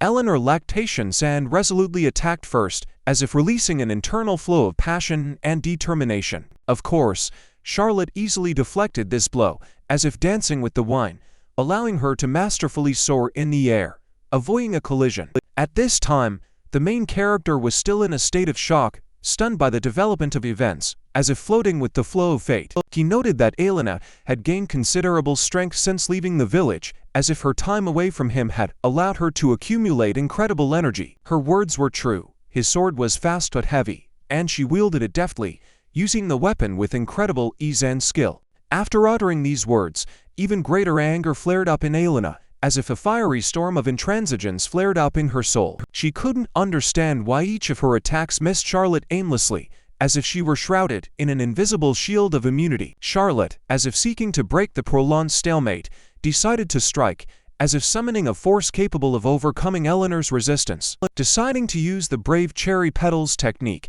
Charlotte created a beautiful and deadly whirlwind attack, as if scattering indomitable petals around her, summoned to the dance of fate. In addition, Sokolo's aspiration, acting as a powerful technique, enhanced the effectiveness of her attack, as if natural forces were supporting her stamina and determination. Alina, it seems, will not forgive Charlotte for anything, as if a strong determination arose in her heart, not to forget and not to forgive. She couldn't comprehend how Charlotte dared to seduce her with Rui, as if it was an incredible betrayal that deeply wounded her trust. Charlotte felt as if she saw herself in Alina before she met the guy, as if her own path was reflected in the mirror of time. Boasting of her gift, Charlotte, when faced with failures, showed her hysteria, as if it was difficult for her to come to terms with the fact that not everything was going according to her plan. The main character changed her, and Charlotte felt gratitude to him for this, as if he were the architect of her changes. Alina remained perplexed, could not understand why Charlotte decided to free herself from the sword, as if from a symbol of her strength and steadfastness. The girl came to the idea that if Alina did not attack, it could mean that she was admitting defeat, as if giving Charlotte freedom of choice. Alina was losing track of how to express her anger vividly, as if she had exhausted all ways to express her anger in this situation. Then naturally, she decided to attack again, as if trying to regain control and prove her strength. Charlotte once again chose to use the brave cherry petals technique, as if creating a whirlwind of invisible, but deadly blades around herself. Only this time she used a move called Petal Flash, as if adding a new, unexpected dimension to her attack. In this fight, Charlotte looked much more powerful than Alina, as if her strength and skill shimmered in every movement, asserting her superiority. As expected, Alina was unable to defeat Charlotte, and only fell as if realizing her defeat in this battle. Rui just watched all this ups and downs in silence, shocked, as if trying to comprehend all the chaos unfolding before his eyes. Charlotte clearly expressed joy at being able to protect not only herself, but also the guide, as if she had found satisfaction in her determination and strength. Then with a smile on her face, she waved her hand to the main character, as if to sign her gratitude for his role in this unusual theater of events. The guy admitted that the situation seemed frightening, as if he was aware of the seriousness of what was happening and its impact on their world. Even after explaining what had happened, they were still pursued, and it was lucky that they were somehow able to return to the capital as if carried away by a whirlwind of incomprehensible events. The girl began to apologize for disrupting his first festival, as if feeling responsible for the unsuccessful conclusion of events. But the main character did not think that there was any problem in this, as if appreciating the importance of the moment and looking at the situation with optimism. Plus, he added that she was truly amazing, as if finding great qualities in her that outweighed the bad parts. Suddenly she began to train Qigong, focusing only in front, and became stronger, as if new energy and determination had awakened in her soul. In response to this, when he saw Alina, he instantly fell down, as if feeling like a failure in comparison with her inner strength. It seems that in this situation, it is difficult for him to find the strength to become stronger, as if he feels his own limitations in the fight against current circumstances. Charlotte instantly grabbed the guy's hand and walked with him somewhere, as if holding his hand.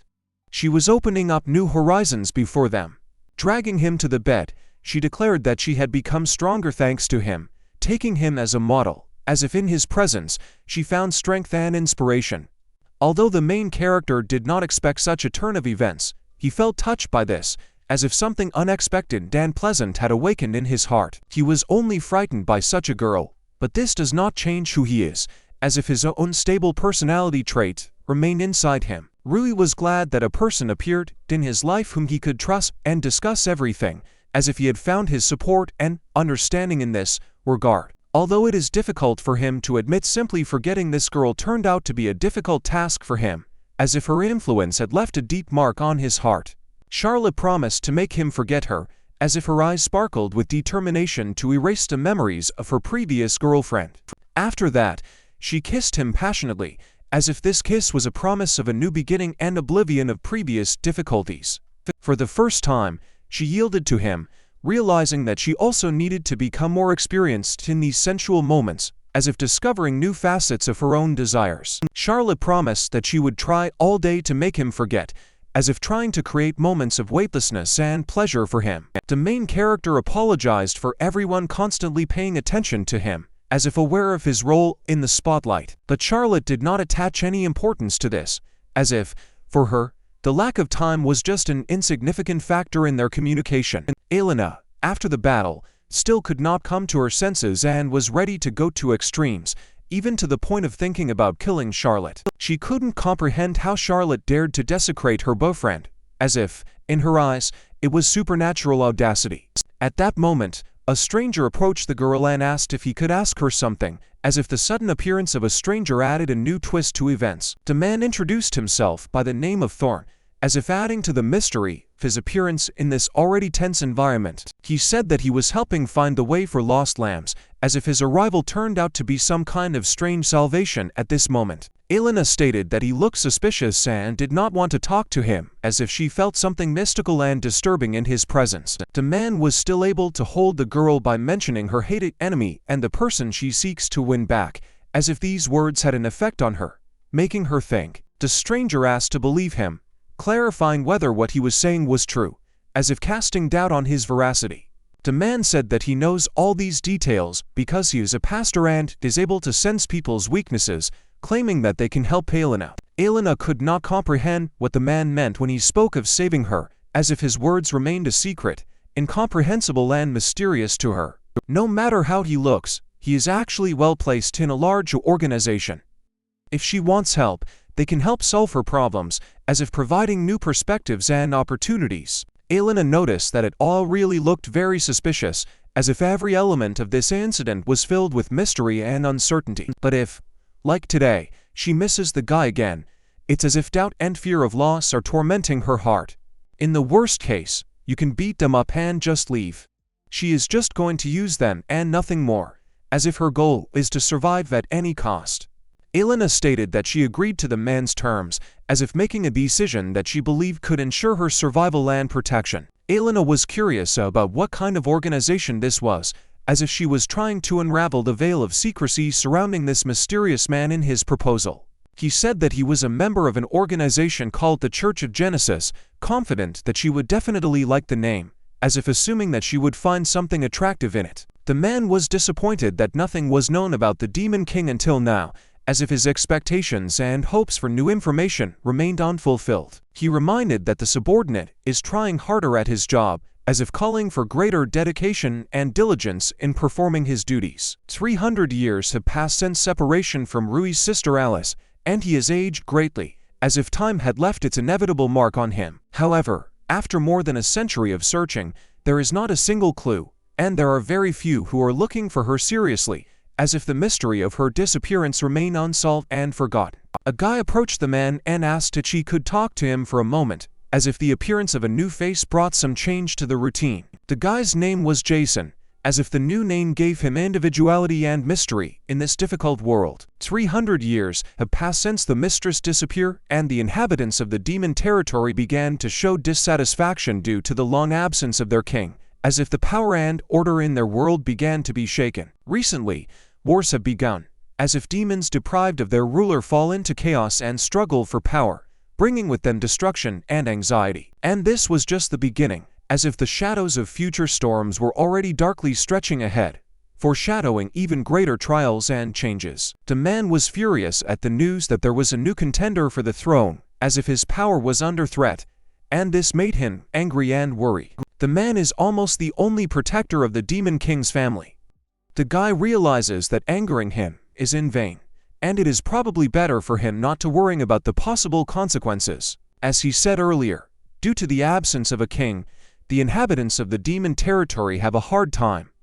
However, thanks to him, the country was not left without a ruler, and this prevents complete chaos from disintegrating. But this still cannot continue for long, as if the pressure of circumstances and the instability of power are slowly, surely eroding the foundations of a demonic society. The man agreed that there was some truth in this, but it was wrong to assume that he was not looking for a replacement, as if recognizing his secret desire to find a worthy heir. Jason confidently declared that he would become the new king, as if challenging the current protector of the Demon King's lineage. It is clear that the man was not just angry, but simply furious after hearing what he heard, as if his emotions flared up and turned into a storm of indignation. Jason's gaze, on the contrary, was very confident and calm, as if he did not have the slightest doubt about his words and actions. The man said that the guy had simply wasted his time and asked him not to come into his sight again, as if stopping any discussions and putting an end to their meeting. Someone approached the guy and said that he was great,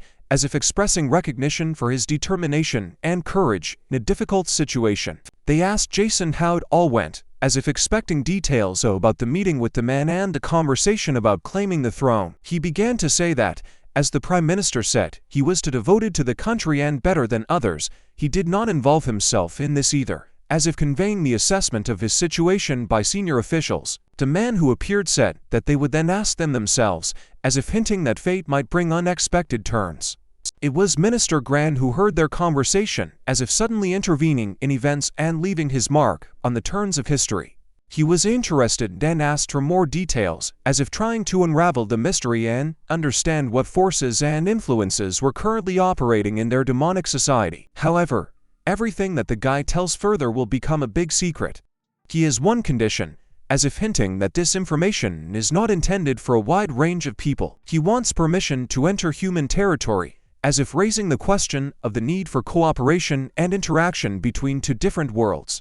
Indeed, if he gives him permission, he will be able to pass, as if opening up the opportunity for the guy to interact with the human world. A long time ago, when the hero ogre defeated the Demon King, it was as if a legendary story about the struggle between different worlds and forces began. There was a war between three races, demons, beastmen and humans, a great war in which the continuation of the race of each of the races was at stake, like a clash of destiny survival. It divided the territory where the Demon King lives and the territory where people and beast people live, and everything has remained that way until today, as if the borders drawn in that distant period of the war remained unchanged. If they are caught, it could lead to execution, like a hanging threat for violating centuries-old rules and laws. Well, the guy couldn't understand what the man was waiting for, and asked if it was time to return to the era when demons were the strongest, as if offering to look at the past in search of solutions to current problems. In the dark corridors, a man, brave and determined, meets his fate and becomes a hero, saving demons, his sword sparkling, piercing the darkness and releasing light in their world. Having met a mysterious woman with eyes sparkling under the moonlight, the man was clearly aflame with passion in her gaze. He found something that stirred his soul. Jason realized that a new piece had appeared in his game, a pawn, and finally, the moment of revenge had come when he would make his move and change the course of fate. He will take revenge, although it is not clear for what, but Jason intends to direct his revenge towards Elise, as if in the shadows of the past there is a secret hiding that requires unraveling. At this time, the main character, his fears coming true in his eyes, entered the vast expanses of endless hell, where darkness swallowed up every glimmer of hope. Angry at Rio's actions towards the guy, Alice looked excitedly in his direction, a wave of misunderstanding and disappointment raging in her heart. She, embarrassed and confused, decided to defuse the tense situation, and in a light mocking tone, asked how much time she would have to spend on the guy's lap. Alice noted dissatisfiedly that she had to sit on her knees more often than she would like, while, in turn, she never preferred this position. The main character, not paying attention to this, believed that there was no problem in this, not realizing the dissatisfaction and disappointment that Alice concealed within herself. Rio embroidered fun into every minute with the fabric of her mood, generously decorating life with smiles and funny stories, trying to bring her sister out of seriousness and into the world of laughter. The guy, being at the exciting peak of his story, asked if he had time to share the details of his adventure in the dungeon, revealing all the secrets of the hero and the information discovered. On the canvas of the performance, where he was depicted surrounded by three faithful friends, the image of not just a hero emerged, but a great monarch, ruler of three worlds. The images of the Fairy King and the Snake King were spinning in his mind, and he believed that it was they, this trinity of mysterious lords, who could reveal the secrets of the hero. Although there was almost negligible information about the Snake King, fairies and Lamia, preferring to avoid contact with other races, became mysterious creatures, and the girl had no idea where traces of their presence could be found. Alice, having no information about the whereabouts of the fairies and Lamia, made Rio feel even more lost in this mysterious, above unknown areas. The disillusioned protagonists realized that even their own sisters did not have the information they needed, and the question of how to find out became a mystery along a foggy path. Rio supported the guy, assuring him that there was nothing scary on the unknown path and that he would definitely be able to cope with the challenges facing him. In recognition of her confidence in him, she decided to give the guy an award symbolizing his strength and determination in climbing unknown paths. The reward was a kiss, which became a sincere treasure, emphasizing not only her recognition of his perseverance, but also awakening new feelings in him. Then, as if transporting their feelings to a more intimate dimension, they easily found a more comfortable position, plunging into the world of ascent together. For Alice, this became a clear sign of the beginning of a war between her and her sister in the struggle for attention and recognition, which so suddenly found itself in the arms of a guy. Rio, due to her own desires, asked not to interfere with the act of love, which became a kind of response to the challenges thrown by their sisters to each other. Alice, deciding to use a technique called high fire, attempted to change the dynamics of the war by introducing an element of surprise and force into her strategy. The next morning, the guy was almost all aching after a serious reception from his sisters, and he realized that the war between them had added its share of emotional intrigue and incredible intensity. Iris, penetrating the guy, showed concern and interest, asking how he was feeling and how he managed to sleep after an unusual evening full of passion and struggle. Iris, entering the guy's room, expressed concern and interest, asking how he was feeling and how the night was filled with passion and surprises. Rui was surprised that Iris showed up surprisingly early this morning, leaving him somewhat amazed at the unexpected change in routine. Iris, having shown her caring nature, turned out to be so devoted that she was even ready to take care of even such little things as wiping up after a guy. Rui, having reconsidered the situation, invited Iris to join them in the library, creating a moment of possible unity in this stream of unusual events. Iris had a meeting planned with friends who were collecting information from various regions of the mainland, which created an important and obligatory activity for her. The main character shared his desire to learn more about the hero's friends and expressed his intention to read something in order to better understand their stories and characteristics.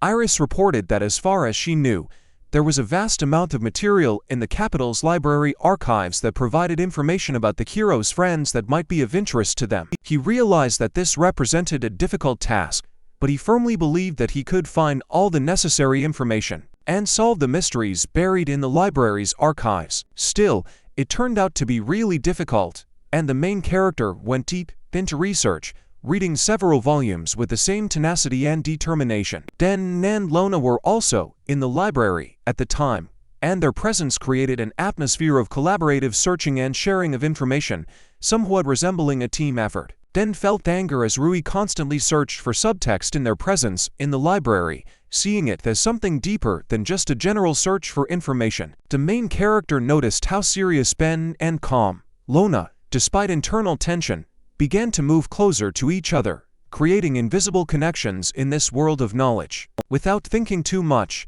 Ben expressed his willingness to help the protagonist, creating a moment of solidarity and understanding between them. Rui expressed his desire to learn more about the Lamias and fairies, emphasizing his interest in expanding knowledge about these mysterious creatures. Den advised Rui to read a specific book and went after it, showing his concern and willingness to share his knowledge. Den reported that there are no records of anyone seeing Lamia and fairies, but it seems that the book in question contains several hints and information. In this regard, Lamia are a mysterious race with abundant abilities matched only by demons and a unique ability only available to them. Queen Lamia has a unique ability called the Third Eye, which allows her to see into the future, several centuries into the future, making her the owner of an amazing gift of foresight. After treating his wounds from a poisonous snakebite, the Lamia instantly disappeared into the dense jungle, leaving the recovered hero alone with the mysteries of their mysterious world.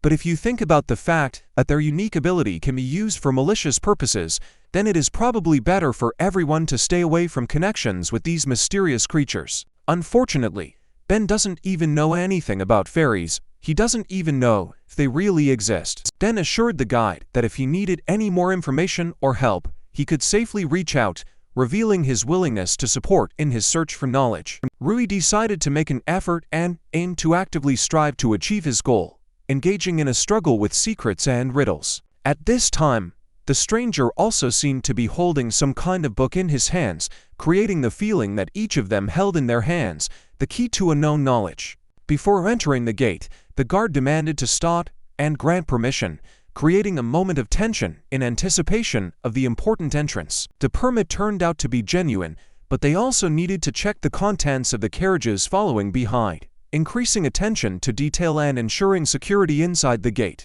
A colossal horse towered in front of the guy, creating an impression of grandeur and power, like a living guardian, the entrance to this mysterious world. 5 giant horses, rare even among demons, along with 10 carriages, were heading into human territory, creating an impressive and mystical caravan full of unexpected mysteries. A guy named Jason revealed that the purpose of the visit was related to something outside of human territory, creating intrigue around the intentions and nature of this mysterious appearance. And to be precise, outside the capital of the Kingdom of Escador, Jason added, revealing a more specific direction of his mission and stirring up the interest of others. Jason asked the man if he understood everything correctly, clarifying the details and confirming his intention to head outside the capital. The subordinate conveyed information to the commander that all other carriages also had permission to enter, eliminating possible obstacles to their passage. The commander instructed the guy to tell Mr. Portofino about this, just in case, warning against possible misunderstandings and emphasizing the importance of timely information. The subordinate approached Jason and asked if he could have a conversation with him, expressing his desire to exchange information or ask questions. He noticed that the boss was in a great mood as he even played a melody under his nose, creating a cheerful and light atmosphere.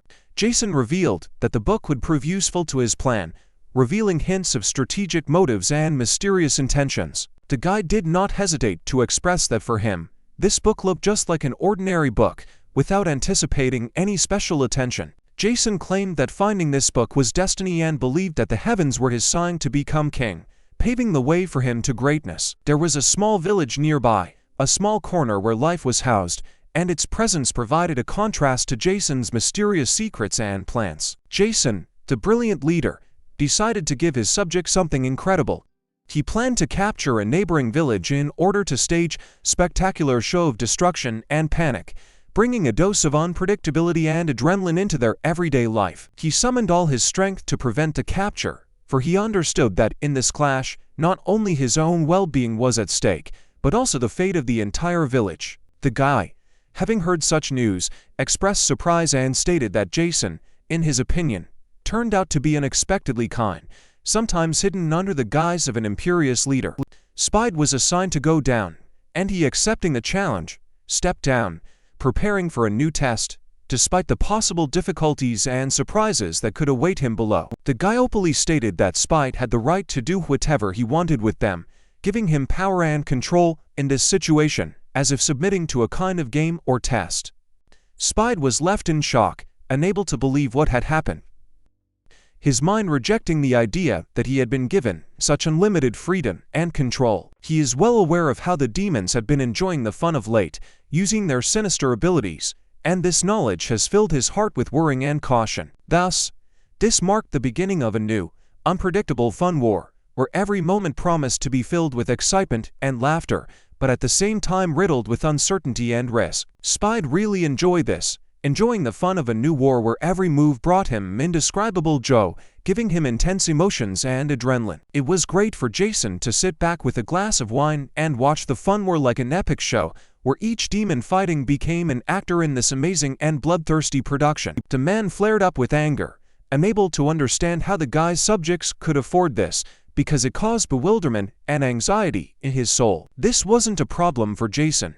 On the contrary, he enjoyed chaos and unpredictability, seeing it as a source of fun and entertainment. Jason suggested that if a man was so afraid of being discovered, the guy could arrange everything so that there would be no evidence left, promising that the traces would disappear unseen and his secret would be preserved. Then, in the midst of the village's devastation, Jason himself joined her, adding his mark to this chaotic mosaic of fun and destruction. In just a split second, in the literal sense of the word, there was nothing left of the village. It disappeared, becoming an entertainment field of destruction under the rule of Jason and his subjects. Indeed, Jason was a psychotic capable of madness, and his potential to become a demon king was enormous, reflecting his strength and untamed nature. However, it seemed like it wasn't enough to cause chaos in just one small village, and Jason had already begun to think about how to expand his power and chaos to a larger area. He hoped that the capital would be the ideal place for new entertainment and an outlet for his unbridled desire for fun and chaos. As a result, the main character did not discover anything about the Snake King or the Fairy Queen, with the exception of the book that Ben recommended to him, leaving the hero waiting for new mysteries and adventures. Charlotte suddenly appeared in front of the guide, adding mystery to his quest and causing excitement with her unexpected appearance. Charlotte revealed that she met the girl and Ben in the city, and they told her that he was in the library. Deciding to wait and make a joke, Charlotte seemed unable to catch him off guard. If his business in the library was completed, then Charlotte invited him to go home, warning him of a possible secret that she could reveal. He informed Iris that he needed to visit the library without revealing his plans to Charlotte and leaving her in the dark about his motives. He did not share with Charlotte the real purpose of his studies at the academy, fearing that if he told the truth, she would not believe him, which is why he did not tell Iris about his visit to the library. It would probably be a shock to her to learn that the ancestor she believed in was connected to his studies at the academy. And so he decided not to reveal this information. He discovered that his ancestor was the one who sealed the good demon and dragon kings, putting him in a difficult position and forcing him to hide the truth from Charlotte. If Charlotte found out that he was seeking to release the sealed good demon and dragon kings, it could put her in an unpleasant position, so he chose to hide his true intentions. Charlotte also noticed that the guy was thoughtful and anxious, which caused her concern the feeling that there was something hidden in his soul that he was not ready to reveal. But he assured that everything was fine, and suggested not to continue the conversation, as if trying to close a topic that he did not want to open. Charlotte stopped abruptly and stated that although she did not know what he was hiding, she did not intend to persuade him to reveal his secrets, respecting his decision. Charlotte once again emphasized that he was completely free to say nothing if he didn't want to, reaffirming her respect for his privacy and chose to keep secrets. Sincerely expressing her faith in him, Charlotte assured that they trusted him, supporting him in any decision, and accepting him without conditions. If he believes it is better not to reveal his secret, she's ready to simply listen to him, recognizing his right to personal intimacy, and chose to remain silent.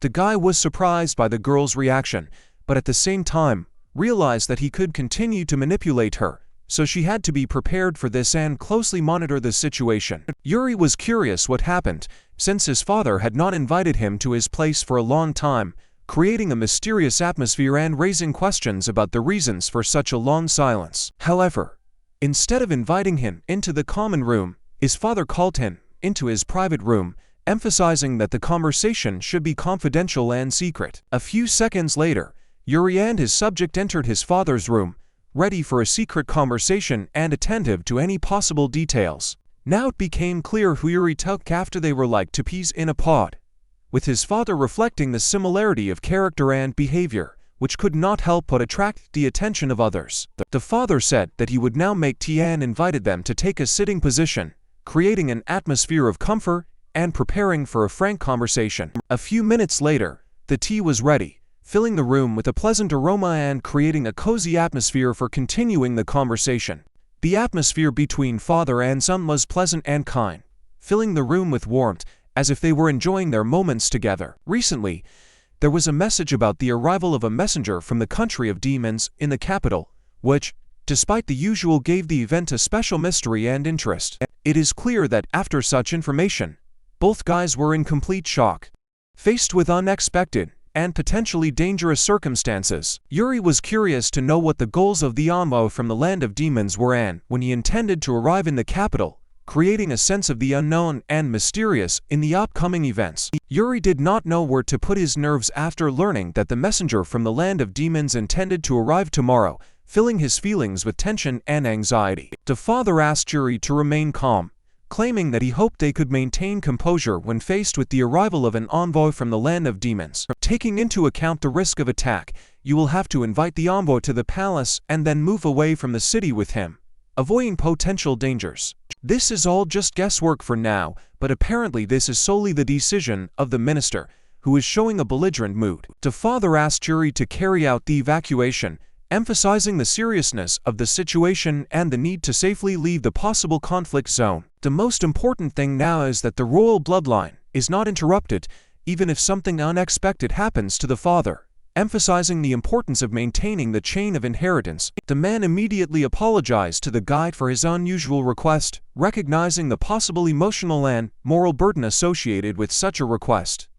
The man announced that he was transferring responsibility for the future of this country to his subject, doing this with special solemnity and hope for prosperity. The guy assured that he would protect Yuri, even at the cost of his life, expressing devotion and determination in protecting the future of the country and its leader. The father realized that he had raised his sons correctly, and there was nothing better for him than to see them show loyalty and responsibility at a critical time. He thought to himself that even if the demons attacked, his sons would still not let the country fall, expressing confidence in their ability to protect and preserve the country's prosperity. Some guard at the gate expressed a desire to return home, expressing his feelings of fatigue or dissatisfaction with the current situation. A man asked Carlos where his energy had gone, expressing curiosity or surprise at the changes in his mood or behavior. As it turns out, it was a commander named Eccles providing information about the identity of the one asking the question about Carlos' energy loss. Carlos was indeed surprised by such a meeting with Commander Eccles, feeling surprised and perhaps a misunderstanding in the situation. The commander behaves with dignity, even after being notified of the impending demon attack, demonstrating the example of the kingdom's shield and confirming the expectations of its reliable protection on allowing highly skilled riders to enter the capital to quickly cause disaster due to the potential for chaos and poor horse handling in confined spaces. The commander issued orders to assemble all of the country's carriages in preparation for evacuation or mobile deployment to ensure rapid and efficient transport if necessary. Jason expressed his gratitude for his willingness to receive them and introduced himself as a subject of Minister Grass named Jason, establishing contact and demonstrating his willingness to cooperate. In response, the commander thanked them for their journey, expressing recognition and respect for those who are ready to take on the challenge in conditions of uncertainty and tension. The commander introduced himself, oddly enough, as the commander of the Knights of the Royal Escador named Eccles. Having never expected a meeting, the man realized that in front of him stood the shield of the kingdom. He was well acquainted with the heroic deeds of this great military leader, whose deeds had become legends among the inhabitants. Hearing the commander's confident words that he was well aware of the man's exploits, he suddenly asked him, wondering what he himself thought about it. Then, without wasting any time, we proposed to resolve the conflict by force right away, insisting on instant reconciliation. Jason intervened in a timely manner, stopping and offering an apology to the commander, to which he replied with a smile that he did not see any problems in this and was ready to forgive. The commander offered to take us to the palace in these carriages, leading our horses, and promised us his own supervision at the guard gate. The relieved commander expressed his joy that they had managed to temporarily avoid disaster, while his main goal of protecting the country and the king remained at the very center of his concerns. At this time, the main characters, Charlotte and her companion, were in the classroom, immersed in the fascinating world of knowledge and discoveries. The girls were surprised why the guy knew nothing about demons and began an interesting conversation, revealing the secrets of the supernatural in the world that surrounded them. By the way, Charlotte was uncomfortable with the fact that demons had appeared in the capital, and she sincerely wished that her friends would quickly return to confront this evil sign together. By the way, before he met his sister, he himself thought that there might be good ones among the demons, but not everyone knows about it. No one knew that Iris was also a demon, and it remained a hidden secret, adding to the mystery of her personality. When his sister returned from endless hell, he dreamed that people would be able to make friends with her, but he realized that it would be very difficult. At this time, the main character noticed that Iris was sitting nearby, giving the moment special excitement and an unexpected turn of events approaching Iris. He asked if she would be fine and if she was connected to demons, trying to find out the truth and calm his worries. Iris revealed that vampires have the ability to change their appearance and warned that if she was discovered, there would be a commotion, adding to the mystery of her existence. She remembered asking at the vampire meeting the day before yesterday, and she was told that no one was sent to Escador, which confused her and created mysterious secrets. Only now she was informed that a demon named Jason was involved in the case about whom there was a lot of bad gossip, adding intrigue to the solution. The main character thanked for the information and assured that he would remember this demon named Jason, as if ready to face the mysteries and challenges that had yet to be solved. When the teacher entered the classroom, the main character noted that it was not possible to start yet, since Yuri and Ibuki did not show up, emphasizing the importance of their presence. The teacher announced that Yuri had health problems, so he was absent, and at the same time, apologized for the brevity of lessons today, explaining that recent events had created certain difficulties in the schedule. The main character was very surprised, because Yuri had never missed a lesson until today, and even had his lessons cut short. And all this happened right when the demons came. Although the time for the end of the lesson was a little early, the teacher announced that was all for today, asking to be careful on the way home, as if anticipating possible difficulties. Rui was finally free. He planned to go to the cafeteria and eat as always, and then go home. Charlotte offered to go somewhere with her guy, if he was free. The main character, with wide eyes, looked for an answer in bewilderment, unable to comprehend the reason why all this happened again, as if a mysterious turn of fate had disrupted his routine. Charlotte stood in bewilderment because she couldn't understand why Iris was with them, because she had only invited a guy. She explained her presence, claiming that it was her responsibility to be with the master. Confusion flashed in her eyes, but she stood firm in her opinion. Of course, adding that if Charlotte doesn't like something, she is supposed to be free to move to another place, without unnecessary hassles and complaints, to make it comfortable and easy for her. Classmates were happily informed that their order was ready,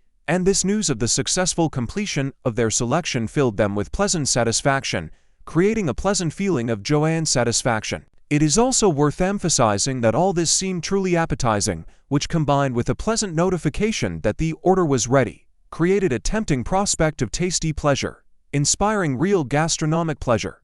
The main character completely immersed himself in pleasure, fully enjoying the delicious food that was brought to him, forming a moment of complete satisfaction and true joy around himself. Noticing that he was dirty, Iris immediately began to help him, showing care and friendliness at this unexpected moment, creating an atmosphere of attention and support. From the expression on her face, it became clear that she was alarmed by the girl's behavior, reflecting anxiety and bewilderment at the unexpected actions of her interlocutor, creating an atmosphere of misunderstanding and anxiety. She was sure that Iris was doing this on purpose, demonstrating her actions right in her presence, causing her a feeling of dissatisfaction and irritation. After that, she decided to take action, and was ready to tell the guy something important, taking responsibility for conveying information, creating an environment of seriousness and readiness to act. Then she suddenly just licked it, creating a moment of confusion and surprise with her unexpected action, giving the situation a strange cast and raising questions in the air. And after that, she gratefully expressed her gratitude and said that everything was delicious. Ending the meeting with a positive review, creating a pleasant impression and ending the meeting in a good mood. Of course, the main character could not understand what was happening here and was slightly alarmed, feeling some awkwardness and misunderstanding of the situation, creating an atmosphere of mystery and slight anxiety. Everyone else present will also always be in shock at what is happening, creating an atmosphere of surprise and bewilderment among everyone present, leaving a trace of mystery and surprising excitement in the room.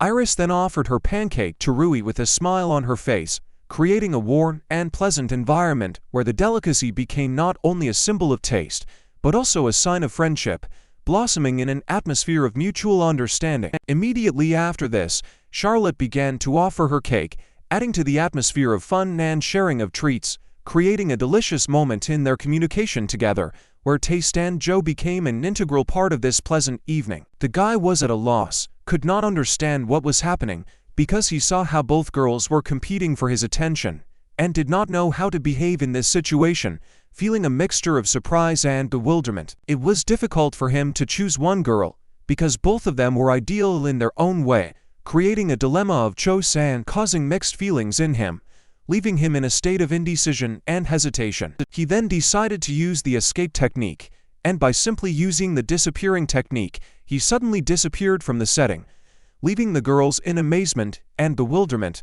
creating a mysterious effect and a mysterious ending to the scenario. Charlotte sarcastically called the guy polite, insisting that payment could wait, adding a humorous note to their communication and emphasizing a peculiar view of the situation, giving the conversation a slight ironic tone.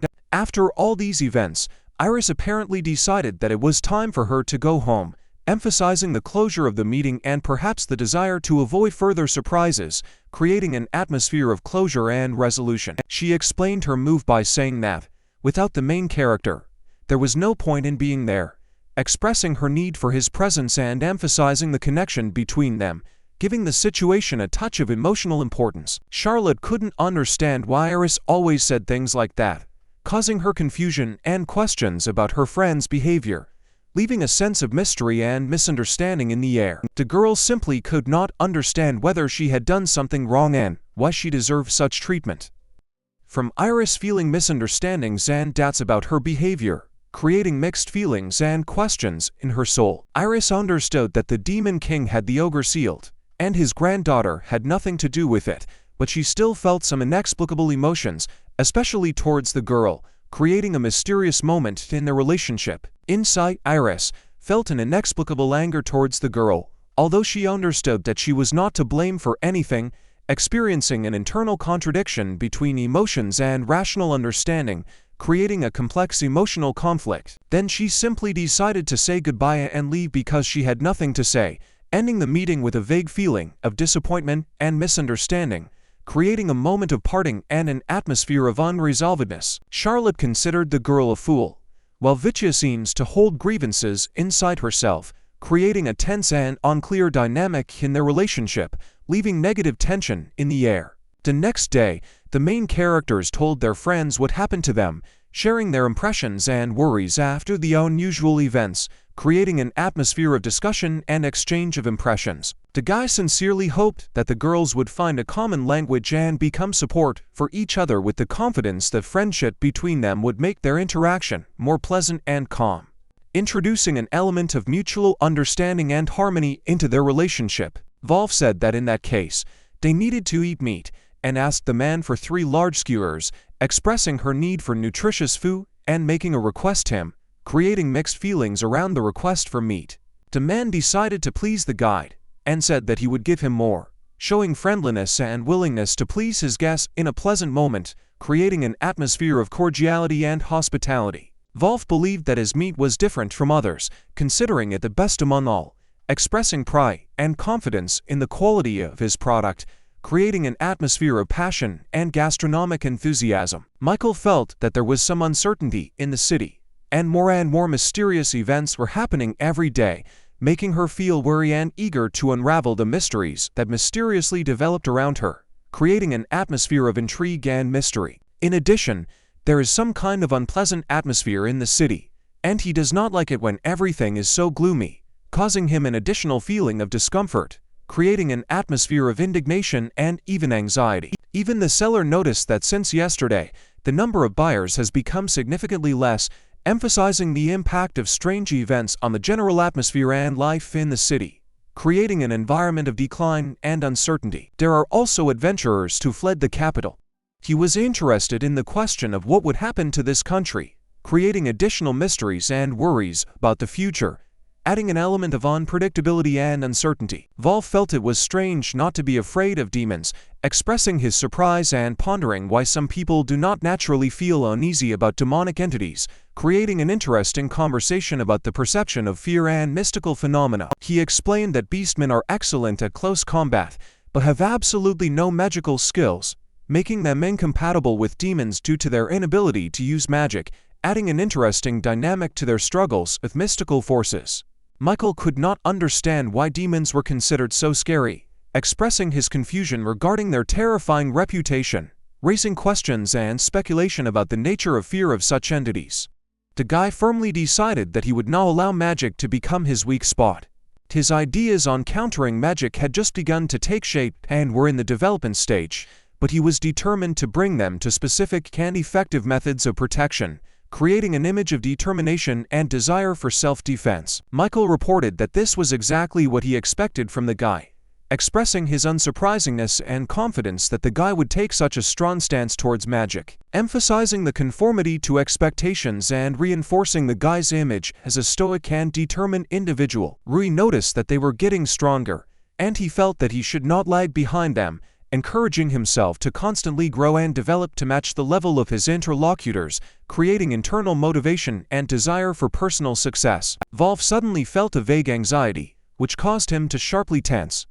Despite the absence of obvious reasons, his attention was drawn to something invisible, creating a mysterious and exciting moment, filling the situation with mystery. He attributed his wariness to the fact that he thought there was a strange smell around him, adding an element of mystery and emphasizing his attention to detail that others might miss, creating an atmosphere of suspicion and interest. Of course, his friends could not understand what he was talking about, greeting his explanation with bewilderment and creating a comic situation around smells and premonitions, adding an element of humor and discrepancy of perceptions. In addition, Michael reported that he smelled only the smell of me and nothing else, specifying that his sensations were limited to a specific aroma, which added mystery to their discussion, emphasizing the limitations of perception and causing interest in the nature of his senses. Rui noticed that the situation had become strange, and accordingly, his curiosity was aroused a little, creating interest and a desire to unravel the mysterious events happening around him, adding an element of intrigue and exploration. Then the main character decided to try to discover magical power, opening a new path for himself and introducing himself into the world of secrets and magic in search of answers to his questions, creating an atmosphere of intrigue and desire to understand the unknown. The people who were around turned out to be really just ordinary people, adding mystery and bewilderment to the strange incident that caused such anxiety and interest, increasing the inner feeling of mystery and uncertainty. A second cut suffocated the situation, and the guy with a wary gaze drew attention to someone, creating tension and increasing the feeling of mystery in the air, adding an element of intrigue and surprise to what was happening. He noticed three people, and if he looked closely, their magical power was shaking strangely, creating strange vibrations and raising further questions about their unique abilities. Perhaps, of course, it seemed to the main character, but just in case, it is better for him to follow them, leaving the question of what is happening open and not excluding the possibility of something more mysterious. And literally, in a split second, they took off, adding mystery to the scene and giving the protagonist a sense of urgency to follow them. Well, Michael abruptly stopped the seller and said he wouldn't let them leave without paying for the meat, creating a tense situation and emphasizing the importance of honesty in this context. In the end, with an incredible effort, he ran to three strangers despite all the difficulties, and they finally found themselves together, creating a mysterious picture of the evening city. As long as they behave as usual, apparently, they really are just ordinary people, and at this point, there is nothing to suggest anything unusual in their behavior. Wolf noticed that the boys were hitting on the girls, and his attention was drawn to their smiles and joking conversations, creating a cheerful atmosphere in the crowd. And then, as if out of nowhere, the guys started dragging the girls into some alley, adding mystery and excitement to the city night scene. Three strangers reported that the girls were brazenly resisting, all because they thought they looked human, creating funny misunderstandings in an unexpected situation. The guys were in anticipation because they had never had sex with a person before, and excitement was mixed with inexperience, creating a special tension in their expectations. But Rui could no longer stand it, and decided to help the defenseless girls by taking action to change the situation and prevent possible problems. He then very intensely asked the girls if they were safe, expressing concern and a desire to protect them from possible troubles. Of course, both were very scared, but they said that everything was fine with them, trying to calm down the worried Rui and emphasize their well-being in this situation. The protagonist told them not to run, warning them that it was dangerous here, and tried to convince them to stay in a safe place where potential problems could be avoided. One of the strangers approached the guy, arousing his attention, and began to ask questions or express his thoughts, creating interaction in a mysterious situation. Because he ruined their fun, one of the strangers promised to kill him, creating a tense moment at the climax of the story and threatening serious consequences. Michael asked if they were going to run away, expressing his concern and desire to help them in such an unpleasant situation. The strangers were determined and not understanding with words. They decided to explain their position to him through bodily actions, creating a tense moment in the exchange of hostile emotions. That the main character and Wolf were also very serious and were ready to fight, preparing for a possible clash with determination and resolve. The guy had low magical power and weak defense, creating a threat and adding an element of danger to his participation in a possible clash. On the contrary, he would definitely not lose with an ordinary sword, giving the situation a certain epic feel and emphasizing his chances in the fight.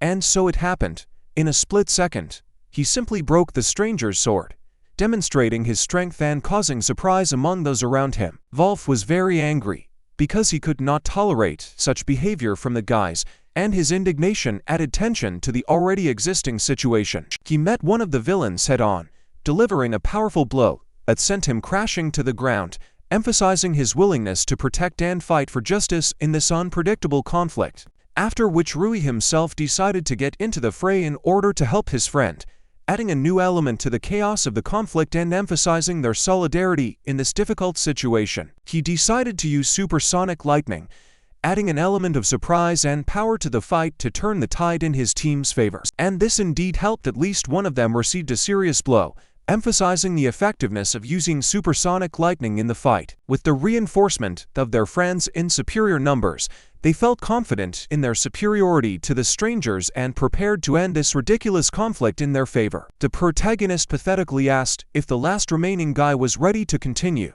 expressing his readiness to end this troubled moment and emphasizing his determination.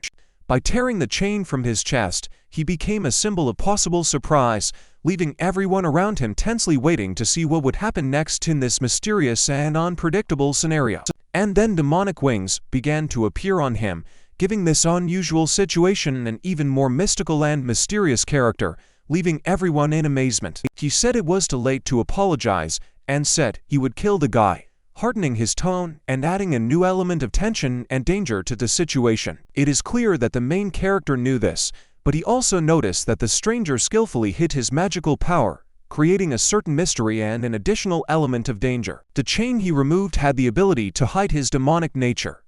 It wasn't perfect, but to most common people, it effectively masked his true nature. The protagonist noted that this was indeed the case, emphasizing his insight and ability to discern subtle details in a situation. The main character noticed that the chain removed by the stranger was capable of hiding his demonic essence, and if the guy had not smelled the smell, he would not have noticed either.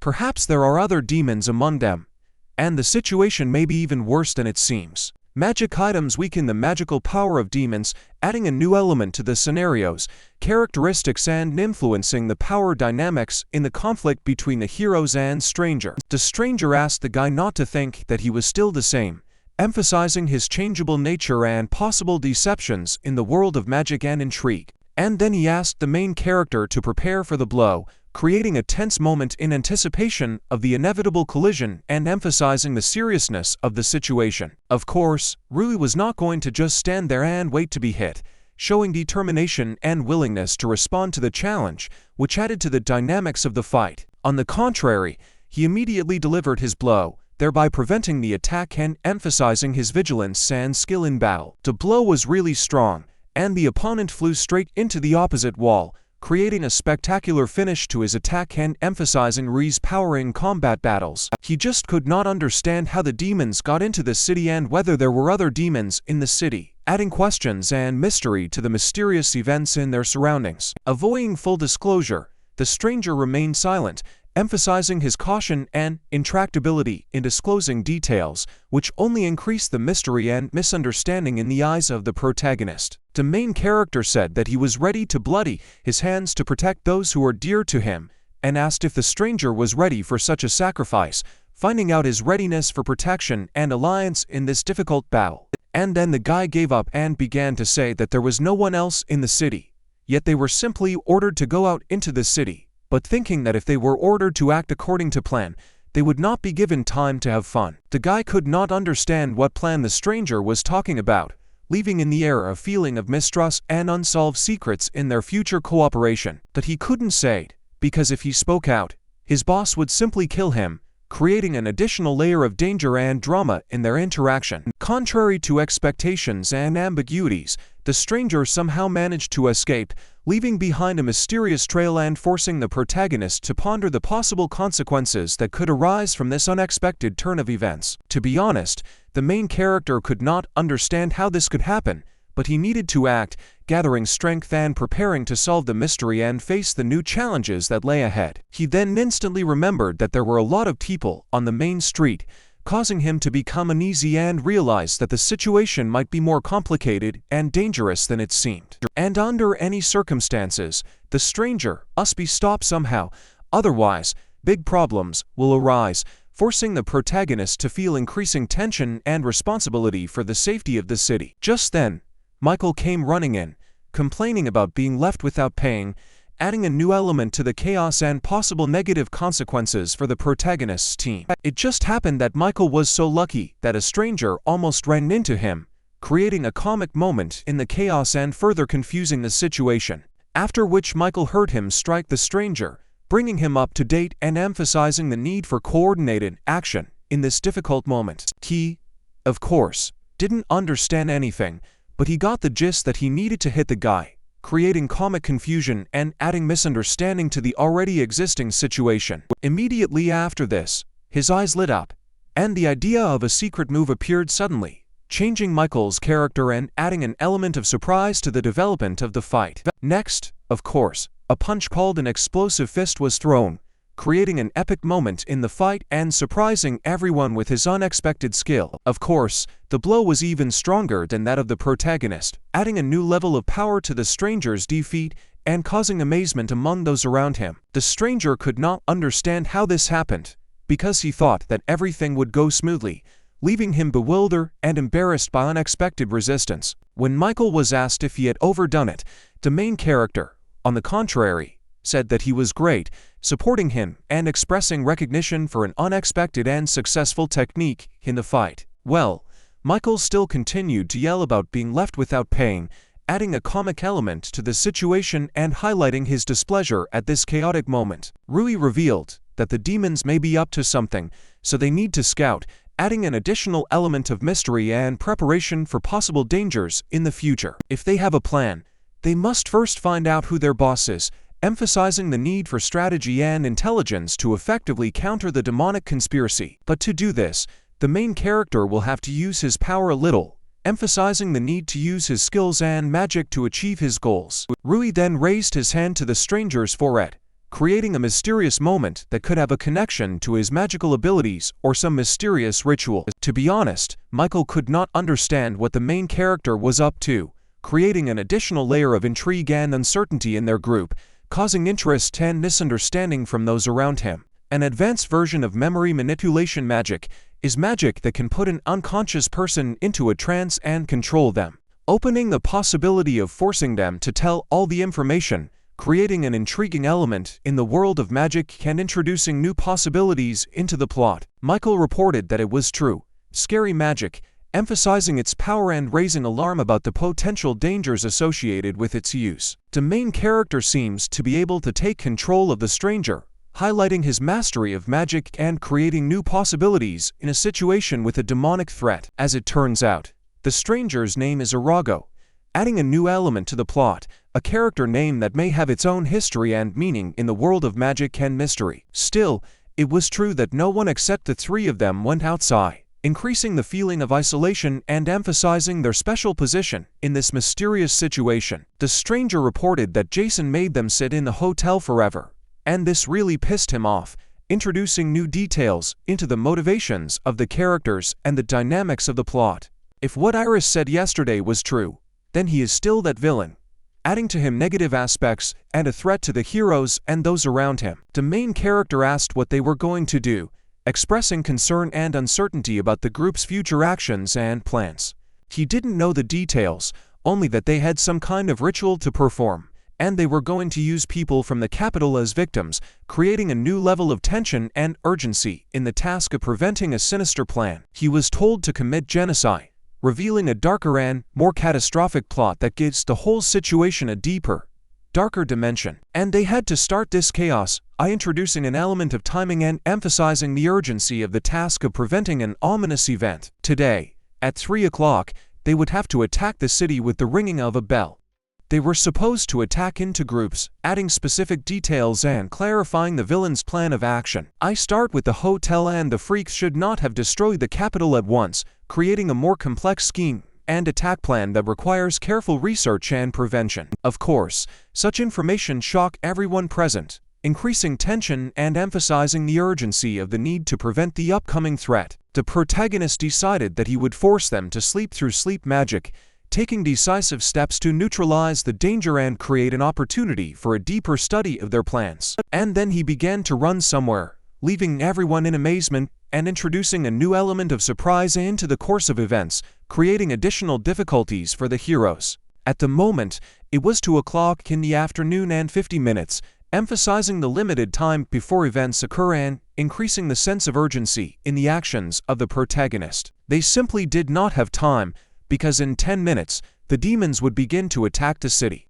They needed to protect everyone from the demons, but at the same time, they needed to find out Jason's real goal, introducing poignant moments and internal contradictions into the plot. Friends reported that the guy was very strange, adding a mysterious element to the plot and possible difficulties in revealing his true intentions. And he said that he should not think about going there alone, because they are with him. They will do everything he asks, showing unity and readiness to support the main character in a difficult situation. To be honest, the huge hero was slightly shocked after such words, reflecting his surprise and perhaps an unexpected sense of responsibility for those who are ready to follow him. He decided that he would still rely on the boss, deciding to entrust his fate to the group, feeling that there was strength and unity and preparing for joint efforts in the fight against the demonic threat. He, realizing that the demons would soon begin to attack, decided to rely on his friends, armed himself with a sword and with faith in their joint strength, went forward to save his city from sinister forces. The main character decided that he would go towards the hotel where there would be many demons, demonstrating his determination and willingness to fight the threat directly. Rui, using his memory manipulation magic, decided to probe the demon's memory, hoping to learn more about their plans and goals in order to have an advantage in the upcoming clash. And Michael had to go to the royal palace and report everything to the knights, creating an additional plan of action and ensuring that the official defenders of the city were informed. If he says that he stands up for Yuri, he is listened to, emphasizing the importance and influence of Yuri in the city, and the possibility of using this to his advantage in the current situation. Michael was only interested in one thing after he reported whether he could act as he wanted, expressing his desire to maintain some degree of freedom in solving the problem. Then they had to be careful, realizing that every step in their plan matters, and any mistake could be decisive in the fight against the demons and to save the city. The next time they meet is after everything is over, emphasizing the anticipation of the unknown and the tense atmosphere before the upcoming battle with the demons. Under the weight of responsibility for the future of the city, they formed an unbreakable alliance ready to confront the darkness and bring victory to the light, taking up arms and turning their gaze towards the advancing enemy. At this time, Jason calmly drank wine for himself, emphasizing the carefree attitude of his attitude towards the impending danger and creating a contrast with the tense situation of the main characters. Seeing Jason calmly enjoying the wine, the man conveyed the information. They should begin soon, making the main characters feel the pressure of time and the inevitability of the approaching clash with demonic force. Jason noticed that he was somehow anxious, and as he found out, there were no platinum-class adventurers in the capital right now, adding mystery to his behavior and raising questions among the main characters. When they got to the capital, they were already winning. It would be nice if it were that simple, emphasizing the impending difficulties and surprises that may await the heroes in their attempt to save the city. Now that the time had come, they needed to get started creating an atmosphere of tension and preparedness for unpredictable events in the near future. The man could not believe that he just had to wait, expressing anxiety and bewilderment in front of the unknown danger that was slowly but surely approaching. Since he is a warrior, he could not simply sit still while the war was going on nearby, expressing his rejection of passive waiting and preparing to take an active part in the fight for his city. Jason noted that the man was truly an old man with an old mindset, highlighting the generation gap and differences in approaches to the situation that could affect their ability to effectively deal with the approaching threat. He decided to entrust him with dealing with the commander of the Royal Knights of Jekyll, demonstrating strategic thinking and distribution of responsibilities in the upcoming struggle. The man, at first, did not understand who Jason was talking about,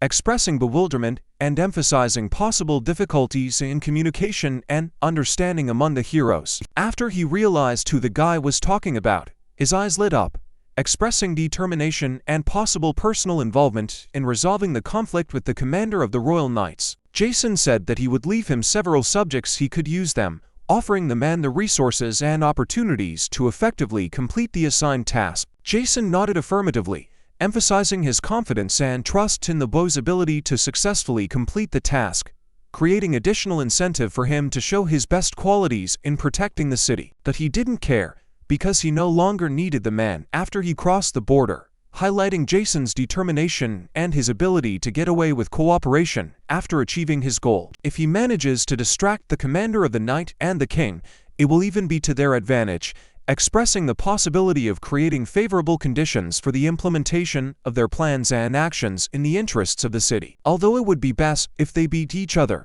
highlighting Jason's strategic move to try to create a win situation for his side within the royal structure. It is better for them to concentrate on their plan now, emphasizing the need to focus on solving current problems and putting internal conflicts on the back burner to achieve a common goal. He did not think that there were people who could stop them expressing confidence in his plan and underestimating possible opposition from other individuals. Just at this moment, a giant horse runs amok in the capital, adding an element of chaos and surprise to the city's setting, which may affect the course of events and the actions of the main characters. At this moment, Max and his group were next to her, providing additional personalities and possible interactions between the characters in the developing situation.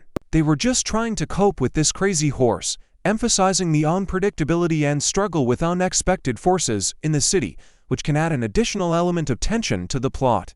The girls intervened in this chaos, actively helping the victims and rescuing them from dangerous situations, creating an additional element of solidarity and mutual assistance in the city. They almost completed the evacuation, demonstrating the girls' efficiency and organization in a crisis situation, and highlighting their ability to act quickly in difficult conditions. Max was fine, but ran out of flash grenades, highlighting the limited resources and potential difficulties the characters face in dealing with the chaos in the capital. He just could not understand what the knights were doing at this time, where the adventurers were, or even anyone would come from the alliance, expressing concern and bewilderment at the lack of action on the part of other groups and allies in such a critical situation. Max has already begun to lose hope that anyone will help them, emphasizing the feeling of helplessness and loneliness in the face of growing threat and lack of external support. And just when he was distracted, a giant horse charged at him, adding an unexpected turn of events and increasing the tension in the fight against chaos in the capital.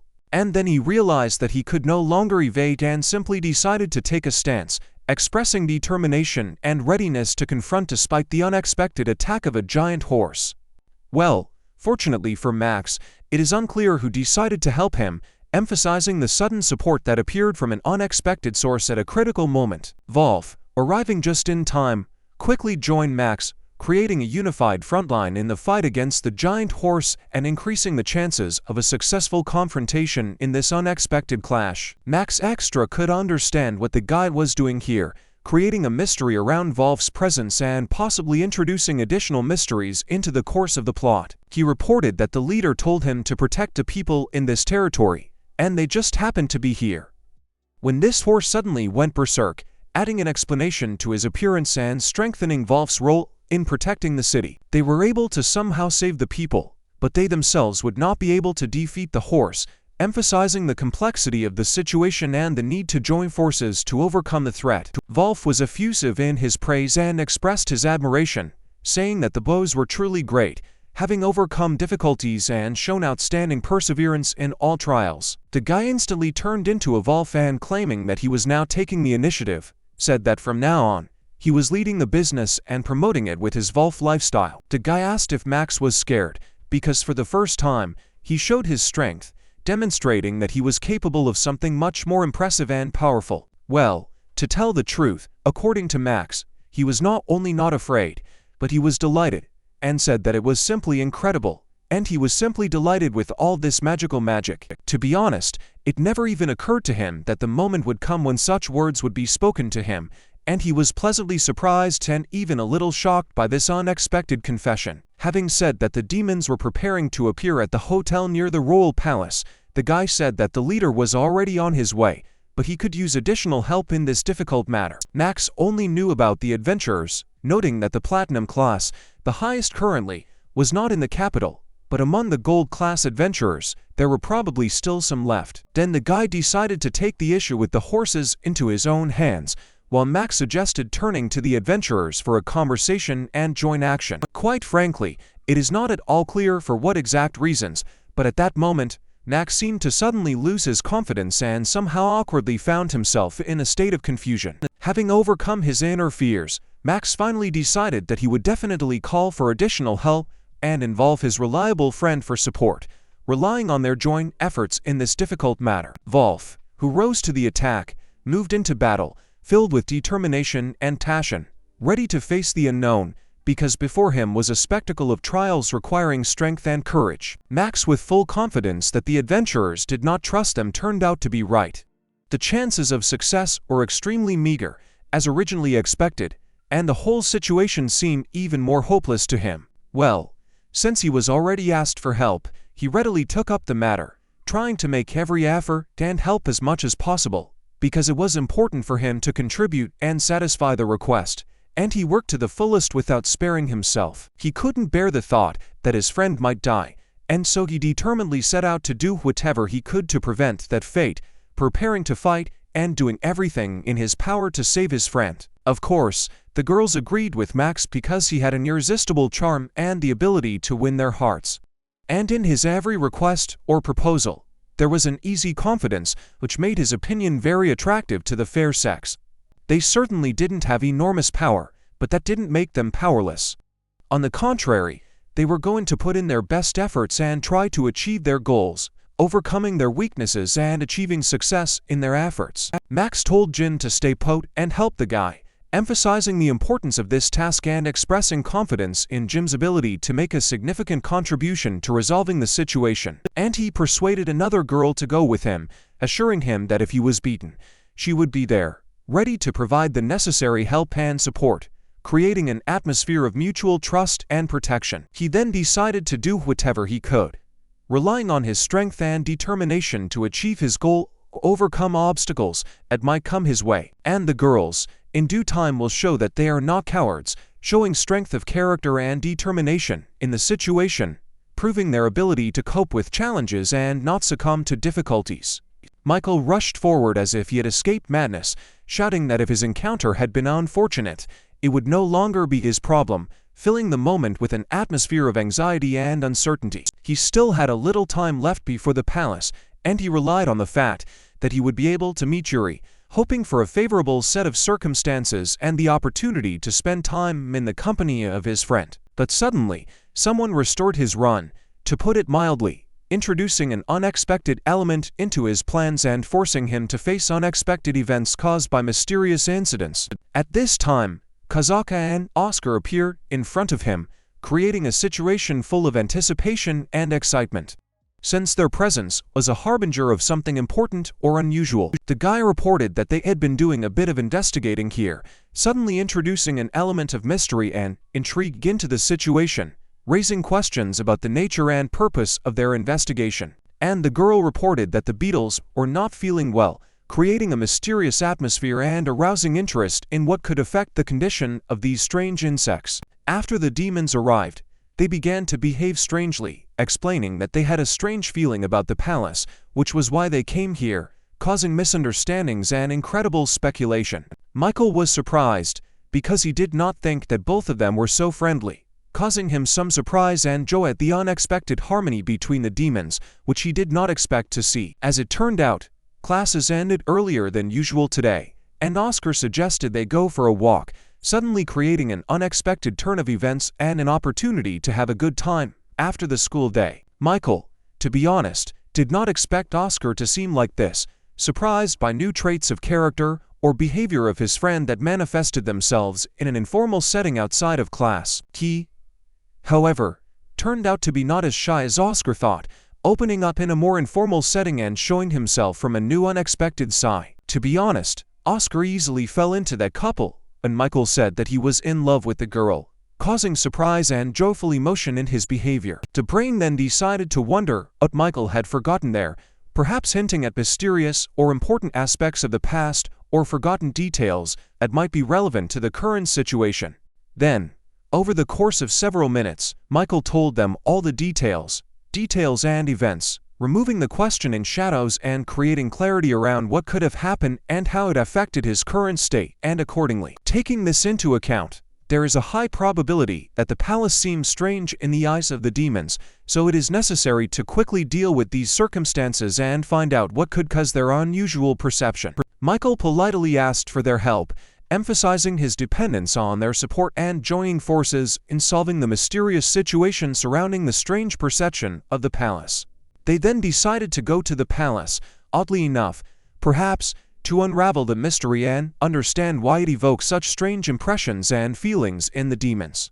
Not far from them, Michael noticed a guard, causing him to be a little alarmed and attentive to safety, because the presence of a guard could indicate something unusual in the vicinity of the palace. Michael shouted very loudly to the guard, trying to get his attention and ask him with a request or question, creating a situation that required attention and a response. But the guard showed no attention, and Michael decided that it seemed he would have to get closer to get his attention and get an answer to his questions. Michael said that if they didn't hurry, the capital would simply come to an end, adding drama and urgency to the situation to emphasize the need for a quick response and resolution of the problem. But he was quickly stopped and told that there seemed to be something there, drawing attention to a possible source of problem or danger that needed to be investigated and resolved. He then decided to use magical analysis, attempting to penetrate the mysteries and energies of the surroundings in order to identify unusual or anomalous phenomena that could be related to the strange state of the palace and the demons. Oscar noted that this was quite high-class barrier magic, indicating the presence of powerful artificial barriers, perhaps created for the purpose of protecting or hiding something important within the palace. And not everyone is capable of creating such a powerful barrier, which is why the guard did not pay attention to Michael's presence, since usually such magical protections remain invisible to ordinary observers. This barrier appears to have a cognitive alienation effect. The guard cannot see or hear them, creating the illusion of invisibility and inconspicuousness for those who try to get close. Therefore, even if the capital were turned into embers inside the palace, it would look the same as usual thanks to this cold magic maintaining the appearance of an ordinary and uncheckable reality inside the palace walls. Michael decided that he could simply break this wall and began to literally beat it, trying to overcome the magical barrier with physical force, expressing his determination and reluctance to accept the impassibility. Yes, he decided to use the supreme bomb with the hope that it would somehow help, showing determination to use all available means and strength to overcome the magical barrier and the problem inside the palace. Well, oddly enough, nothing helped, and the guy simply sat back, realizing that the use of a higher bomb or physical force had no effect on the magical barrier, creating disappointment and uncertainty in further actions. But he is glad that he at least cracked it, leaving the hope that even small successes can lead to overcoming the magical barrier and achieving the goal. Oscar, once again, explained that this barrier was most likely created by the forces of about 10 demons, adding an additional element of mystery and complexity to the picture of the situation. If you don't use the latest fire magic on him, it is impossible to pass through, which means that Michael's blow was not strong enough, and a more powerful impact will be required to overcome the barrier. And he said that he tried to use the belt of magical power, but nothing worked, emphasizing that the magic he tried to use could not overcome the magical barrier. He did not sense Yuri's presence from the palace, which added to the mystery and anxiety, as Yuri was usually easily detected in the magical plane, and his absence created additional questions and anxiety. Michael could not understand when Oscar had learned to search for magical power, causing surprise and question as to how even ordinary personal items acquired such amazing skills. Oscar still decided to look for Yuri despite the complexity of the situation, showing determination and willingness to take the lead in solving the riddles and finding answers inside the mysterious palace. It is not clear for what reason, but he almost fainted, causing anxiety and bewilderment as to the reasons for his unexpected state at this moment. The guy then reported that he was in a folding area and felt Yuri's magical power in the gateway, adding new mysterious elements and indicating Yuri's possible location in this unusual magical environment. If you get there, you can defeat the one creating the barriers and it will disappear, providing a new path to solve the mystery and overcome the magical obstacles inside the palace. Of course, Michael was for such an idea, because this proposal opened up the opportunity, not only to discover Yuri, but also to get rid of the source of the magical barriers standing in the way of solving the problem. Just at this time, the guards were punched in the face, which caused some satisfaction and a feeling that their plan was beginning to work, making it clear that magical influence on the barriers could produce results. As it turns out, these were demons who were beating up the guards, adding an element of chaos and danger to the environment, which could be due to their interests within the palace and their influence on the magical barriers. They laughed because the partner was worried about his friend demonstrating his cruelty and indifference to the feelings of others, which created an additional layer of tension in the situation. One of the demons reported that if the surviving partner sat on his knees, he would let him live, offering the destruction of the relationship and reduction to a level of submission in exchange for sparing his life. Of course, the guard was not ready to let them into the city and considered this very cruel, expressing his displeasure and protest against the threats and violence from the demons. The stranger hoped to negotiate with him, but nothing came of it, creating a situation of conflict of interests and possible conflict in an attempt to find a compromise or solution. It is unclear why something suddenly stopped him, creating questions and confusion as to what could have influenced the sudden change in circumstances. As it turns out, it was the main character who saved the guard, adding a twist and highlighting his role in resolving the conflict between the guards and the demons. The guy immediately asked if the man was okay, expressing concern for his well-being. After intervening in a conflict with demons, to be honest, this guard's look was very frightened because he did not understand what was happening, evoking sympathy and understanding of the complexity of the situation that he had to face. The main character said that he would figure it out himself, emphasizing his willingness to take responsibility and resolve the situation in the future. And then he advised them to identify people with injuries and direct them to the gates, providing specific actions to organize assistance and manage the situation within the city. The guards couldn't believe that such a small boat had saved them, causing surprise and perhaps a re-examination of stereotypes about who can be a hero or leader in difficult situations. One of them heard that he had defeated the swordsman who had attempted to assassinate the prince a month ago, spreading rumors about this student from the magic school, which gave him additional status and respect in the eyes of the guards. The guard said that if it became dangerous, the guy should run, showing concern for his safety and warning against possible dangers in the future. The stranger could not understand how he saved the warriors, causing him bewilderment and interest in what abilities and skills allowed him to cope with such a difficult situation. Magic is the profession of demons.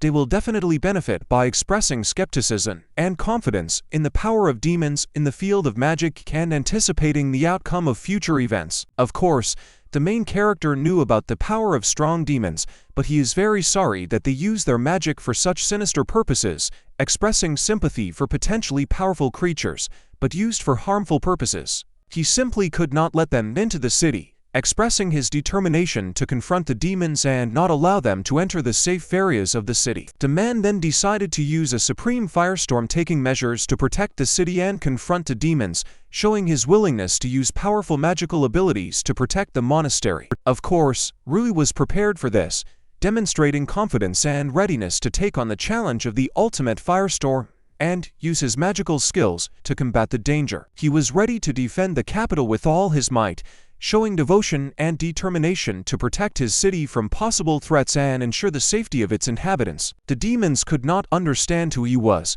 leaving them bewildered and uneasy at the mysterious figure willing to confront them with such determination. They promised him that he would not return alive, hinting at serious threats and raising tension in anticipation of an imminent confrontation. The main characters moved very elastically and professionally, demonstrating their skills and coordination in the fight, which gave an impression of skill and experience on the part of observers.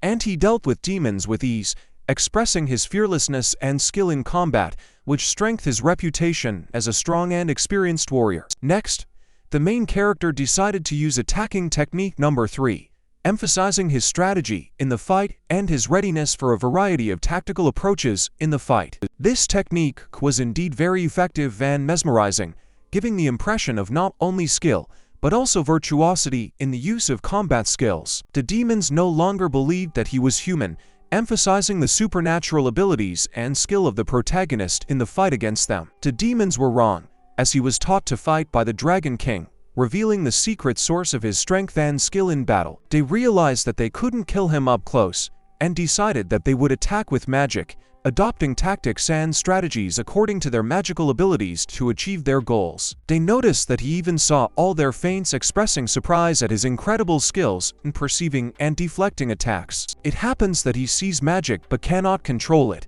adding an element of uncertainty and risk in his interaction with magical phenomena. The main character then decided to take matters into his own hands and finally start attacking, showing determination and desire to control the course of events in the fight against the demons. Rui used the highest dragon flames, instilling fear and wonder with his powerful magical abilities, creating the impression of incredible power during battle. It looked very impressive, and the demons simply had no choice when faced with the power and impressive strength of the dragon flames, which they were unable to survive. It was at this moment that they realized that they had already lost, realizing the inevitability of their defeat in front of a powerful and experienced opponent. Then, of course, they simply fell to the floor, demonstrating their powerlessness and defeat in front of the strength and skill of the protagonist. The main characters, again, pathetically, asked if they would continue emphasizing their readiness and confidence in their victory, causing submission from the defeated demons. His gaze, of course,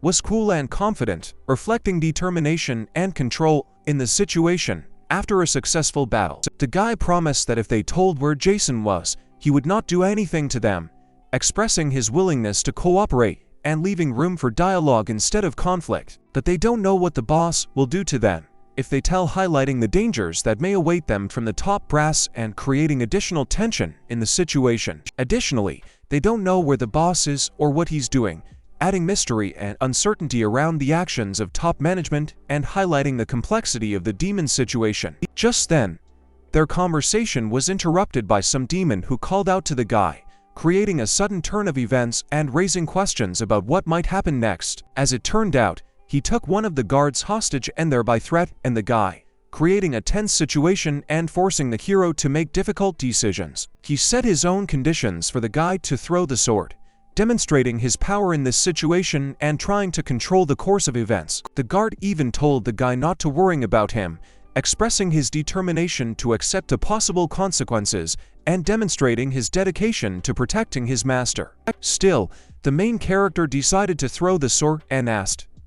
And for this, it is enough, demonstrating his willingness to cooperate and drawing attention to the moment the violence ceases. Now everything has become different, not agreeing with the fact that he is truly strong, emphasizing the change in circumstances and possible doubt in the strength of the protagonist on the part of the demons. But this time, he was unlucky. Immediately after these words, he was hit, demonstrating that trust in the enemy can be dangerous, and emphasizing the surprise in the course of events. They didn't think he would have that look in such a situation, expressing surprise and perhaps fear at the protagonist's unexpected reaction or determination. He didn't know how long he could continue with so many demons, expressing doubt about his ability to deal with so many opponents, and highlighting the difficulty of the situation. It will be difficult for him to endure attacks from such a large number. He cannot let everything end here. He needs to do something, expressing awareness of the need for action and the desire to change the course of events. Now, this guy was left in a hopeless situation. He urgently needed to come up with something to prevent the demons from winning, emphasizing the urgency and tension of the moment.